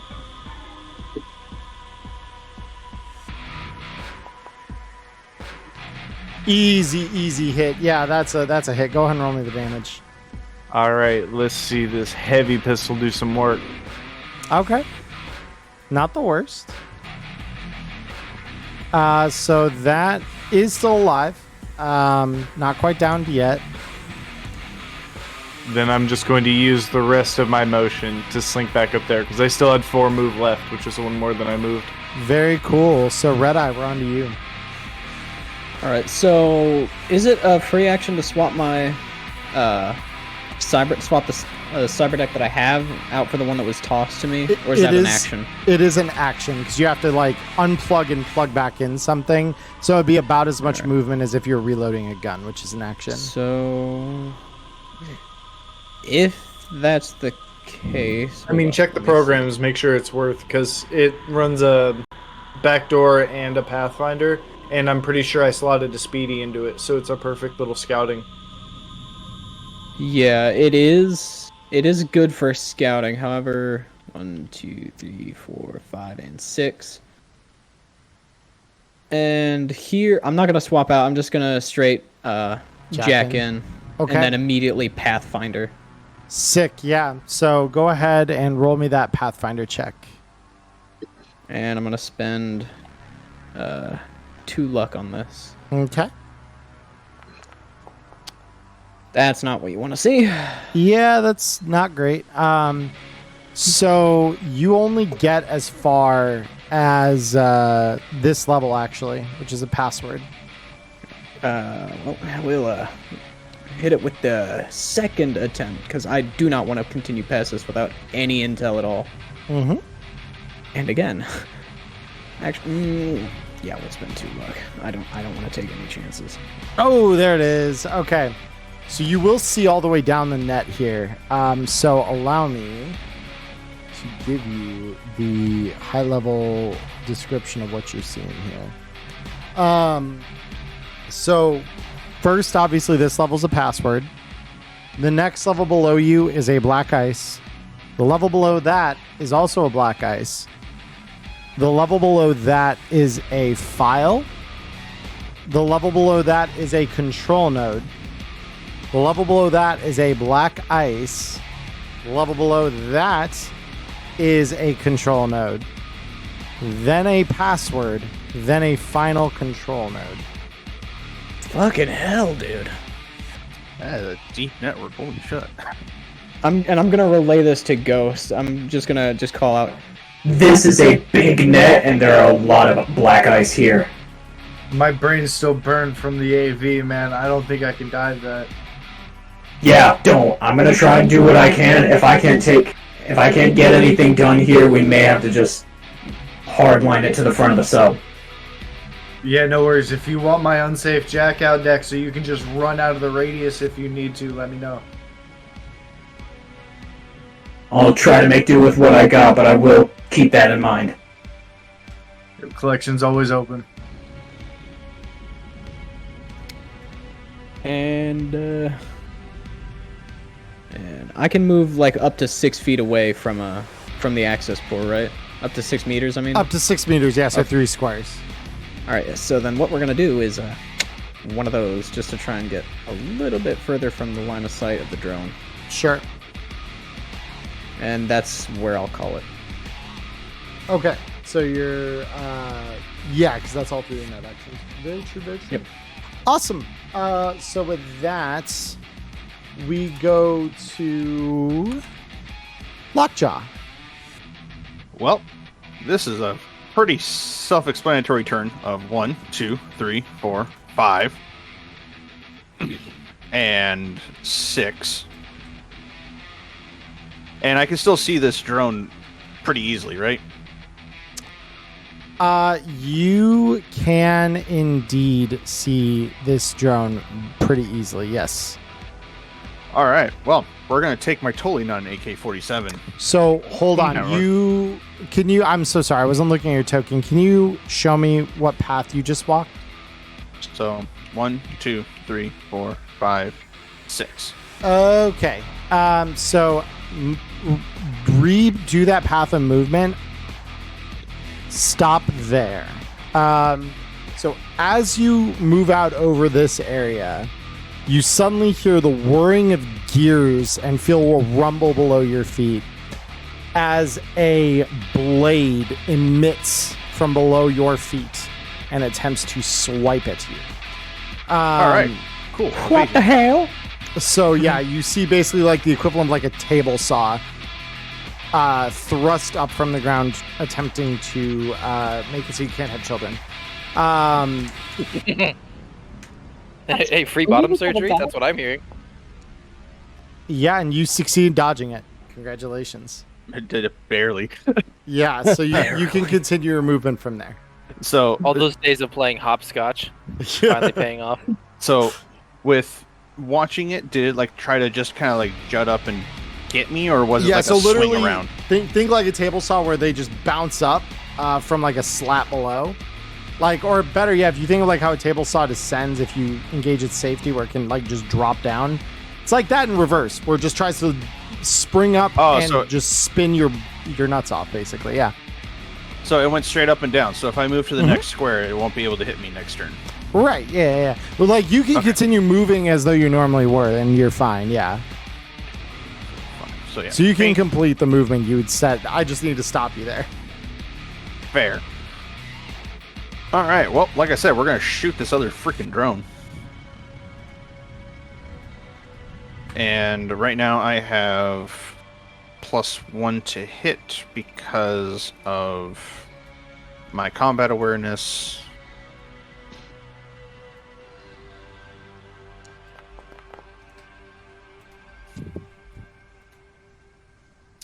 All right. And yeah, that's going to hit. Go ahead and roll me the damage. Alrighty. Oh, by the way, you should be using the little fist icon, just because then it deducts it from your gun. You're fine. I'll accept this result. Just make sure you're subtracting an ammo from the gun for this. All right. So, let me actually get back to. There we go. Fight menu. Aha. Damage. Oh. Okay, so I need to pick a token first. Close that. Close this. Aha.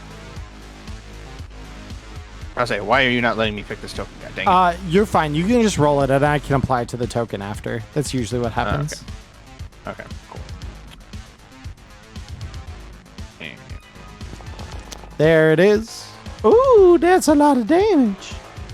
All right. That's a lot of damage. That's going to flatline that thing easy. Just severs off one of its props, and it goes down. and yep, that was just a single shot out of my assault rifle. Yep. So I will deduct a bullet out of that. There we go. Very cool. All right, Pixel, we're on to you. Okay. She will do. Wait, sorry. Hold on. So 1, 2, 3. I don't see the drone on here. There's not one around me, is there? The drones are all dead. The group has taken them They're all out. dead. For now, I don't know. Then God drones are gonna come and look. Now there's 9 coming out of your asshole. Oh, look, it's King Drone. Hold on, give me a Yeah, sec. like King Jellyfish from SpongeBob. Why do I feel like we're about to get glassed? She's gonna go ahead and switch back over to her gun and just prepare an action that if a drone appears or any other hostile, she's ready to take a shot. Pixel, remind me, does your character have a radio communicator on her?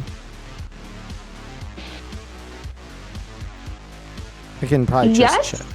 She Did we does. give I the don't radio think- communicators back from the last gig? She did not. She kept hers. That was what I was thinking. But I don't think it's in the Yeah, it's okay. in the I guild can. list. I can. But she If we didn't give those 100% back, I would told have them mine in my that. carry-all. I had one beforehand because I remember having the radio communicator and the scrambler thing. Oh, good. Yeah. So, because I believe the deal with Geo was that he was going to have you give them back at the end of the gig for any of you who had to borrow them. But yeah, Ghost, I believe you did have one. So Ghost, you actually hear, come over the frequency here. Attention, all unauthorized units within the AHAB. This is Kahukura Protection Commander Stephen Abrams. I've been authorized to use deadly force. If you do not come out with your hands up immediately, we will be coming in to flatline you. This is your last chance.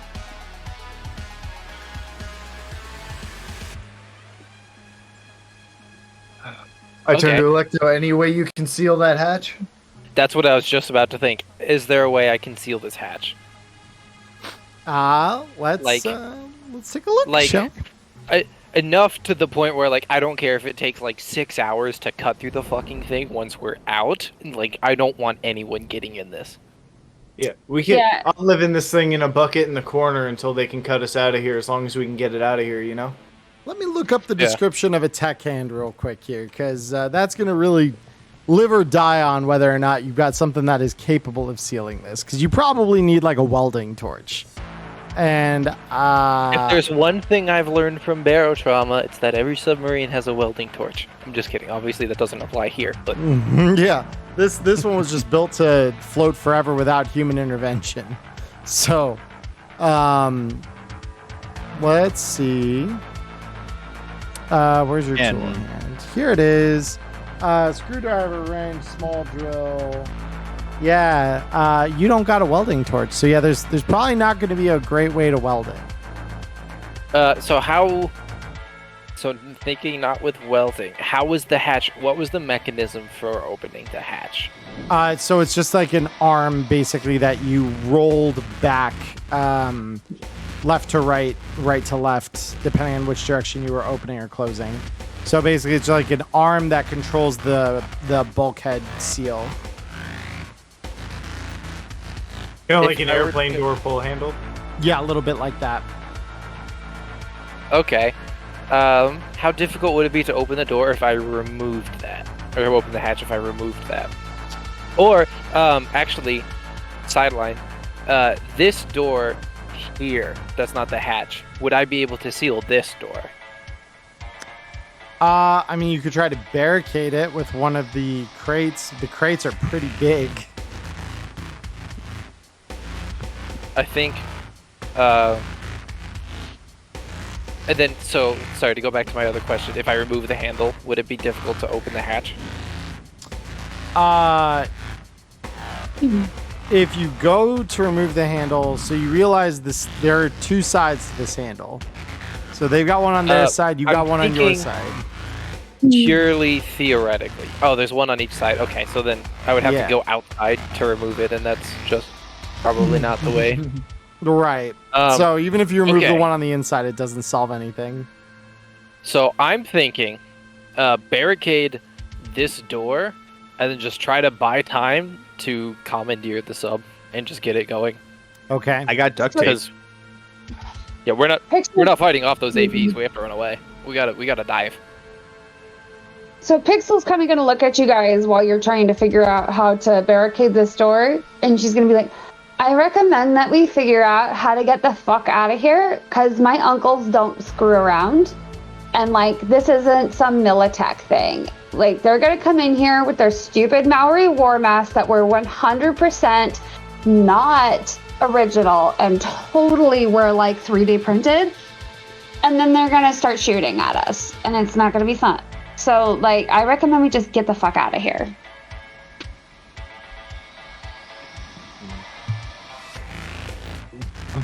For that, we gotta be able to move the sub. Yeah.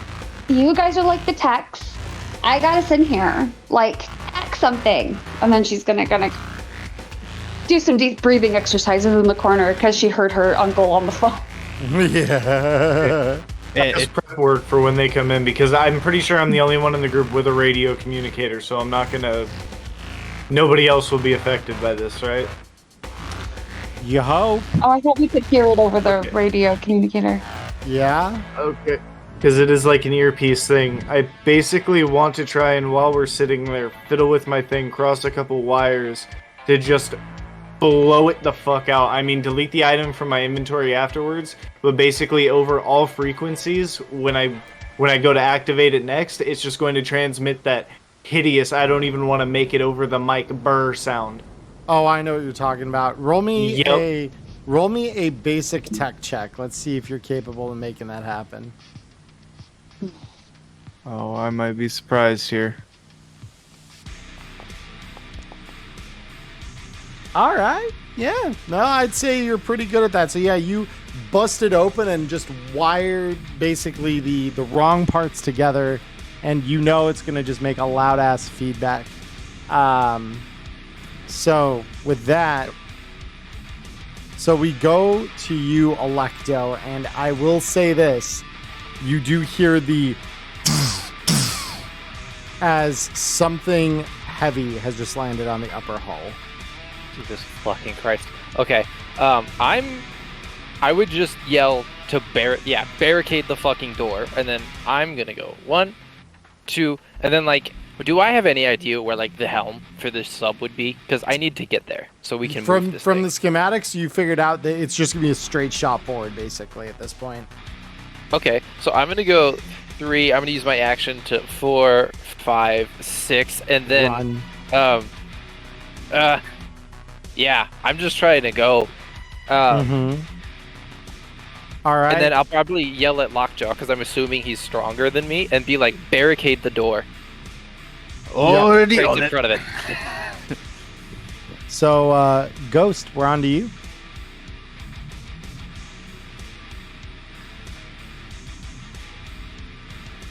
And you are muted. Oh, sorry about that. Thank you. I think I was at 4. I may have hit 5. 1, 2, 6, 3, 4, 5, 6. Yeah, 7. Yeah, that'll work. Yeah, where you were. I'll get diagonal. Yeah, And Charlie, this is just for my memory. The where are the saw blade traps again? Because I don't know how to ping where they are. you hold left click.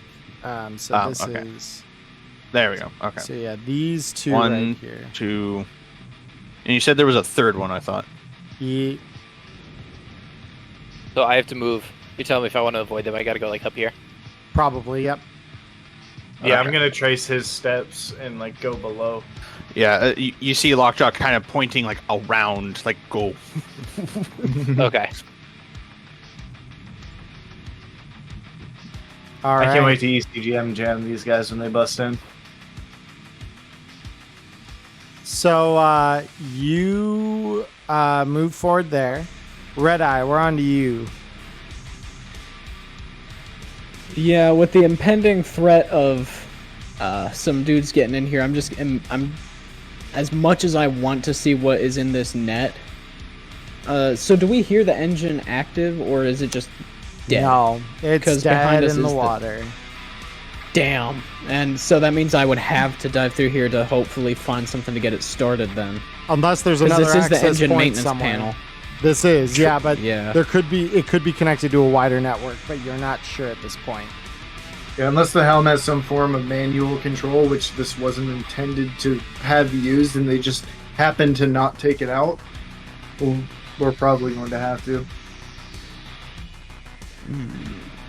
Fuck. That's what I'm saying. So Have I yeah, so our presented you with a options. challenge? So my option is risk sticking this and die to bullets and or having my brain fried by whatever may lie beyond this, or we find another access port that gets me control of the engines and enables me to start them up, or I leave and we wind up having to fight our way back anyways to start the engines up and more people die. That Well, I seems mean, like a pretty in- good summary of 3 options you have right now. Yeah.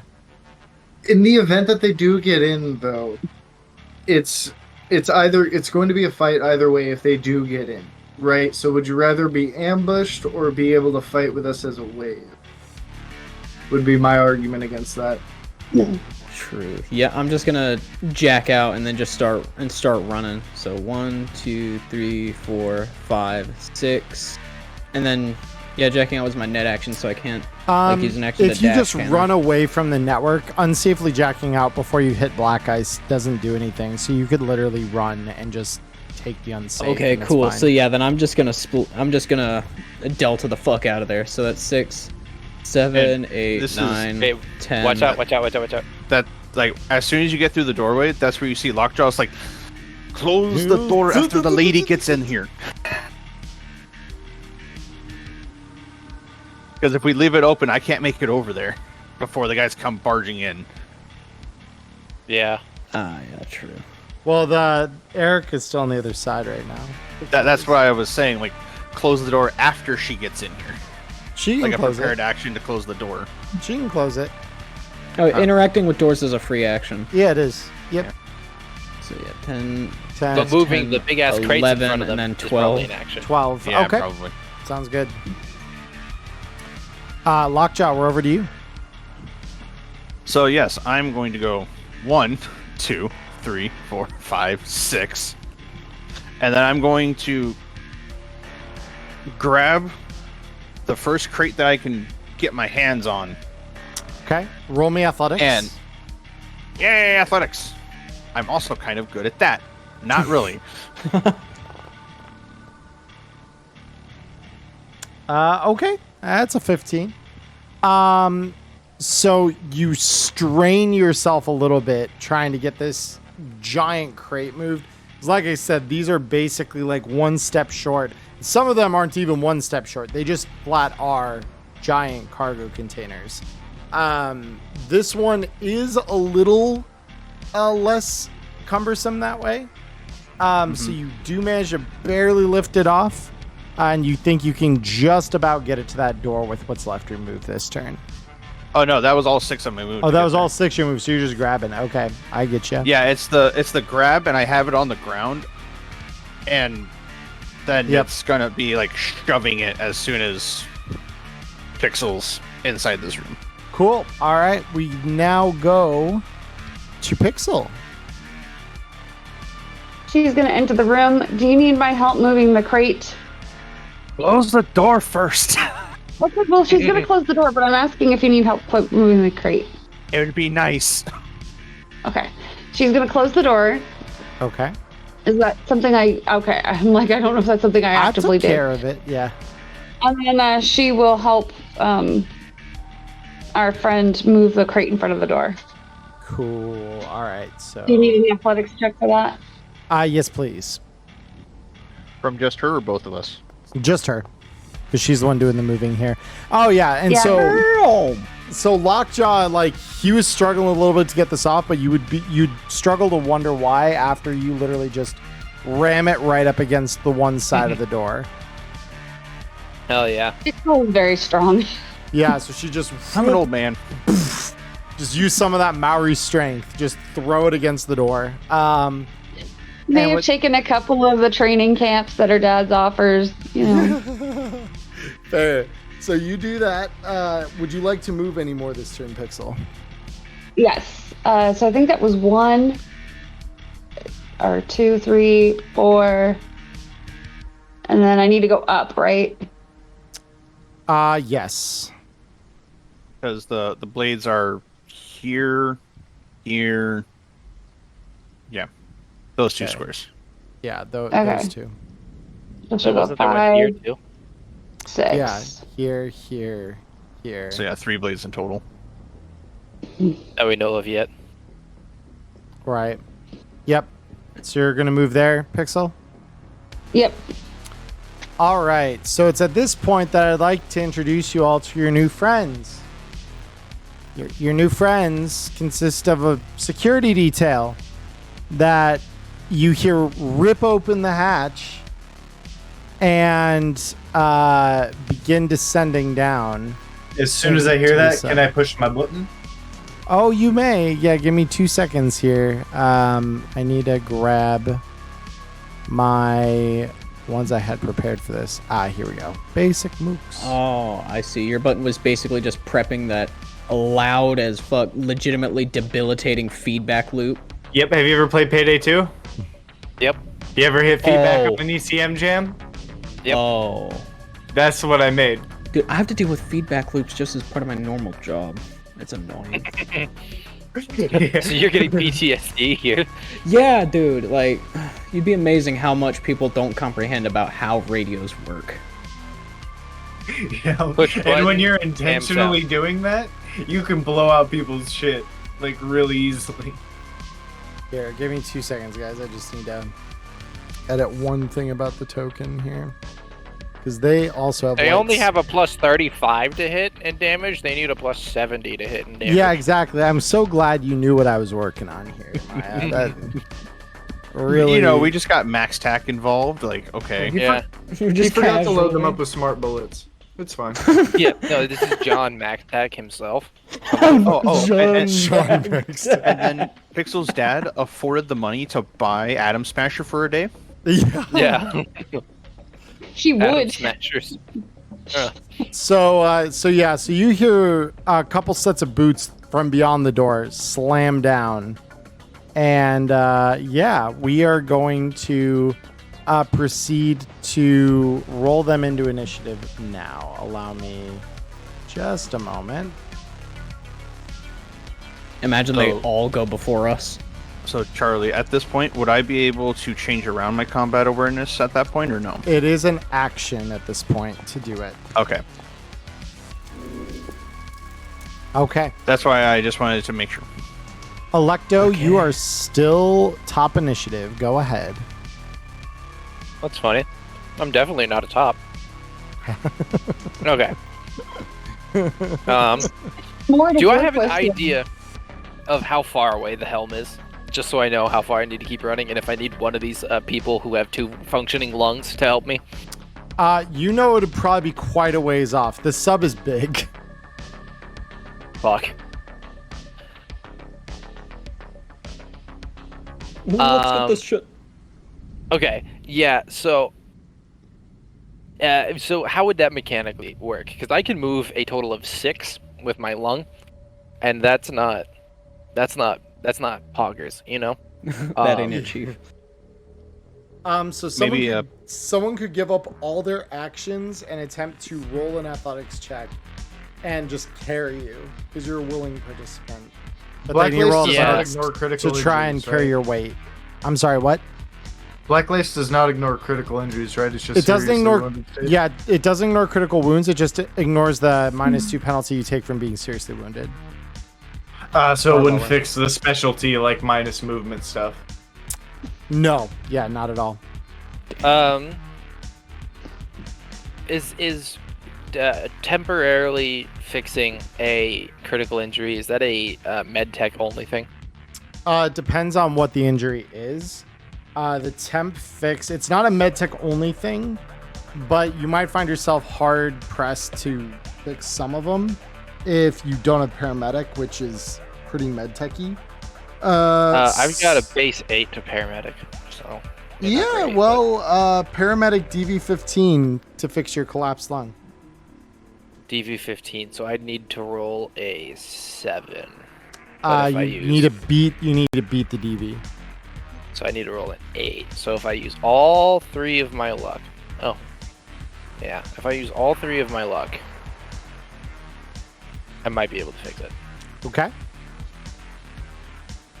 Yeah, fuck it. I gotta try, because otherwise I'm not getting to the end of the sub anytime soon. Unless, or did you say it was an action to roll athletics to help somebody carry me? Yeah, we sacrifice all of our action. Someone else can take an action to try and pick you up, but they would need to make an athletics check, and then they're giving up all of their other actions that trying to carry you their movement, essentially. Ghost, what's your movement? Ghost, you might be muted. Oh, I am muted. Sorry. I already have actions committed on my next turn. I'm going to try and use my button to make a play. We still need to roll out mechanically how that's going to work. That's right. I have an idea as to how it'll work, so no worries. Red Eye, what's your move? Because your move's 5, right? My movement is 6. 6? So even So, if yeah, I fix but- my lung, you can move me farther than I can move myself. Because I only have a move of 5 normally. And I don't know if I don't know if you can safely take the dash with a collapsed lung. So if I had you and I could take the run action, I could move a total of 12. So the only thing a collapsed lung does is it just decreases my move by 2. That's it. Alright, So yeah, cool. dashing and everything would be fine. All right, yeah. Okay, so I think what I'm going to do is I'm going to I don't know if I want to use my luck because I really want to save. So how does luck work for death saves? Because normally you add It to the doesn't. roll. It doesn't. Yeah. It doesn't. You literally So cannot don't- use luck on death saves. So don't save. All right. So I'm gonna try and fix this collapse lung then with my You luck. got it. All right. So that and then +3. Please. You do it. Oh hell yeah! Oh, the luck saved it. No. Let's Yeah. go. Let's fucking get it. So you All right. managed So to you just see me take. just. Yeah. Yeah. I don't. You, I've got a hole in my lung. I guess. I don't know how you yeah. fix Well, that. you IRL. you literally take your tech hand and you just like essentially reach in, tear out what's left of the bullet, and then just like attempt to use like whatever tiny little torch you would have at the end of this thing, like whatever little heat you would have to just cauterize the wound essentially and make it so that this is going to hold temporarily. So Yeah. So it's not permanently fixed, but it's not an issue for now. right. So you managed to fix it to a point that it is workable. Okay. So how do I note that on my? Right. So we would do the following. Let me grab your character here. There you are. So what I can do is this. I can delete it for now, but we're gonna note that you still need to get that fixed later because it does resolve the issue for the moment. Okay. And then I'm gonna go 1, 2, and then this is where Yes. they were, right? Yep. Yeah, the So then center I'm gonna four go squares, yeah. 3, 4. I'm just gonna keep along this line. So there's 5. Cool. All right. We now go to the first of the new friends that have joined the fight here.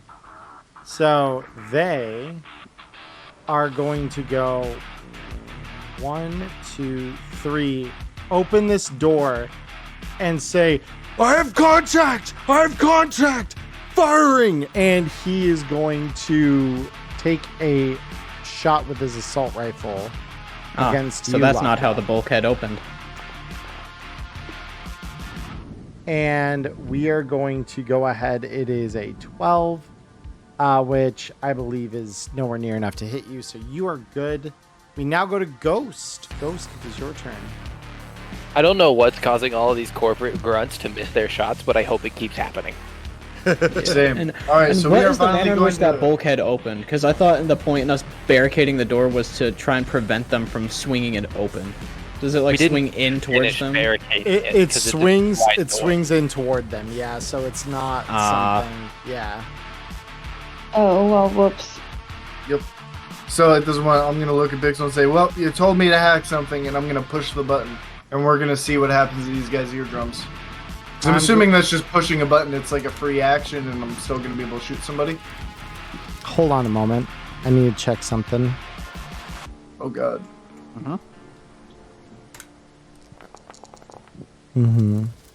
Interesting. Okay. Go ahead. Excuse me. I'm extremely unnerved by this behavior. Well, considering it's my button that I'm pushing, I think it's fine, right? Like I'm not assuming anything is fine. I'm never assuming anything's fine. Yeah, no. When Game Master rolls things and doesn't state what they are, but lets you see what the result is, I'm scared. Okay, You but should always generally be afraid in this game. It's just a good survival tactic. but I'm just blind to the results, right? The button has been pushed. The effects have been had. So yeah, the button is pushed as soon as it comes onto your turn, and you from this other room, just because the way that the sound is reverberating off the inner hall here, you hear the screech that echoes through these guys' headsets. You just hear one of them say, "Oh, fuck! God damn it, my ears!" And it is very bad for them. They all suffer the. I believe there is a ear critical injury for this. I'm just going. I believe like a blown eardrum. Damaged ear. There it is. Yeah, so these all suffer the damage to your critical injury. So I'm going to note real quick here. Damaged ear. Oh my god, come on. Damaged ear. Whoop. And damaged... Yeah, so I need to just assign this to all three of them. So let me just stack them up. Damaged ear. And then, yeah, like you said, Ghost, the device is destroyed, so you will not be able to use it as a radio again. Although it is not damaged beyond repair, I will mention that. It is destroyed, although not beyond repair, so your tech could fix it later if they felt so inclined. It's me. Oh, cool. And if we're both alive at the end of this. Oh, I feel like that just really increased our odds. Because I'm going to step up becoming and be really... increasing. Yeah, this is an increasingly bigger if as time goes on. Yeah, I have a maniacal smile hearing the screams after I push the button, knowing that it worked, and hearing the scream of their headsets from down the hallway. And I'm going to step up a couple steps, and level a shot at this guy in the doorway. Okay, cool.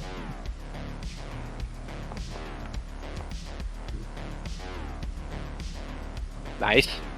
Yeah, I do believe that is good. Very good. Oh my. All right. So that is quite good indeed. You were just shooting at this one in the doorway? Yep. And then after that, I'm going to hide back up here so that it's out of the way. Back the hell off. Okay, very cool. What does the ruptured eardrums status do? So basically it makes it so that if they move more than 4 meters in a single turn, they cannot take a move action during the next turn. They also take a -2 to any perception checks involving hearing. Damn, so it's like every critical injury is like, oh, you wanted to move? Get fucked. That's not happening anymore. Yeah, I mean, movement with a severe wound is pretty difficult. Yeah, and no, with a ruptured sense. eardrum, that fucks with your equilibrium. Yeah, I was expecting like they fall to the ground or something. Yeah, it makes sense. I just thought it was funny. That's like every injury we've had so far. It's like moving. That's not a thing you get to do anymore, kiddo. Right, exactly. You're banished to the Shadow Realm, Jimbo. Jimbo? You're banished to the Shadow Realm, Jimbo. Yeah, no, we're gonna go now to Red Eye. We all make mistakes in the heat of passion, Jimbo. Alright. So, it is here and here that I need to avoid, right? Here and here and here are the 3 you guys know about.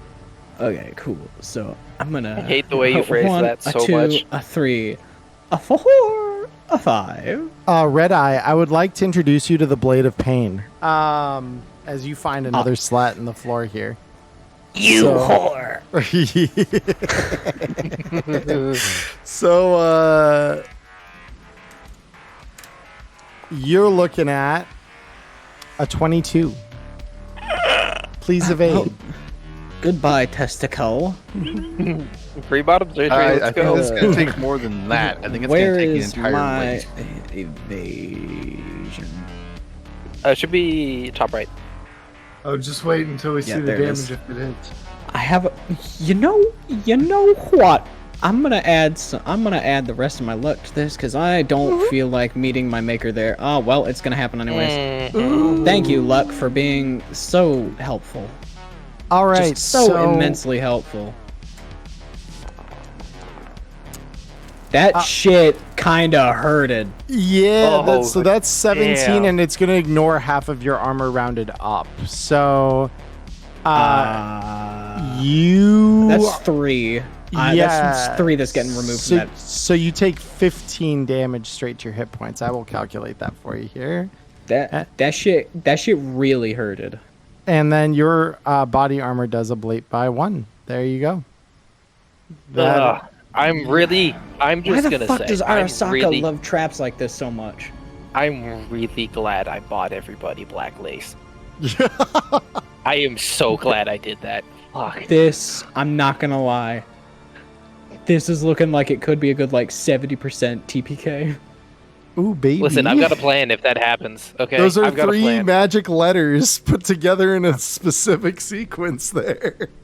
If I die, I unleash Way on this campaign, and none of us want that. Yeah, I've got a plan for what happens. Way. I'm not going to say what it is until I need to, but I have a plan.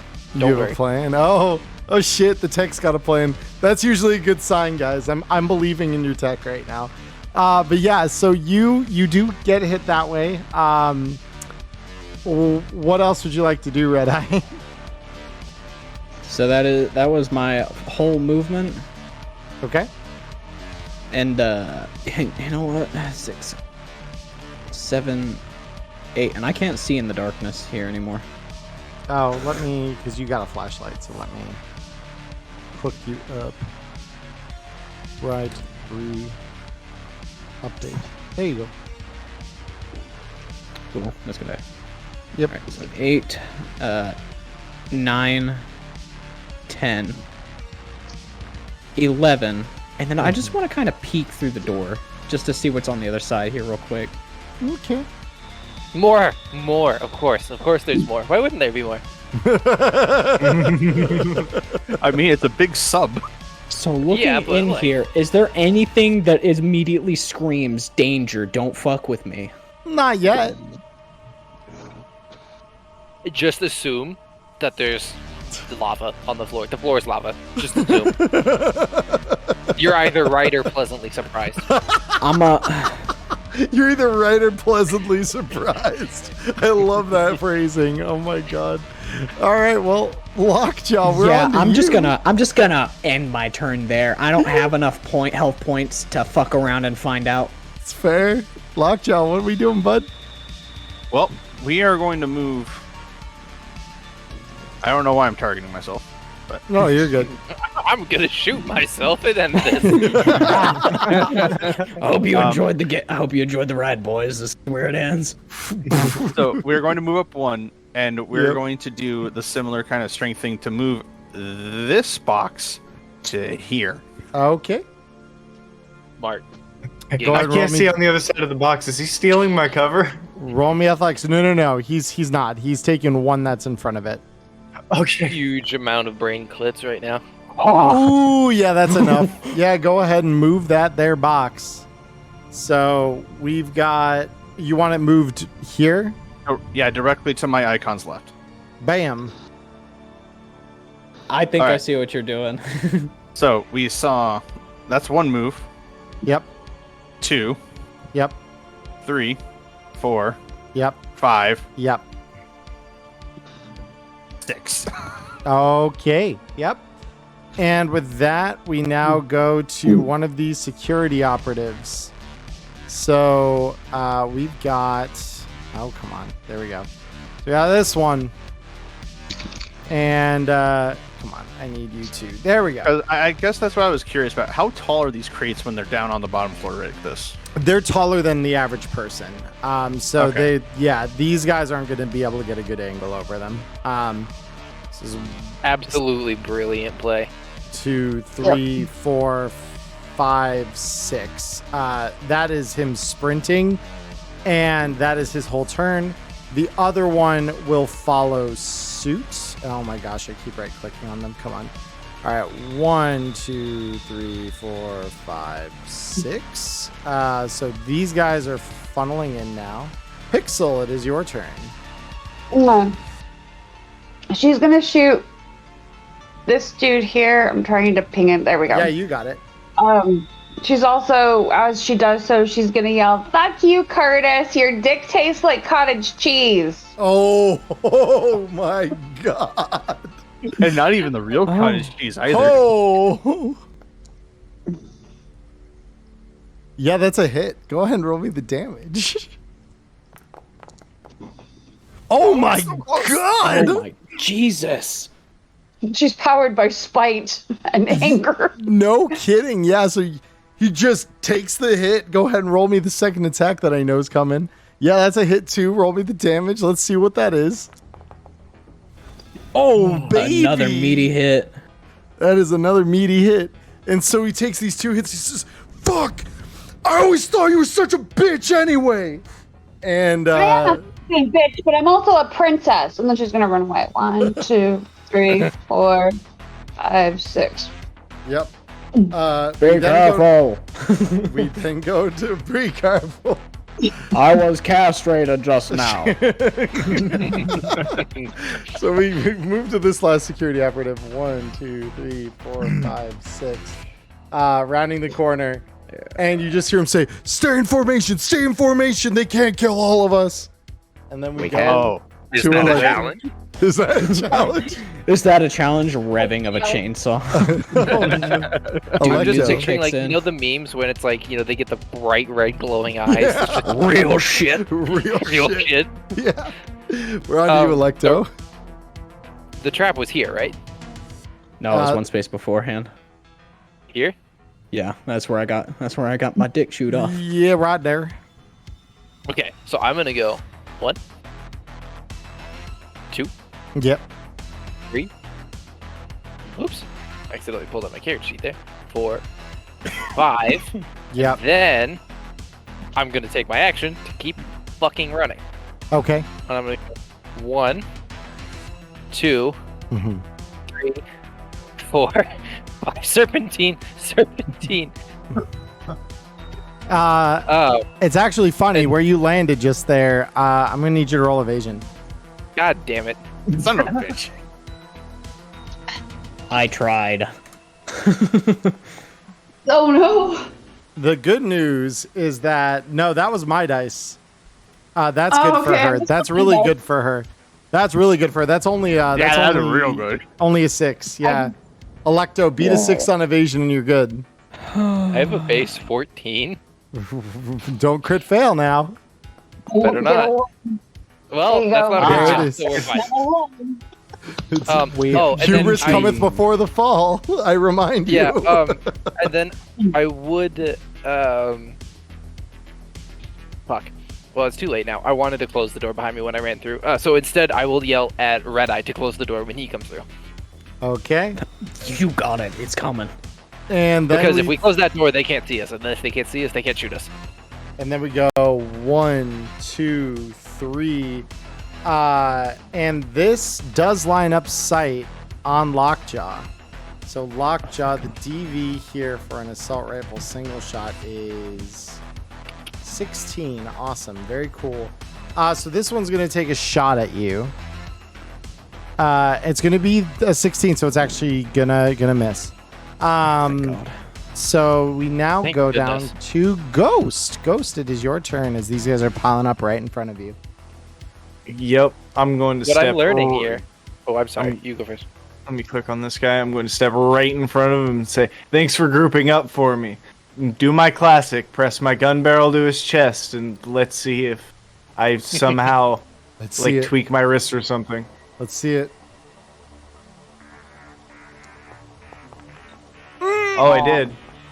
Oh, Yeah, not quite. Not quite enough. Sorry. Yep, I love it. And then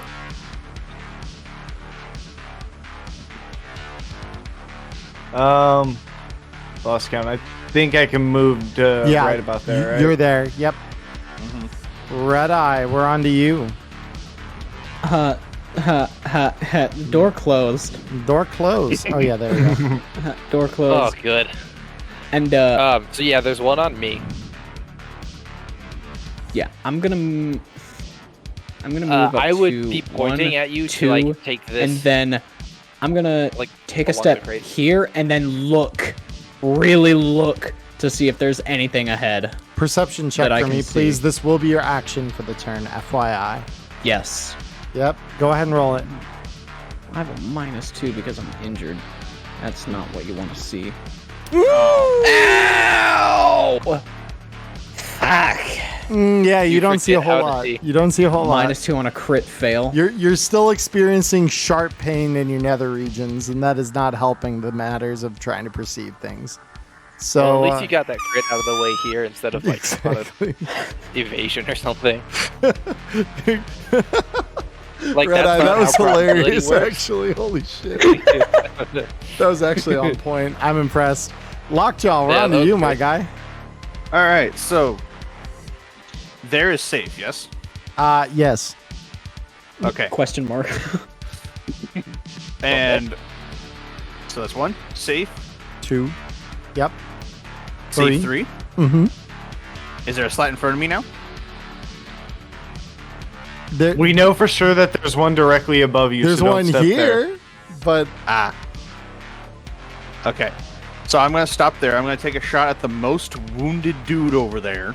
okay. That's Curtis. That would be Curtis. Yes. That's Curtis. His book tastes like cottage cheese. All right. It's important information. It's very And colorful and important Critical information. Let's see. This is just checking for me. So I'm 14. Yep. Let's see how he likes taking 10 bullets to the chest. Oh, we're gonna auto fire. Okay. Roll it. Let's see. Can we succeed in beating that DV enough? Nope. No. Not even close. Yeah, sorry. That's not gonna work. Look at the dice history. What is happening, guys? We had all of our good rolls earlier. Yeah. Yeah. Crit machine broke. So that was 3, Yep. 4, 5, Yep. 6. Mm-hmm. And as I'm running past Pixel and Ghost, I'm going to be like, you two are going to get through that door. And yeah, that's my turn. All right, cool. Next, we got the security operative number 1 here. This is going You know 1. it's bad when the Russian loses their 2. accent. Oh wait, did they move more than 3. 4 last turn? Oh. Oh. Did this one? Well, because the first one sprinted. He didn't did. You're Yeah, right. if they all of them sprinted, they all moved more than 4. Yeah, you're right. Good call. I forgot about that. All right. Well, Hell yeah. he's gonna take an assault rifle shot at you, Ghost. Oh, that's fine. So that's a 15. That's dodgeable. The DV. Yeah, I'll be fine. Yep. Yeah, easy. Then the one right next to him is gonna take another shot here. Also at you. I just want to make sure I gauge the DV on this. Wait a minute. Them getting the ear injury is actually fucking brilliant. Oh yeah, That could put so much space between us and them. Yeah. I'm soon as they very all quickly rush in, learning Sky. that space. And yeah, that's gonna be a distance miss. management is massive. Like managing how close people can get to you is huge. So Pixel, we're on to you. Here, do you want me to move so you can click your tile? Just so she can see her thing. Yeah.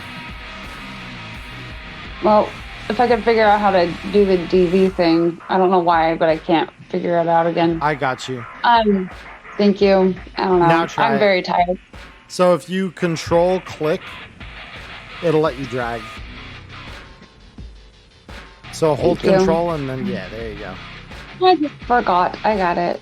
Okay, that's DV20. And here's a DV20.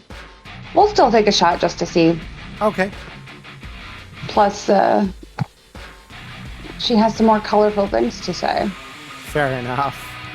So she's going to take a shot at Curtis, and as she does so, she's going to remind him that the reason he and his last girlfriend broke up was because when they were having sex, his girlfriend kept screaming her name. Oh my god. Yeah, that hits. That hits. Badass. That actually fucking Damn. hits. Holy shit. You're looking to end his career and his life. Holy shit. About to end this man's whole career. So that's gonna do damage. It's not enough to. Holy fuck! Oh my god, she wants Curtis hit fucking those. dead. Okay. hit those. Curtis Okay, Curtis. dead. Curtis is gone. Career. He isn't dead ended. yet, but he is very close. Oh my god. Did we factor in the emotional damage? 1, 2, Mhm. hold on.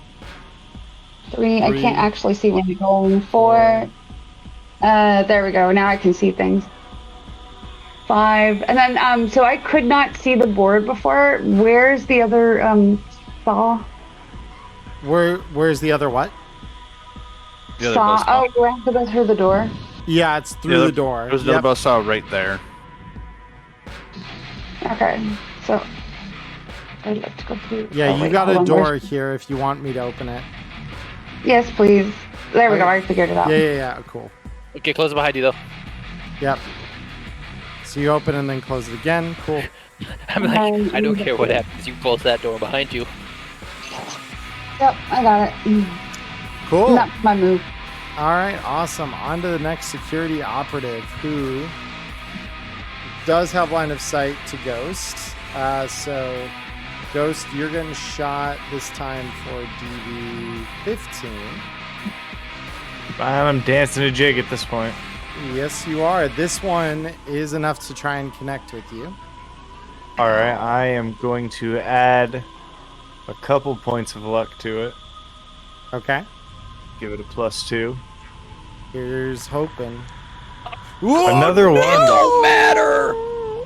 Okay, at least it's just another one, though. Jesus. It's not enough. No, not at all. I should have sunk in more luck. I'm changing off the blue dice. They're cursed. They're Yeah. cursed. 19, and I am on the ground. -2. No, you're at 7. You're fine. Oh, armor. Thank Christ. Your armor is getting in the way. You are fine. Don't Yeah. scare me like that. Yeah. I was about to have a heart attack. Oh boy. So next we go to Electo. Electo, we are on to you. What are you doing? Okay. 1, 2, 3, 4, 5. Is this another door I see here? That is. So I'm gonna use my action to move Yeah. again, Okay. and I'm gonna go 1, Yeah. peek in here. Okay, all right, that's spooky, but That looks promising. yes, I know I don't have an action. Just on my passive perception, what do I notice? So the room you open up into is full of a bunch of computer instrumentation. You can only assume this would be some kind of maintenance room for the AI or other integrated electronics on the ship so that someone could do maintenance on them if need be. Okay.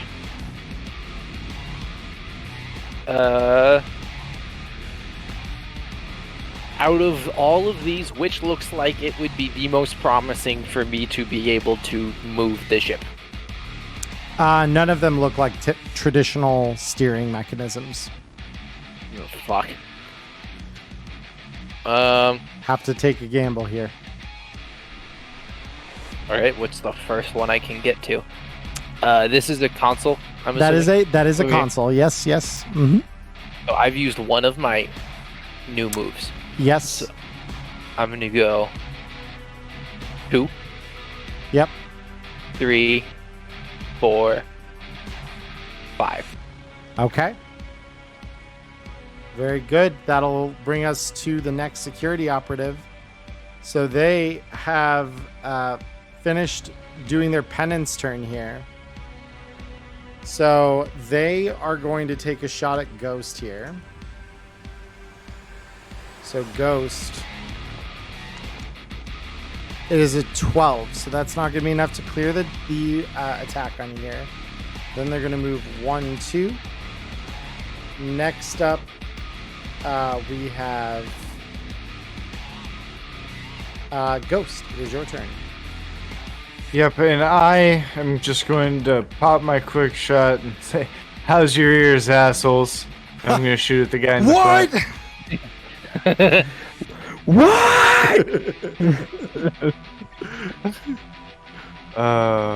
Okay, I'm not spending any luck on it. Oh my god! There it is! There it is! There it is! Finally. It's I told you, man, time. the blue dice are just cursed. Tarot. Let's see it. Let's see it. Tarot. Roll me 3 Tarot. 6s and we can have a conversation about tarot. Damn it. All right, not quite. However, yeah, that's going to pretty badly wound him. So you've done at least that much. So Ghost, And what are then you I doing shall now? flee. Okay. Let me click my token so I can control. 1, One, 2, 3. 4, 5. Open. 6, 7. Let me close that. Okay. I know. I didn't. Fuck! I forgot to close the door behind me. I'm a fucking hypocrite. It's okay. It's okay. There's a whole room between you and the bad guys. Nothing's take a ever long okay. time to Alright? move, too. There was several times where I was like, oh, it's okay. We'll make it out of this. And then she didn't, right? I'm not assuming anything's okay ever again. That's totally fair. Red Eye, we're on to you.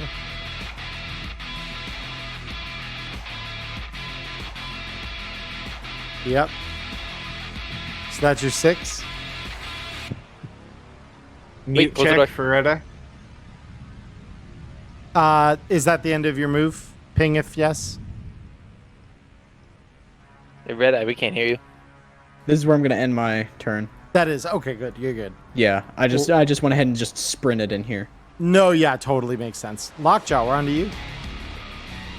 So, seeing that the other folks have made it into the room, Lockjaw is going to. Oh. All right. And let's see. Suppressive fire. How does this work? Suppressive fire. You roll an auto fire attack, except instead of rolling that against a DV to hit, you roll it against each one of them has to make a concentration save individually. And if you beat whatever their concentration is with your auto fire roll, anyone who fails that check for concentration has to go to cover. They have to use all means possible to get to cover in the next turn. And the range on that is how far? I can double check. You're a right now. genius. Actually, goated Yeah. with the sauce. If they have to move more than 4, or they just run into saw blade. Everyone within 25 meters out of cover and in line of sight must roll a concentration check. And that is literally all of them. That is literally all of them. Congratulations. Lockjaw. Lockjaw. When I said Lockjaw was a bodyguard, he's a bodyguard, and his assets are safely behind a door. Amen. Let's see it. Suppress these guys. I'm gonna dump Depress them. I'm gonna dump the last 2 of my luck into this. Fuck yeah, let's do it. 17, not bad at all. Not But bad. not very high. It could have been a lot better. Concentration is the thing they have to roll still. Actually, would my +1 to hit also apply to this? No, because it's not a hit. Okay. check. Okay, cool. Damn, Yo, even they crit the and they still crit. fail. Get fucked. Yes. Get fucked. Oh yes, that's All right, so that's the first of them. That's the second of them. Which one's That- Curtis? I want to know which one he is so I can specifically Curtis tell right him now? to screw off. Yeah, and Curtis is the one who just failed there. And next, the final one. Fucking Curtis. He can't do All anything 4 right. of them fail their concentration saves. yes. So you rail a line of bullets down, and you just hear him say, "Shit! Fuck! Get to cover!" And Yep, it is. This is called the sickle maneuver. This man is entering what is known as sickle mode. If you're a communist, is that sickle mode? Is it No. sickle? See, if I fire straight, it is a yank. So we go. So these guys now, having done everything in their power to preserve their movement this turn, have to take their movement to run the fuck back. So Yeah. let's see. Is it enough At to least just 2 of them will have to run beyond 2, use more than 2 movements. Yeah, so that one gets behind cover with just the 1 movement, but that's enough for him to be like, I've got to go and I got to stay back here. This one gets back behind cover. Now we go to Pixel. It is your turn. Well, don't. And so I still had move left for that. So Oh, I'm sorry. Yeah, go ahead. 1, 2, open the door, please. Click. Yep. 3. Click. Well, it's gonna be 3, Yep. and then 4, 5, and Do we also want to block that door? I mean, so in this case, it'll actually be 4 all in there. Cool. All right. Next up is Pixel. So Pixel's gonna go ahead and grab one of these crates and push it in front of the door now that everybody's in here. Mm-hmm. And also suggest that maybe we try to pile. Can we pile another crate on top? They are too big to really do that. but they can't go over them because they're already too tall, right? Yeah, they're enough to block the doorway just as like a one of things. So putting another one Then on top we doesn't could do much. pile them up to make it impossible for them to get in. In front of the door and then put another one on the side so that they can't easily get through the doorway by like going to the side like they did before. I mean, they can always try and break through them anyway. I could, but We have Curtis more boxes than they have men. had everything. Lockjaw coming into the room and seeing Pixel starting to argue with the box, he goes, "If you block one side, they can meet Bertha on the other." She's not she's not saying any of this out loud. Yeah. Only me. Well, Anyway, okay, all right, that was me being accidental meta knowledge. Sorry. So yeah, so Pixel, what's the? So you're gonna try and move a box here? She's gonna grab this box. Let's see if I can get the ping to work. Yeah. There we go. And move it in front of door. Athletics check, please.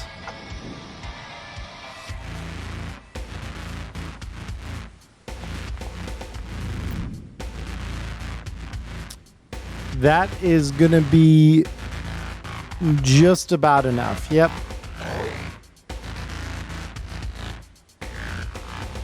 So let me get this. Womp womp. There we go. So that is in front of the door now. Okay. Do I still have move? You do? Also, what is this that's been revealed? Is that anything? It's nothing. Or is that... Okay. It's just a rack. And I heard that there was a saw in here, but I didn't see where it was. I think it was somewhere roughly in the middle of the room. I believe it was here. 3, 4, 5, 6. Okay. Very cool. We now Okay, go... I wasn't asked to do an evasion, so we're gonna assume that I'm fine. You're fine. Yep. So then this security operative is already in cover at the start of their turn. So they are going to make a move to go forward. So this is going to be... Excuse you. What? My guy, why aren't you moving? Oh, I can see why. Hold on. I think I solved that problem. All right, there we go. 1, 2, 3, 4, 5, 6. Like, he's just going to start sprinting out here. Then we go back to Electo. It is your turn. If he moves 6, that means he moved more than 4, right? Doesn't he take damage or something? He can't just move can't next move in turn his next is turn. what that means. Oh, okay. But they got nothing but distance to try and cover at this point, so they've got to do what they got to do. Yeah, okay. So, I'm gonna tech scan this tool, or this console in front of me, see what it is. Sick. Yeah, go ahead and roll me a basic tech check.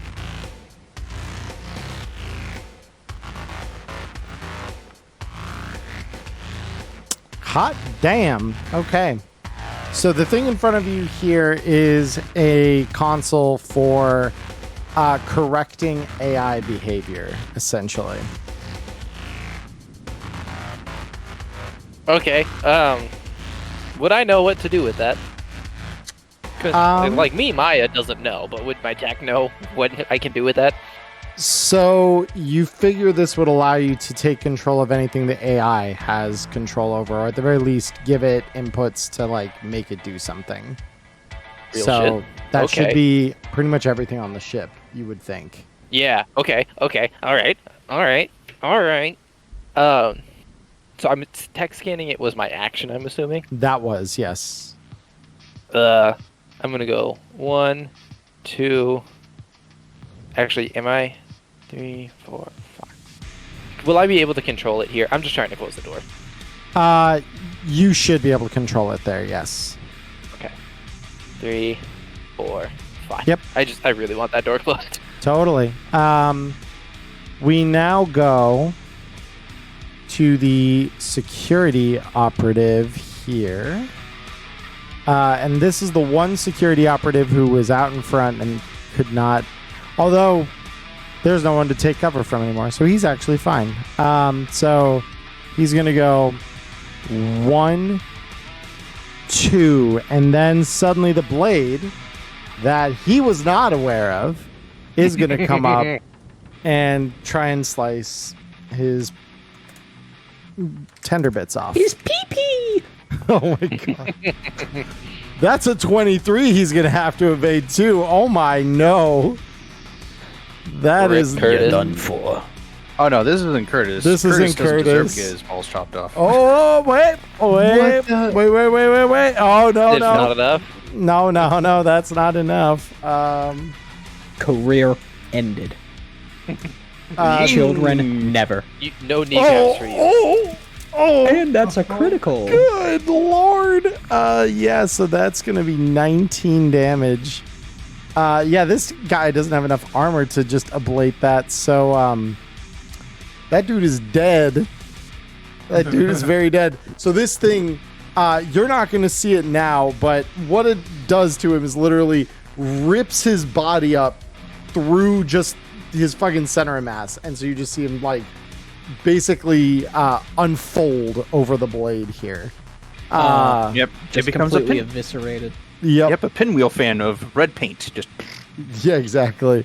And the guy right next to him just sprayed with his viscera. It is not good in that room. Ghost, we're on to you. I am at an impasse here. Because, so we're completely out of their line of sight. Like, they don't know exactly where we are in this room, right? Right, yeah. You guys are covered because you've got a door between you, walls between you. Yeah, they don't know anything. I would like to move right here and try and tuck into the shadows as much as possible, like actually conceal myself. So unless somebody investigates behind the corner of that box. My guy's small, he can fit. Let's go ahead and roll me a stealth check for that. That's what I was hoping for. Skills, body skills, stealth. Thankfully it's Dex though. Nice. Yeah, that's pretty good. So we'll keep that in mind. So is that your whole action for this turn? If that doesn't count as my action, I'll have like a readied shot. So if anybody does really clear that corner and investigate, to just pop a shot. Yeah, no, But- the stealth would be your action, but that's what I'm saying is that's it for the turn. No Yeah. more movement. Okay. Red Eye, we're on to you. I'm scanning for any possible access ports. Oh yeah, go ahead and roll it. And scanner. Critically wounded, so that doesn't help. That's okay, because with that, you do detect this is an access, this is an access, and this is an access. So like you've got access points all over this room. Alright, so I just got an alert that says check your roll rank abilities. They don't look right. Same. Hold on, what? oh no, that's just me. I'm preparing for my next action next turn. Oh, okay. I was like, what? I didn't do anything. So I'm gonna look around and just let Electo know. So, I've got a few access ports here. It looks like you're getting ready to try to use that terminal, right? Yeah. All right, then I'll try to jack into the net over here at this bench. Question: I don't know what this is. It's a I'm gonna- it's terminal. To me, so I can put you out. Cool. All right. I'm going in. If I don't come out, it's been a pleasure. That won't happen. Oh, And I'm moving in and I'm jacking into the net. cool. Yeah, you're presented with the password that looks very familiar here. Oh, so this is the... So... this should, in theory, based on what you're seeing right now, it looks like it might be the same network. Let's just Pathfinder to be sure. Go ahead and roll it. At least try to. Right. And yeah, that you're just going to get a password returned. Well, being critically... Mm-hmm. You could always take that black lace she gave you. I could, but I'll have to wait for my next turn, though. Yep. Lockjaw, we're on to you. Here we go. All right, so yes, as figured out, I am changing my action is to take all of my combat awareness and slotting it into spot weakness. Mm-hmm. So I'm going to move one, and it's safe, yes? Yes, it's safe. Okay. So I'm going to move here. I'm going to let my... I'm going to throw my assault rifle on my back. I'm going to pop out Bertha. And then would I need to take an action to make a stealth check to do the same thing as Ghost where he's kind of hiding? I know I'm a lot bigger, but... Yes, okay. you would. Yep. Okay, so then at that point, I'm not going to be stealthy hiding. I'm just going to crouch and... You're just going to crouch and have a gun leveled ready to go kind of thing? Well, yeah, chainsaw ready to go. And essentially... I would have a ready action to rev the chainsaw, but I can't do that, so... Yeah, okay. No, I get you. So next up, we've got a security operative. So this security operative did not move more than 4 meters last turn. So they can go 1, I think. Come on. 1, 2, 3, 4, 5, 6. Stepping around their eviscerated comrade. Then this one, 1, 2, and then he's going to take a step forward, 3, and get eviscerated. So I'm going to roll his evasion first just because it's a little quicker for me. That is a 9. That's probably not going to work, considering... Oh my. These, yeah, about that guy and everything in his lower half, Oh my Another crit? God, okay. Jesus. Those buzzsaws stole all of our crits, guys. Yeah, so this guy is I know where they're gone. So that isn't gonna even do too much to him, but... Oh, well, no, this is ignoring half his armor, so hold on. That does a little more than I gave it credit for. So first does this... 4 damage, ablating the body, and then we roll him a critical injury, and that's broken ribs. Oh no! So he really can't move. He really can't move. So this thing literally just shreds part of his ribs till one of them just dislocates. And yeah, this guy's having a bad time. A very can't move next turn either. It's crazy. Bad time. So he is going to use the last little bit of his sprint movement here to go 1, 2, and that's it. That's all he can do. And with that, we go to this next one here. Oh, wait, no, that was it. Okay, cool. Pixel, your turn. Okay. Let me make sure. The Pixel is going to go ahead and just move further in, I think. Okay. 2, 3, 4, 5. I actually can't see. Hold on. You weren't actually moving there. You got here. There we go. Yeah, I think it just froze. I couldn't actually see what I was doing either. So I think that was 5. So you're just at 2 here. Oh, I'm at 2. 3. And then you want to open this? Yeah. There we go. I was trying to open it. It just wasn't working. Yeah. And close it behind you. I'm still in the middle of counting. Yes, that's 4. And then 5, 6. Cool. And she'll go to, oh no, wait. Yeah, so she'll go ahead and just prepare an action in the event that an enemy appears suddenly. Just have her gun ready.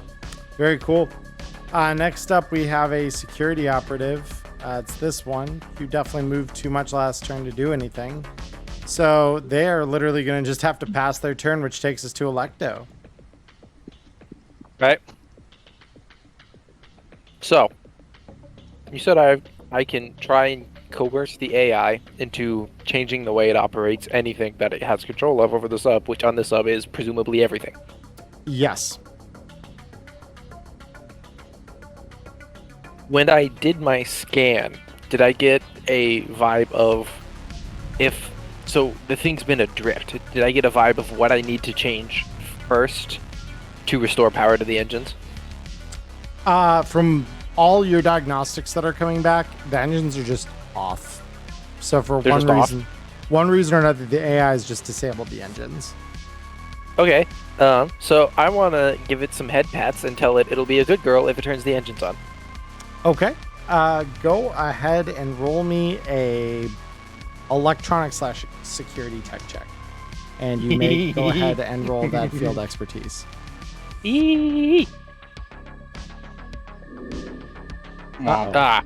me. Not nearly as bad as I thought it would be. Okay. Yeah, me neither, considering it's a crit. Yeah. The Fail. dice are not liking us tonight. Well, that 17 says otherwise, actually. That's not the dice. That's the That's not the dice. ton of points I put into Electech. So That's the result of excellent min-maxing. That's not the dice rolls. So with that, you actually do. So you basically tell it to get the engines back on. Mm-hmm. So it does ignite the engines, and I'm guessing no one else has a radio communicator in here. So yeah, so you get the engines moving again, and once the engines start, the ship begins to submerge. Good. Carrying on its path. That was going to be my next. Yeah, that was going to be my next move, was to get it to dive. Well, How good did they close the hatch behind them? So I was about to get to that. Oh fuck! So you hear someone scream from the other room. Fuck! We forgot the hatch! We forgot the fucking hatch! No! And yeah, this is not going to end well for them, I think. And you start hearing little alarms on this saying, "Warning, ballast off. Warning, ballast off." So my next move, which I can't do this turn because I'm assuming that was an action. Yeah, it's 3 second rounds though, so you shouldn't have too much to worry about. Yeah, it depends on how quickly this thing submerges. It really does, doesn't it? On the upside, we did close every bulkhead behind us, so only that chamber will flood. If we can pull it off somewhere, because it can like lever out before we rip against the bottom or whatever, we can re-emerge somewhere else, and it should have some method of flushing a chamber, because there is no actual damage yet. Yeah, because it is common on submarines for like the hatch area to get water in it.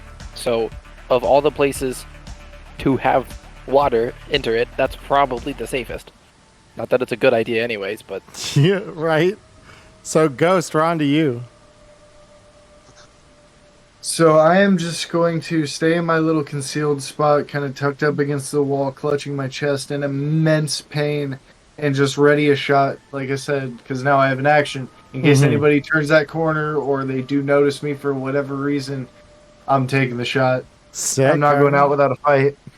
Cool. Red Eye, we're on to you. I'm hitting the black lace. You're hitting the black lace. All right, there's your action for the Yes. turn. Roll me a resist. It has been consumed. Yep, so you will lose the negative immediately, even before this resist drugs torture roll comes up. So go ahead and roll me that resist drugs torture check. So do I just remove this -2 mod from it? You would, yes. Or do I keep it? All right. I wonder if that's an effect. Ooh, Oh. You Baby. are not Go, addicted you to god. black lace.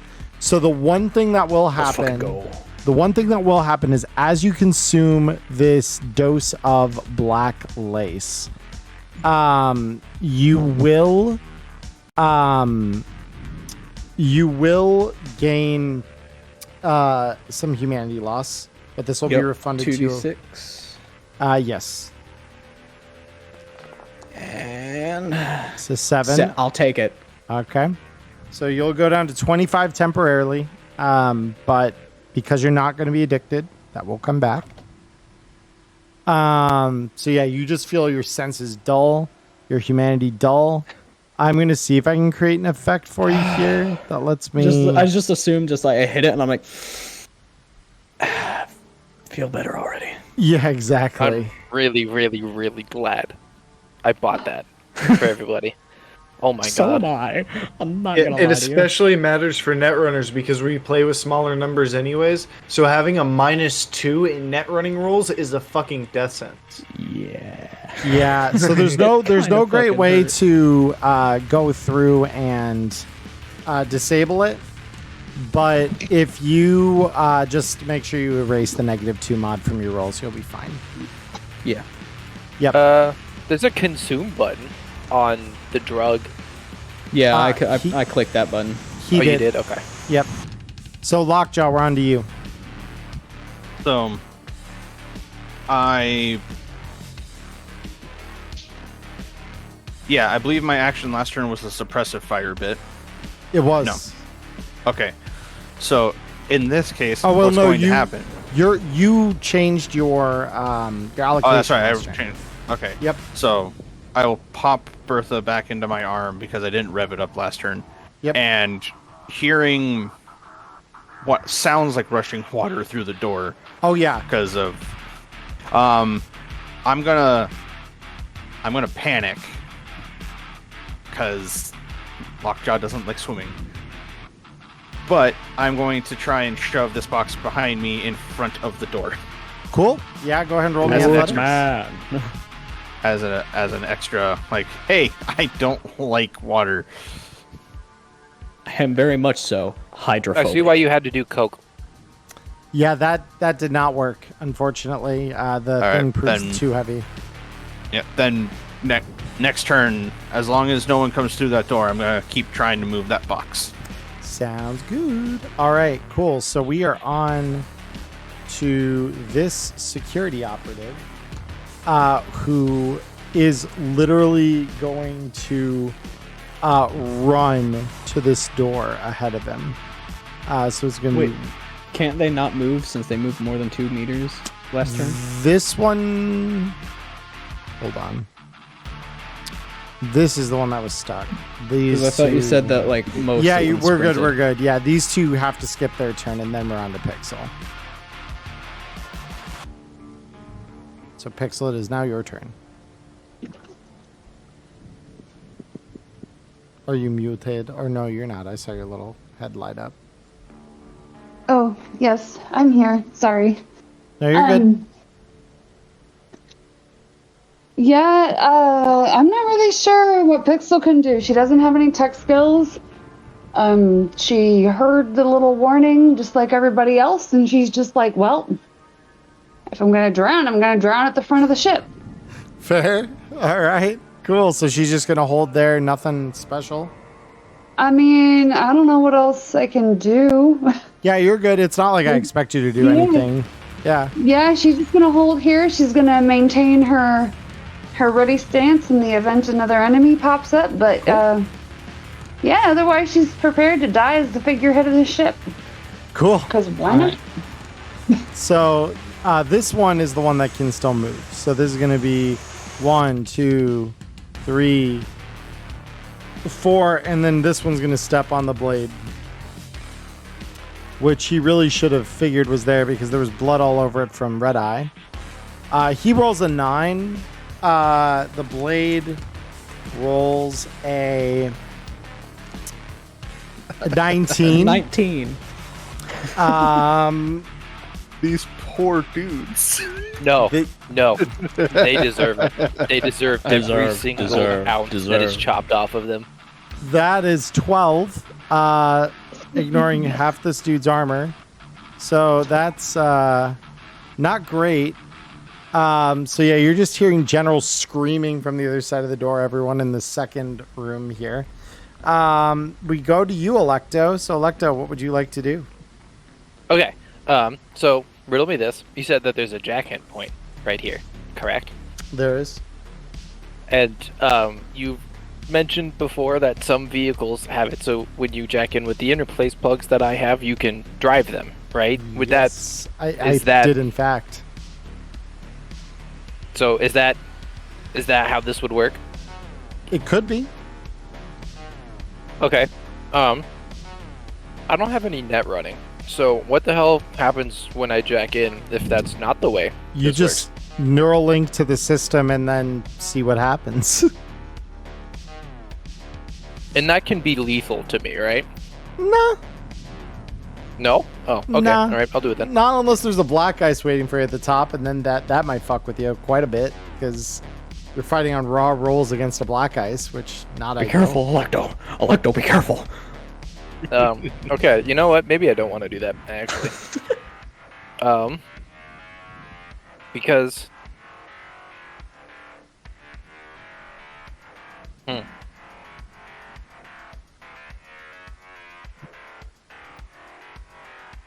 I want to is it possible to reprogram the AI's IFF to permanently identify all of us as friendlies?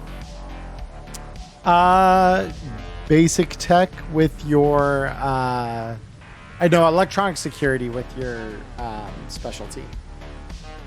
It's funny because it doesn't matter because I have the same skill in both. Fair enough, yeah. Just wanna But it does classify matter. correctly. Like it doesn't. Okay. I know it would usually be raw rules, but since she has interface plugs, if I gave her a cyber deck, would she be able to hook that up into it? Technically, yes. Would she be 'cause, able like, to do with anything? something like As a, Speedy. she wouldn't be able to net run because she would have like all of, I think, 2 net actions, but it would be very stressful. I don't even know for what her. the fuck that means. Yeah. So so you just telling it to change the IFF so that you're all recognized friendly. Yes. Perfect. Yeah. So it says identities recognized, and you see it flag your 5 IDs as green, and it has like a snapshot of your faces from the observation cameras. This is so exciting. I'm stealing a submarine. Okay. Yeah, that's my turn. Next, we go to Ghost. I am just lying in wait here, hoping that they don't bust down this door. I would try and help with the boxes, but I can't afford to step out from behind my box. Very cool. Red Eye, we're on you. So, I have a theory, but I don't know if it will work. So, if Okay. our IDs are now flagged as green, would that mean that it would also recognize my name in the system, and Black Ice would be like, hey, this dude's chill, we ain't gonna fuck with him? It very well may. That's the right kind of thing to have, at least, if you're going to be tagged as a friendly in a system. But I assume I still have to backdoor through the system, through this password. Considering you don't know the password itself, yes. All right, cool. Then I will try to do that. Okay. Yeah, because it could be like you're a net runner who doesn't have the right admin privileges. Think of it that way. But it still works for the company. Yeah, true. Yep. And Like, we're not going to kill you backdoor- about it, but you still can't come in here. Oh, there it is. That's enough. Yeah, you crack right through that password and you are on to the next level. All right, let's kick it. Let's see what we're dealing with down here. Yep. If this is the same net, there should be a Black Ice. Yeah, and so you descend down and you hear you see two ravens just chilling there. They don't seem to they don't seem to pay you any mind. They literally are just kind of looking at you, blinking, and that's it. Fuck yeah. Hell yes. I Oh am my diving God. down as far as I can. Oh, very good. All right, let me just get that net map back in front of me here. So you dive all the way down until you hit a password on level 6. Backdoor through that motherfucker. All right, let's see it. And this is net action 2. That is not enough. I figured. So we try again. Do it again. Roll that 9. Do it. Dang it. Nope. Maybe int. Maybe int. All right, so with that, we now go. Although I am going to relay back to Electo. Whatever you did, keep doing it. You got it. Oh, yeah, Lockjaw, we're on to you. So, hearing the mixture of roaring water and screaming, Yep. I'm going to assume that I'm the only one in this room because I don't know Ghost is behind the other box. It's an automated sub. It can probably automatically. I'm checking for that next turn. Yeah. Sorry. So yes, I needed to say I'm- that out loud so I wouldn't forget.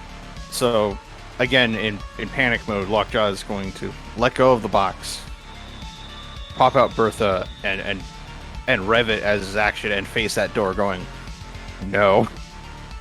I will stab the water. I will fight the liquid. All right. I will stab whatever comes through that door. So we now go to the guys who had to wait last turn. Yeah, this is the one with just the damage here. So we go 1, 2, 3, 4, 5, 6. And you just hear this guy, like, a little more clearly as he approaches the door. Let us through! Let us through! We don't want to fucking die! We don't want to fucking die! Oh, now they care about preservation of And life. this guy's just going to move 2 because that's all he can move without suffering further. And actually, oh my.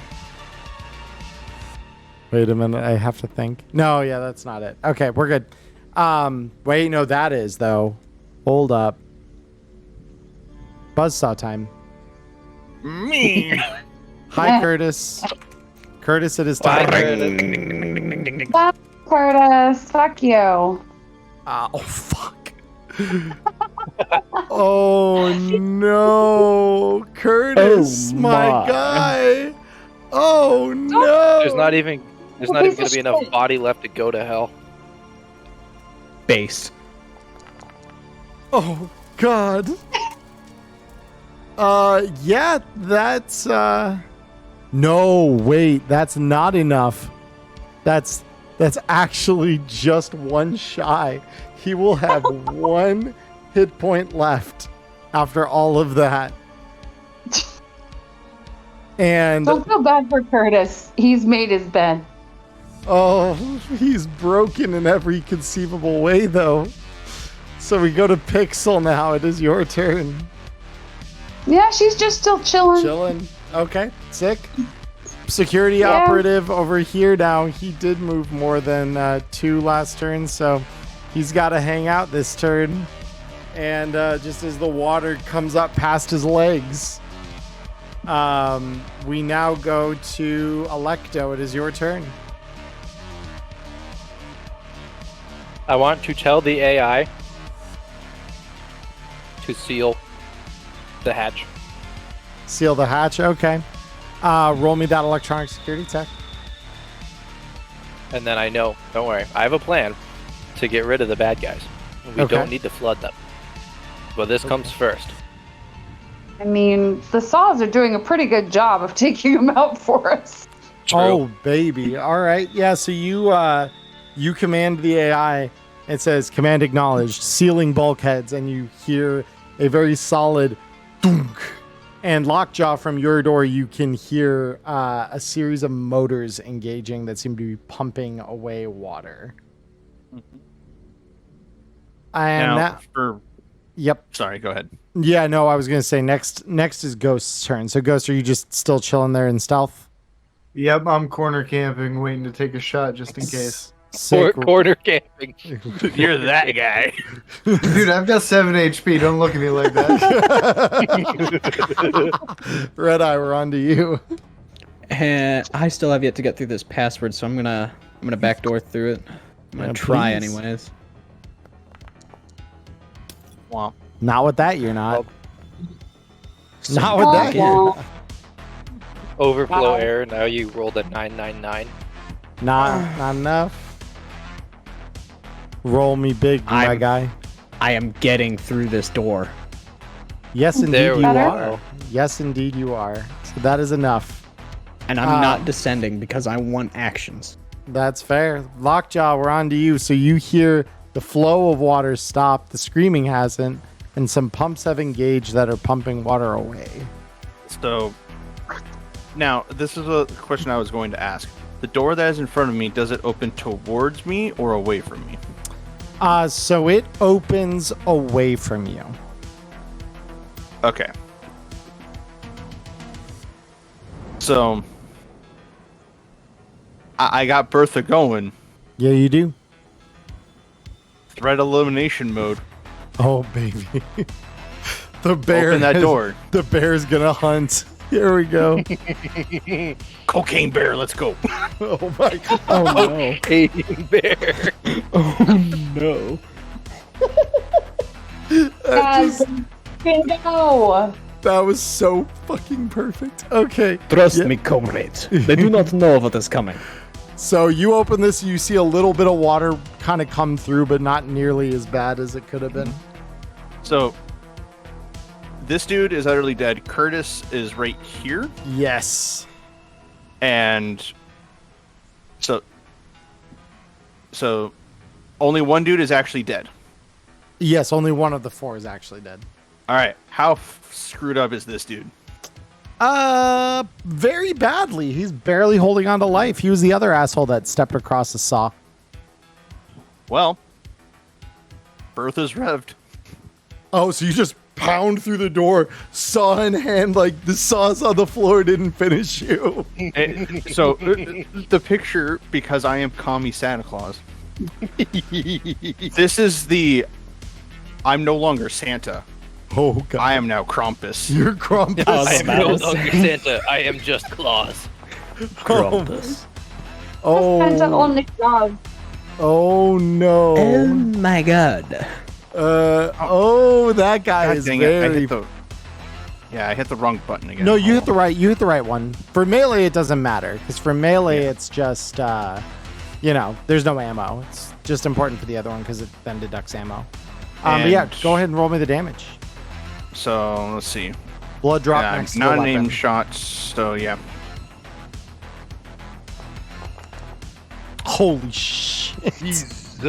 Oh god damn. Oh my goodness. So that is a very dead guy. The critical injury that he succumbs to here is torn muscle. So you literally just rip his torso in half with your chainsaw arm. And he just falls over dead in front of you in half. That actually is just dead ass some Chainsaw Man shit. That really is. So yes, that was 1, 2. I step over his body for 3. Yup. 4, 5. Yep. And there was not a blade where I'm standing here, correct? There the is other guy's not. staying on top of it still. Yes. All right, I'm literally gonna lord over him. It's like, you either take that one, or you either take that one, or this one. Oh, oh no. Based. Oh no. Okay, well, this guy down here is pissing himself because he knows there is no getting out of here alive, probably. So in a last-ditch effort to try and make his life mean something, he is going to raise a very heavy pistol to you. And with a, 6 meters? Yeah, so that's going to be a DV13 on this one. So he's going to raise a very heavy pistol. And And just miss. Oh, no. I need yes. to roll something. So yeah, he's Oh my goodness.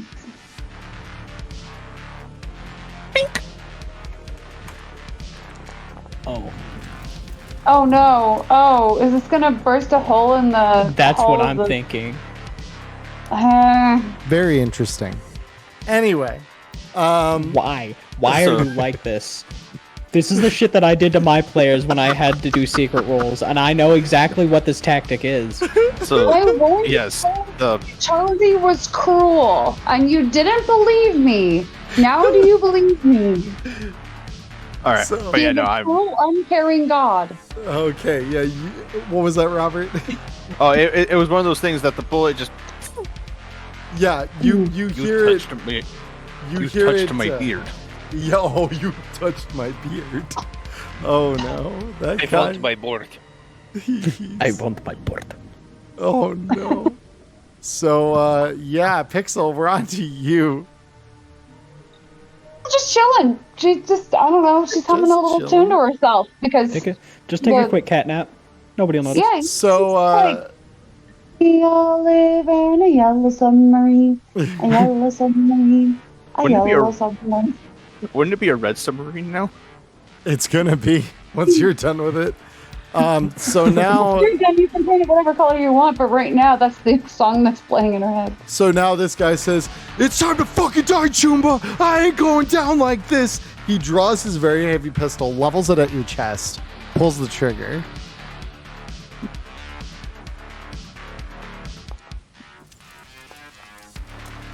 $22. Nothing against you, Lockjaw, but I want him to hit you so it doesn't hit the whole of the sub. Well, I mean, with where he's aiming, it'd hit the Um, bulkhead at worst. Actually, thinking no, well, it does. It does. Oh, Yeah, that'll be 17 damage to you then. Applying that now. Oh, you only take 6. You haven't taken Oh, anything. just- You're fine. Yeah. That's just a It's- scratch. The bullet finds purchase in my right shoulder, and it's a. All right, eeny meeny. Which finger will it be, sir? Okay. So Electo, we're on to you. so from here, just, all right. Yeah, no, I'm gonna. So hold on. Before I do this, I want to clarify. Nobody has taken their gas mask off, right? I don't believe anyone has. I have I'm nasal go- I- filters. I want to tell the AI to dispense the gas and get rid of these security operatives. All right, go ahead and roll me Oh, I electronic see. security tech, please. Bro, her name's not Unceasing Anger for nothing. You're goddamn right. Holy shit. Infinite Oh my cosmic God. power. So what's gonna happen here is you hear the computer chirp back with a confirmation ping. It says dispensing biotoxic gases now, and all of these guys have to fucking take a resist drugs torture check here. Ooh, that's not good enough. That's really not good enough. So each of these guys takes 3d6 straight to their hit points. Get Good soup. fucked. Good soup. Good soup. It is the best soup. Good soup. Good soup. So that's 6 damage straight to this dude's health. This one, oh, that's gonna just kill him. He's got 1 hit point left. So as the first And dose that of was Curtis, biotoxin- wasn't it? That was Curtis. So Rip Curtis Curtis. dies, bleeding out of every orifice as this thing just totally fucking ends him, corroding him As he from the deserved. inside out. He's dead. All right. So we go from Electo to Ghost, who is still just chilling, as I understand it. Yes.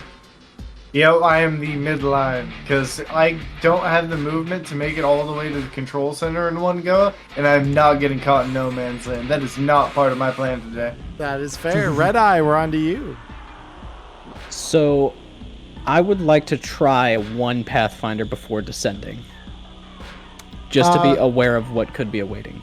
Unless I already know. Because did you? Well, you can Because safely. I made it all the way to... I did get a successful Pathfinder in the previous one, but Yep. I don't think that carried over. I mean, your knowledge of it would. And so if you're running off the assumption that the other one is still the same net, you know that the next level should be bottom, if that were the case. And it should Just like me.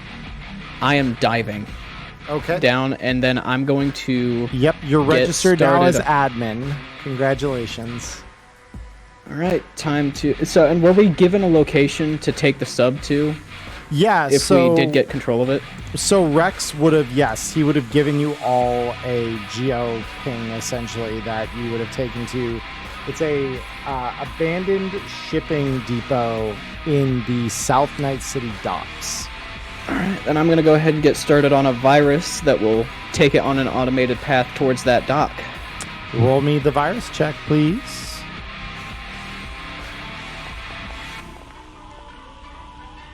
Okay.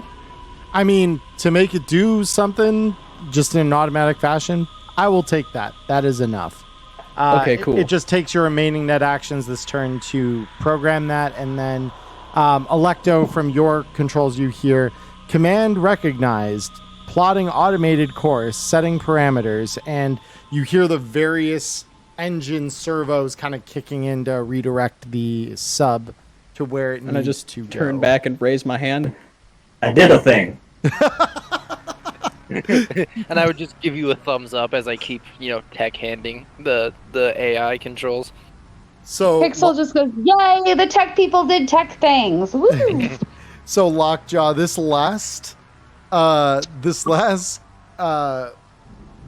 officer still has his gun leveled at your chest, and he's trembling because he knows what comes next is not going to be pretty. It was one of those eeny, meeny, miny, mo. And I just level this thing on his head. Oh, baby. So wait, are you aiming at his head? No. Like, because I'm lording over him, it's very much just a swing down. Fair. Okay, cool. Roll me the attack. Ooh. Evasion on this is not good enough. Roll me the damage. Tear. Until it is done. If I get the tarot on this is going to be freaking sweet. I will applaud you greatly if you end up pulling that off. Oh no. That's the inverse tarot. It's the antithesis of the tarot. Anti-tarot, yeah. Unfortunate. That's okay. He still takes a shitload of damage. That's good. Pixel, it's bring it down, and I leave it in there for a second, and it's just like... Yeah, and you just see this dude's viscera just spray out from his chest. Oh, fuck! And you're like literally bearing him down against the blade that he's still standing on. As we come to his turn, he's gonna have to roll evasion against this blade again because he hasn't moved from it. That is interesting. A lot. So now the evasion. Yeah.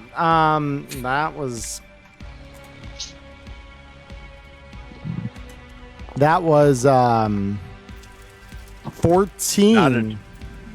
Yeah, so that does not kill him.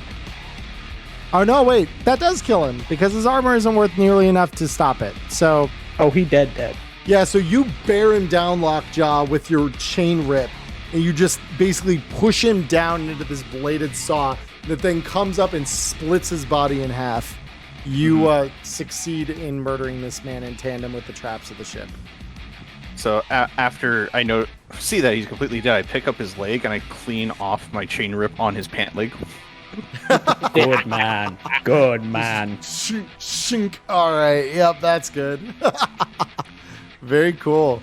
So that'll be the end of combat. Congratulations. You guys have stolen a sub. So, hold on. Yes, end of combat. I have two minds, and I don't know which is going to be more likely, but I want to spoof a signal because I'm assuming there's going to be all those AVs still above us. I want to spoof a signal Because you said there was a depth where, unless they're using active sonar, which I'm assuming the AVs won't have, they will not be able to detect us. Right. Basically, once you're under the surface of the water, like even just a couple meters without any active sonar, they really don't have a reliable ping on you. Like maybe for a little while they would, like maybe the first 100 meters or so. Beyond that, That's perfect. They're not keeping up with you. So the last thing they likely would have heard from their dudes is that, oh fuck, we forgot to close the hatch, and the sound of rushing water. Yep. So I want to spoof a mayday signal. Not a mayday signal, but like a like hull breach. Yep. And then keep descending. So they get a ping that the hull was breached. It's fake. And we keep going down. They lose track of us. They're going to think the sub sunk. And we're all dead. And don't forget, we That's what have I to get the wanna do. ballasts online so we can level out. Yeah, that should be relatively easy. Because Charlie said the once we sealed the bulkheads, the pumps were already pumping the water out. Yep. It Okay, was cool. mostly the broken seal there that was the problem. So yeah, you would have even gotten a chime probably just a few minutes after the last guy dies. Ballasts restored to normal. Buoyancy achieved. So I want to spoof I want to spoof a mayday signal, not like a tracking one, but one that's like, hey, we're sinking, blah blah blah, and then have it go offline as we descend, and then keep going to our destination. Cool. Roll me electronic security tech.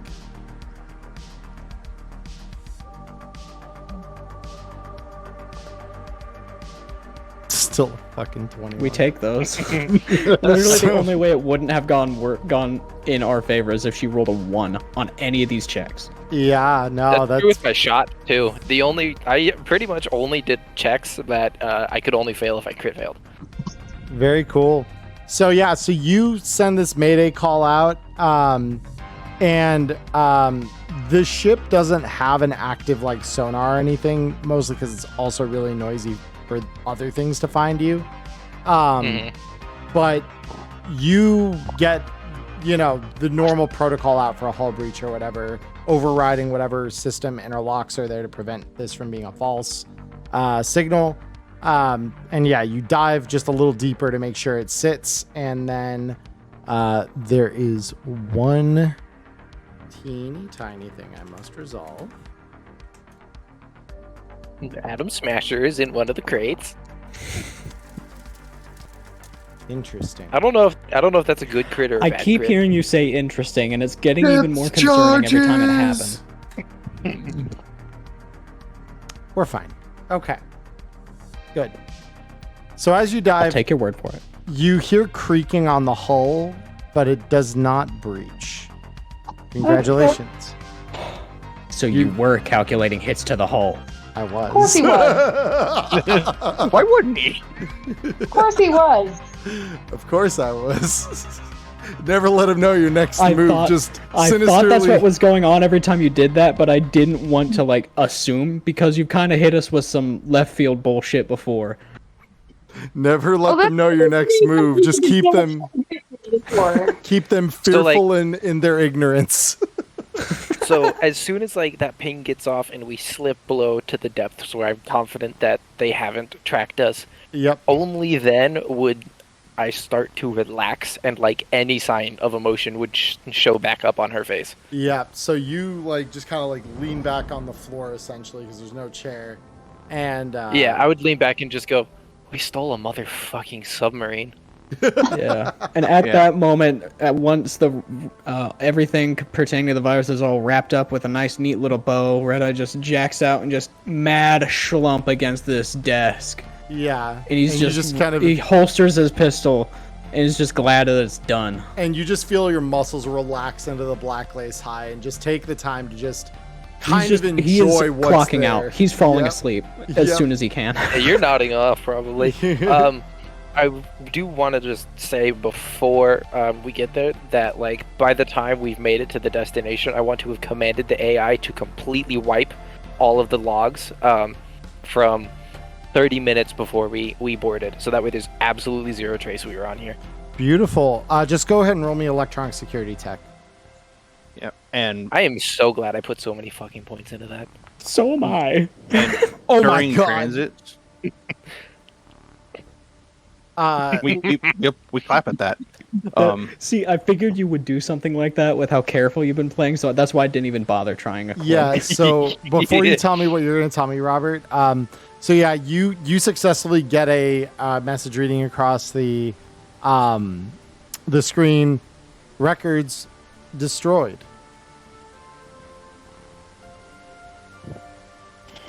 And Sweet. so yeah, then Robert, what were you going to say? Is as during transit, Lockjaw is obviously doing a asset assessment. So the first one he finds is Ghost hiding in the corner, and he's still very much covered in blood. Hey, Choom, you okay? The way No. you said Choom is No, so I'm not great. okay. Hey, Choom. So, if you're alive, do you want to try and crack open a crate, see what's inside? Yeah, let's see if it makes me feel any better. Oh yeah. Can I try to see if there's a cargo manifest? You may. Go ahead and roll me another electronic security tech. Like roll me dom the AI into doing what I say, check. That one, yeah. So It is firmly beneath your boot, where it wants to be. Seriously. Where So- it wants to be. Oh my god. Yeah, go ahead. Tell Robert. me I'm wrong. So basically, with Ghost still in the corner, I turn to the box that he's sitting next to, right in front of the door. And how is it rusted at all? Is it something that my chain rip can just like kind of tear through? So, The door? no, the crate, the crate. Wait, no. So, I mean, anything can be busted through technically by a weapon if you try hard and long enough, but you do recognize that one, the crates have been here for a long time, so they're probably fairly fragile because of corrosion and things like that, because it's not perfectly watertight. But the second thing is that if there's anything delicate inside, you would risk destroying it if you are using a weapon to cut into it, as opposed to just bypassing the normal lock. True, and I guess it was one of those things of like, if I can punch the lock off, I would do that. Otherwise, if there was no other way, then Oh, you were Yeah, just just trying to tear it grind it off like with your saw?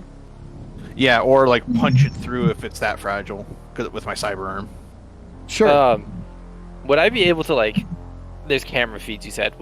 I would assuming I would be able to see that from up here. You would. So I would get on the comms and be like, "Hey, I can pick that. You don't have to cut it off. I can just pick it. Fine. I punch it anyway. Okay. No, that's fair. As long as you know. I'm So not there's gonna a hold the point to grudge. be made You're a lot here. bigger than me.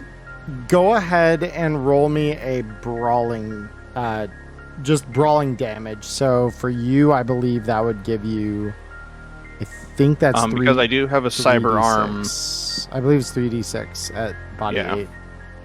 so /. Nope. There we go. Yep. So you just like punch the lock on here, and I'm just going to pull up my guide to assumed hit pools really quick. I know I have one in here. In 2 seconds. There it is.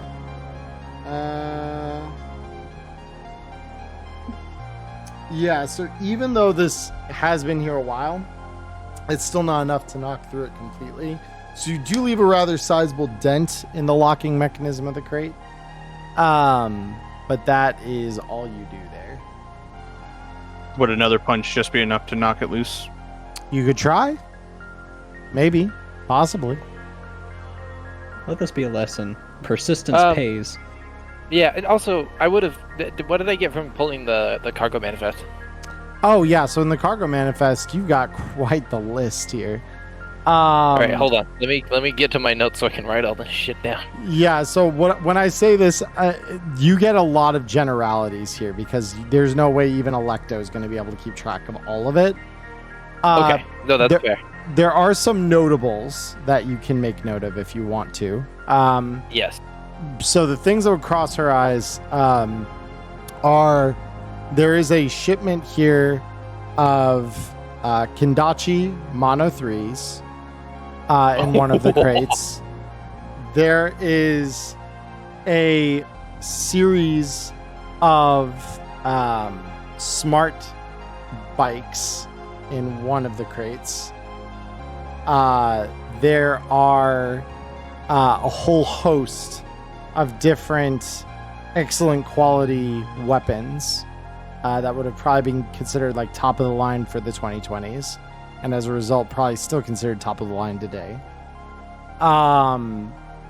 And then you also have like a whole host of different armors that would exist in the crates. Okay.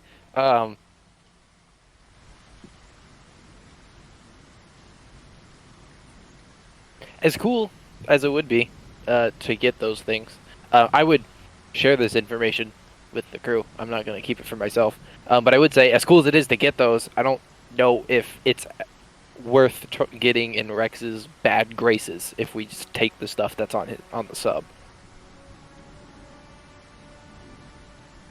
Because I mean, he's got the resources to send people to steal a motherfucking submarine. And like, yeah, I wiped the logs, but even then, I don't want to risk it.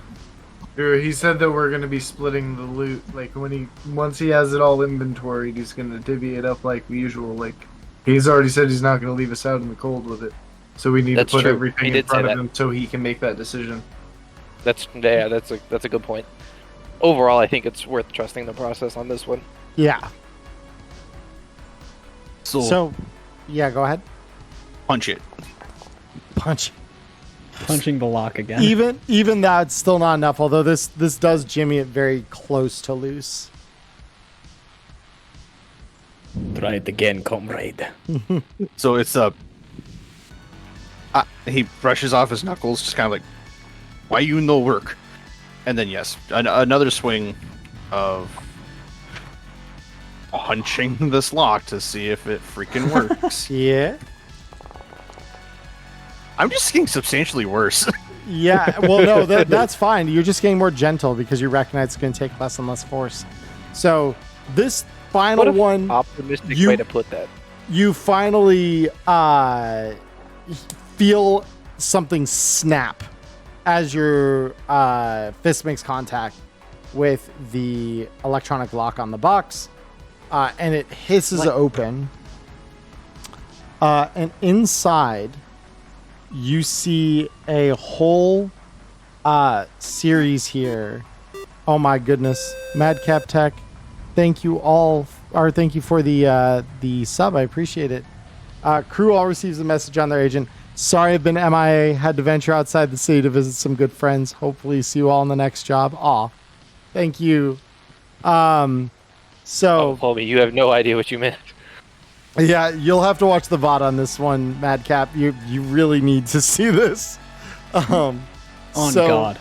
So with that last hit, you feel the electronic lock snap, and it opens to reveal a series of lab samples that are all labeled with the Biotechnica logo. Hey, Ghost. Yeah. Do you and anyone else know about any of this? Because I don't. I've got no idea. Can I pick up one of the vials and try and determine if there's any more info on the label than just the Biotechnical logo? Go ahead and roll me. I don't believe you have anything specific in sciences, right? Depends what type. I have got the base 7 in science, no. So just go ahead and roll me a science, because this would be a science biology check.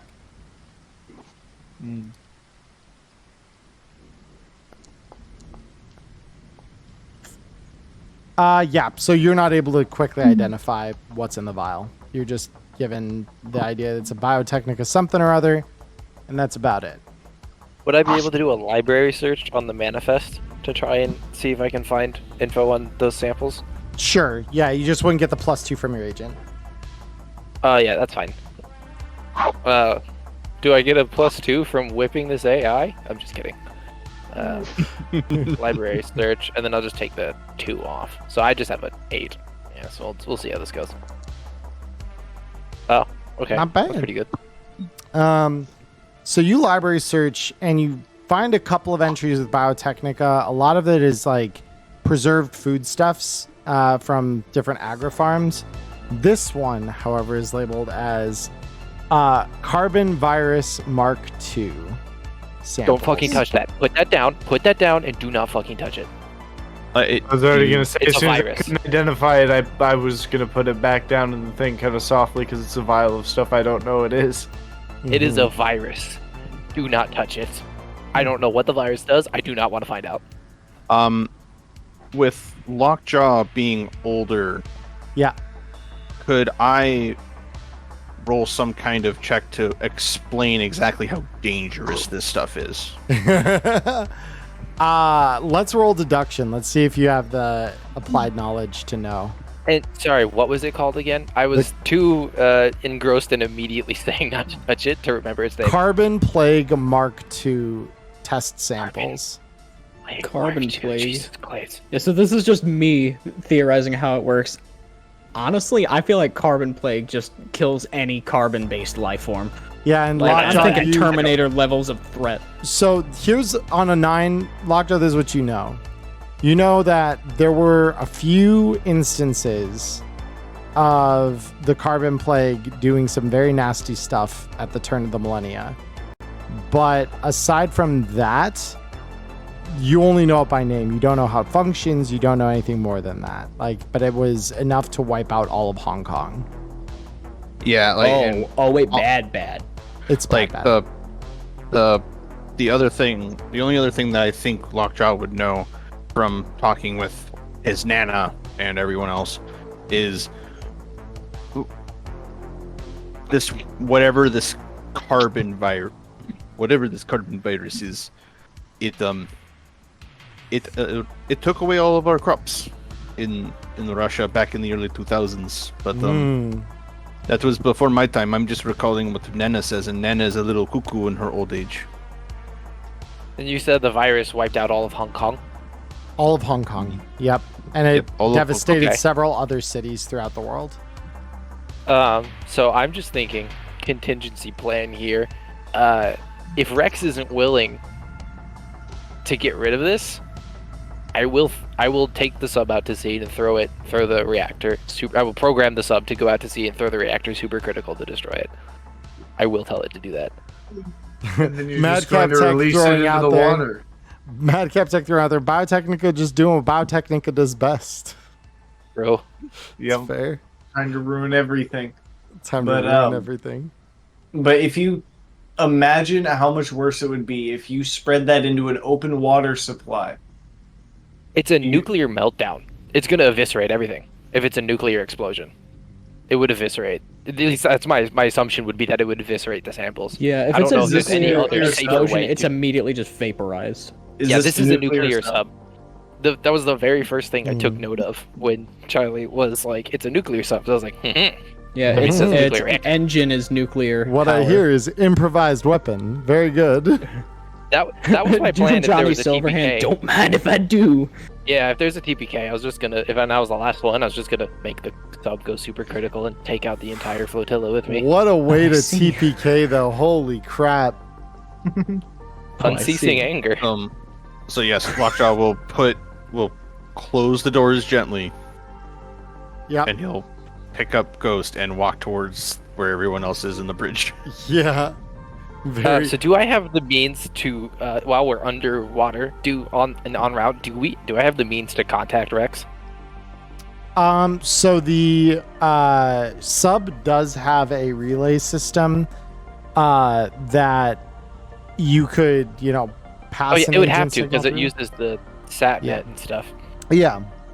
So it does have a relay network that you could pass it through and get even though that probably is a little different than it was 20 years ago, with enough fiddling, you could probably get it to lock the right frequency for your agent. Okay. I'm assuming I need to roll an electronics tech You got check to do that. it. Yep. Okay. There's a 10. There's a 10. Is the casual For an 30. even 30. Very good. So yeah, so you kind of like finagle with the receiver, the send receiver on the sub to try and get a signal to lock to your typical agent cellular frequencies. And once it does, you are able to get your signal back. You message Rex, and what are you going to tell him? So the first thing I would ask is, what do you know about Carbon Plague Mark II? And he says back, I know quite literally nothing. Okay. And I'm sorry, the Hong Kong knowledge, would that have been something that was shared? I remember you mentioning it, but I don't know if that was something the character would know.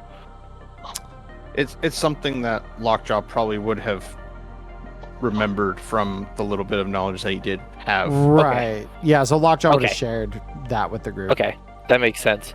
So I'd tell him, we found biotechnical samples of a virus deadly enough to wipe out the entirety of Hong Kong. That's what's on this sub. And he says, that is very interesting. Interesting is not the word I would really be using right now. He says, How are you going to get rid of it? He says, I mean, I'll need to probably get one of my own hazmat teams in there to clear that up, and, well, that's not cheap. But I'll see what I can do. Okay. If you don't get rid of this, you don't want to find out what will happen if you don't get rid of this. Ooh. Go ahead and roll me. I mean, we're gonna do this. Go ahead, roll me a face down. So that's your reputation plus your cool plus a D10, and Rex will do the same. Reputation plus your cool plus a D10. Do I also get an additional? Because I'm assuming I'm still on Smash, right? Yeah, Smash won't affect this though, because it doesn't. It won't? It's not Okay. one of those specific skills. Yeah, it's a separate thing.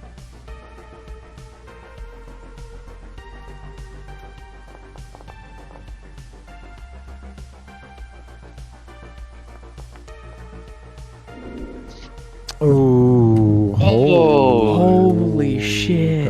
Hold up. Okay, no. Damn Yeah. it.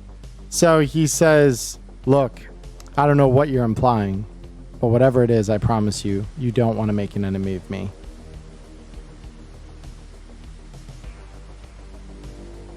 And so you will take -2s to any checks against Rex here now Oh, that makes sense. until you successfully defeat him somehow.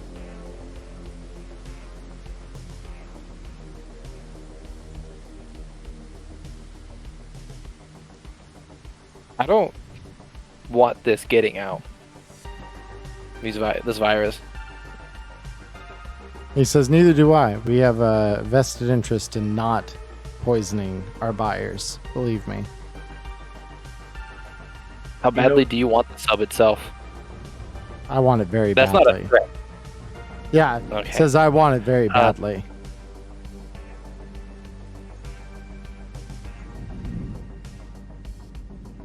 Yeah, I don't think I would respond at this point. Yep. So we you're just do going have to a keep... very... Sorry, go ahead. I was going to say, so it's just going to keep on its automated route until it arrives at the city then. I was going to say we do have a very influential person sitting in the cockpit who hasn't really shared her thoughts on the whole situation so far. True. I certainly would not mind the help. Sorry, guys. I'm like really fighting falling asleep here. Like I was nodding off. Yeah, I don't know exactly what to say in this situation. Sorry, I didn't mean to put you on the spot. I was just making sure you weren't just kind of waiting it out. No, I am, but I wasn't really sure what to do.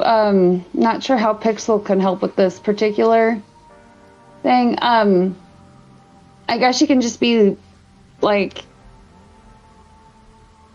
yeah, unfortunately, I'm sorry, I haven't slept well in the last 3 days. So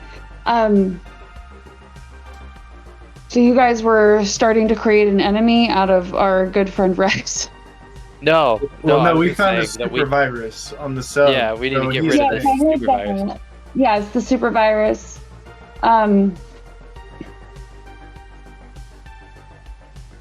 Yeah, I don't really have any. Pixel's not really your idea girl. She can figure out how to throw her daddy's name around in order to get what she wants, but she doesn't know anything about the super virus.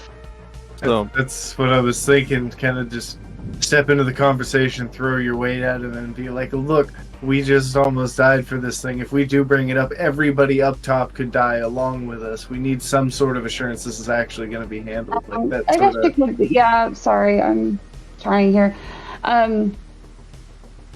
Yeah, so she'll probably do something like that. Like, yeah, like the only reason that this got done was because like we're amazing and I am a pretty princess.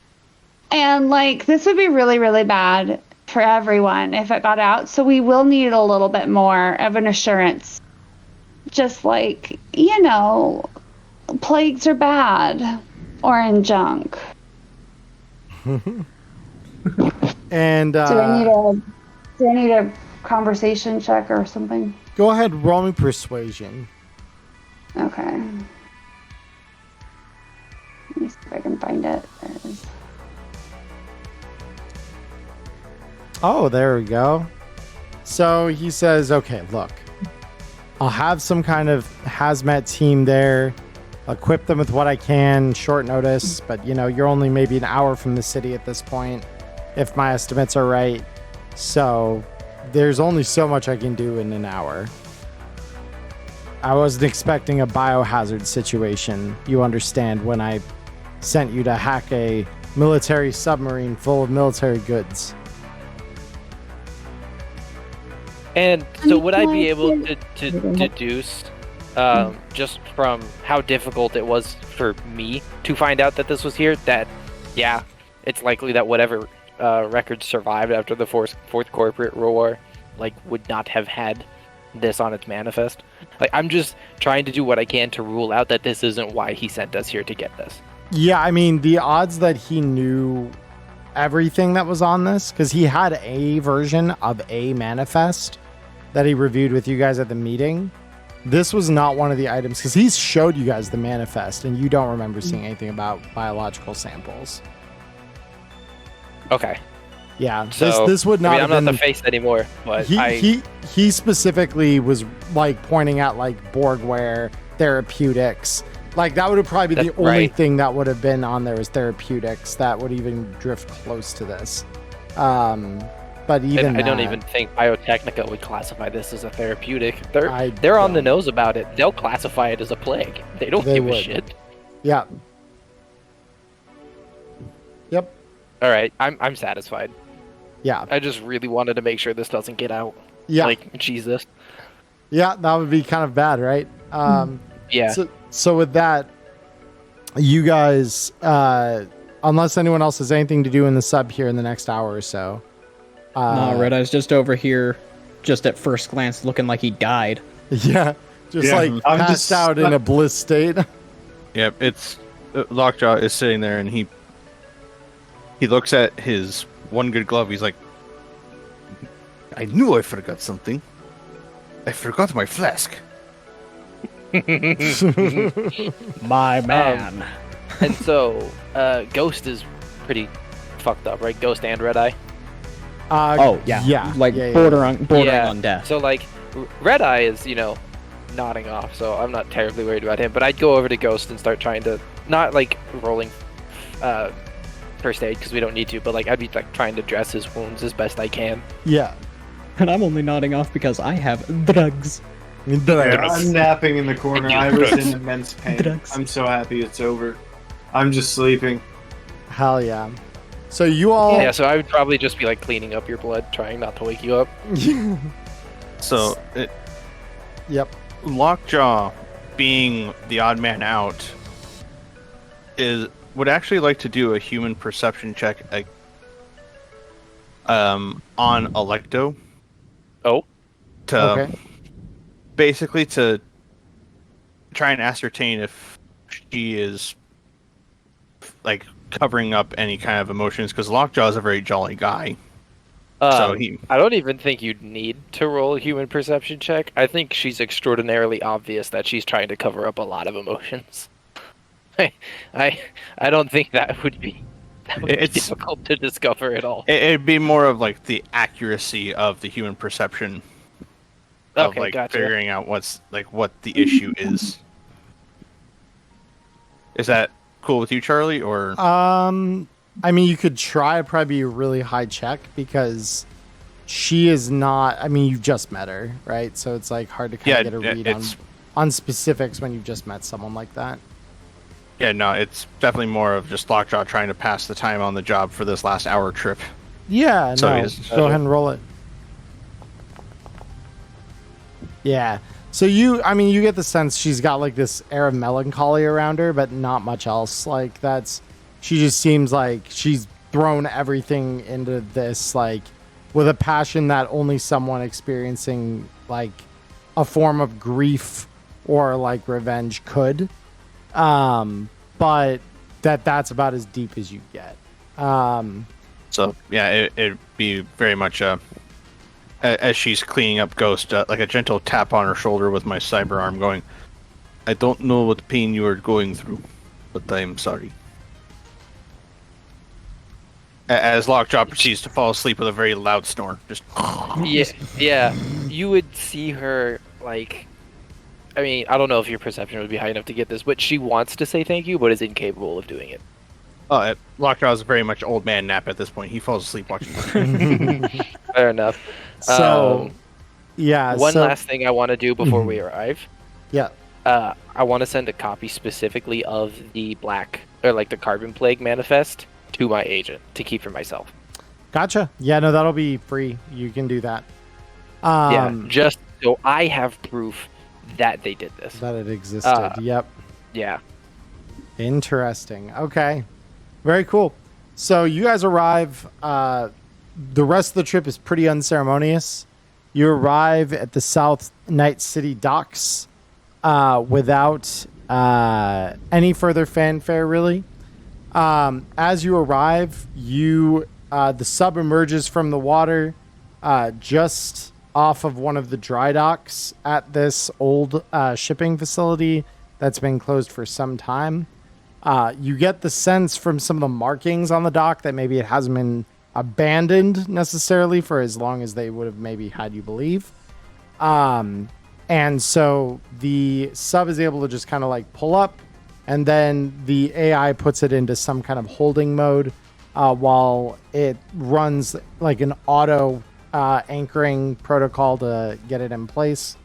Soon as it does so,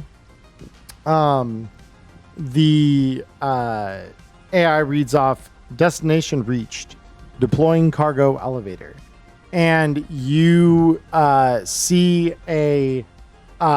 essentially a part of the hull detach and open up above the bulkhead behind where you guys were in the cockpit.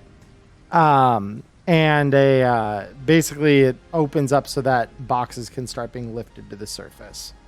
And so as you all emerge from the ladder up to the dock, you look and you see this whole fleet, and I mean a fleet of large cargo vehicles ready to take parts of the shipment.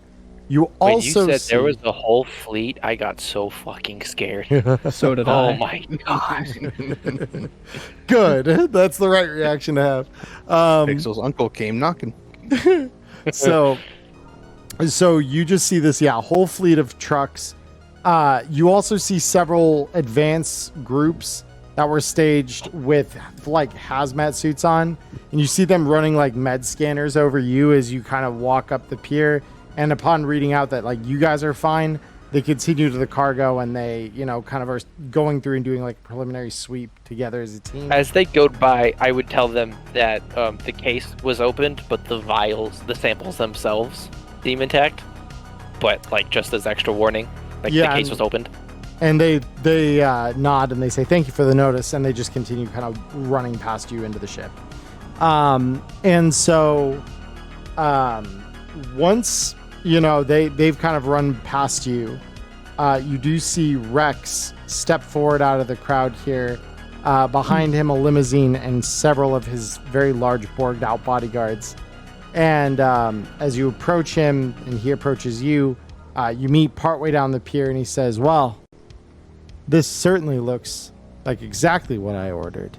And he eyes over the giant sub, and he says, very well done. Royal didn't sell you short, not even a bit. And he particularly gives an appraising glance to you, Electo, after your little exchange with him on the agent. He says, you know, I understand what concern looks like. I'm not going to poison my own community, though. That is well below anything I would do. And he says, you're concerned, though. It's coming from the right place, I can tell. As I said, I think Royal chose you all well. Chose you all correctly. And he looks up at you, Lockjaw, and he says, and you, my friend, you and Nautilus did one hell of a job casing this. Good job. Thank you. Thank you. My nana would be proud. I believe you would be correct in saying that. And so he opens up another case here, hands each of you another 2,000 eddies, and says, this is for a job well done, risking your life and limb. And he kind of looks at Red Eye. And, you know, the things that looks like several of you had to go through to get me this. It was hard won, and I appreciate it greatly. You see the hole in my chest. Yeah, and he says, I'll be in touch about whatever we can salvage out of this. I'm sure there'll be plenty. And he kind of like, again, leans forward and upward to kind of glance out over the sub and just see the rows and rows of cargo crates inside. Ah, yes, I think there will be plenty for us to talk about. And he says, my driver is back there. He'll give you a ride wherever it is you need to go or want to go. And my crew and I will stay here, and I will make sure that every last one of these crates gets off this boat successfully. And with that, you all are given leave to just kind of use his limo and the driver inside to go where you will. I assume for most of you, that answer is going to be a Ripper Doc. Yeah, I would like to I'm go kind of to- fucking hurt. How much would go it to cost me Push. to buy a bed at an actual like hospital for a week and just like stay in a hospital bed with supervision and help and like daily doses of speed healing, all that good stuff? Gotcha, yeah. So, to stay in a hospital every night is 100 eddies. Like severe wounds, like what you've got, I believe. I'm at 7 out of 30. I hurt. Yeah, that's what I said. 7, like severe wounds, like what you've got. They'd probably charge you 100 eddies a night and 500 eddies for the treatment across your stay in addition. So as not to belabor the point here, so that way Pixel here can begin to get ready for bed, because I know you're really tired there, Erica. Well, and I have like 3 doctor's appointments in the morning that I have to be up for. So. Oh, I did not know that. Okay, so Yeah, I'm gonna be up at 9. So in the interest of time, then. Yeah, we'll sort it out in like post or whatever. But I stay in the hospital overnight. We'll do the cut costs in like the post session. Yeah, so I'll leave everyone's sheets as is, so no one adjusts your health or anything yet, because we can adjust that here in a moment. But you can I'm all. totally fine with doing all of that after, like in post, so Erica can get to bed. I think Yeah. that's fine. So I'm sorry, guys. I feel like such a weenie tonight. I was just like, No, you're good. Keep my eyes open. So yeah, let me finish what I'm saying then, just so that way we can kind of cut through the last part here. So each of you can add 2,000 eddies to your sheets. You can also add an additional. I'm going to give you all 80 IP. I don't care. Like, this was actually incredible for getting everything fucking done. The only faux pas I think the whole night was Ghost jacking in when he shouldn't have in the AV, but that wasn't even really a full faux pas. That was just like I read the room just a little too wrong and got fried because of it. In fairness, I was suggested, hey, so any of you runners going into the net? Now it was next, so I said, you know what, fuck it, I am, and it was all clear. Yeah, I fell into the bait. So that's why I say it's not really a faux pas. It's just maybe a wrong tactic. But yeah, 80 IP, 2,000 eddies. Particular notable mentions here for bonus IP this week. I'm gonna give 20 IP to Electo for her mastery over an AI sub, and all of the shit she pulled with that. I am also going to award 10 IP to Red Eye for his contribution in reprogramming the ship thereafter, and getting it set on course after, digging through the mire that was the battle in the ship there. Thanks, G. Yeah, no, I think you guys both deserve that. So, with that said, you all do go find your Ripper treatments. Again, we'll kind of hash all that out in post here, because I believe Pixel did not take damage this week. She did not. She did not. She did not. So, Pixel, we don't need you here for settling Ripper costs and stuff, because you don't have them.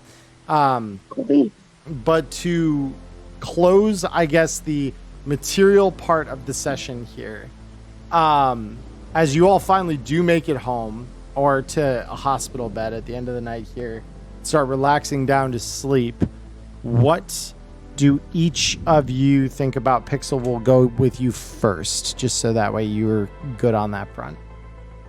Well, she's thinking about how it might be a good idea for her to start looking into a new place to live. Mm-hmm. Because clearly her father now knows that she has made moves against him. Mm-hmm.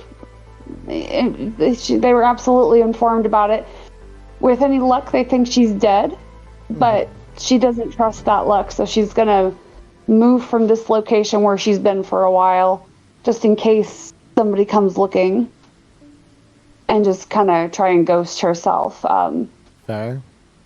But she's also humming Yellow Submarine to herself, which will definitely not be her next song. She definitely would never plagiarize the Beatles.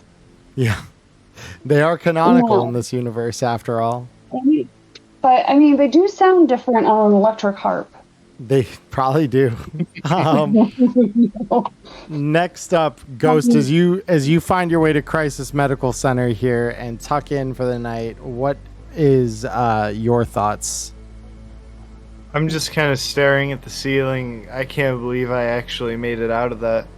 He's just kind of lucky to be alive, soaking in the fact that he's in a warm hospital bed in I'm assuming a decent part of the city, because I would have gone to the nearest hospital, and we were in the Glen, so it's... Yeah, Crisis is still the largest, and it's the closest to home after, but Crisis is still up in, like, the Upper Marina, so it's a good part of the city, and it's a good hospital, ultimately.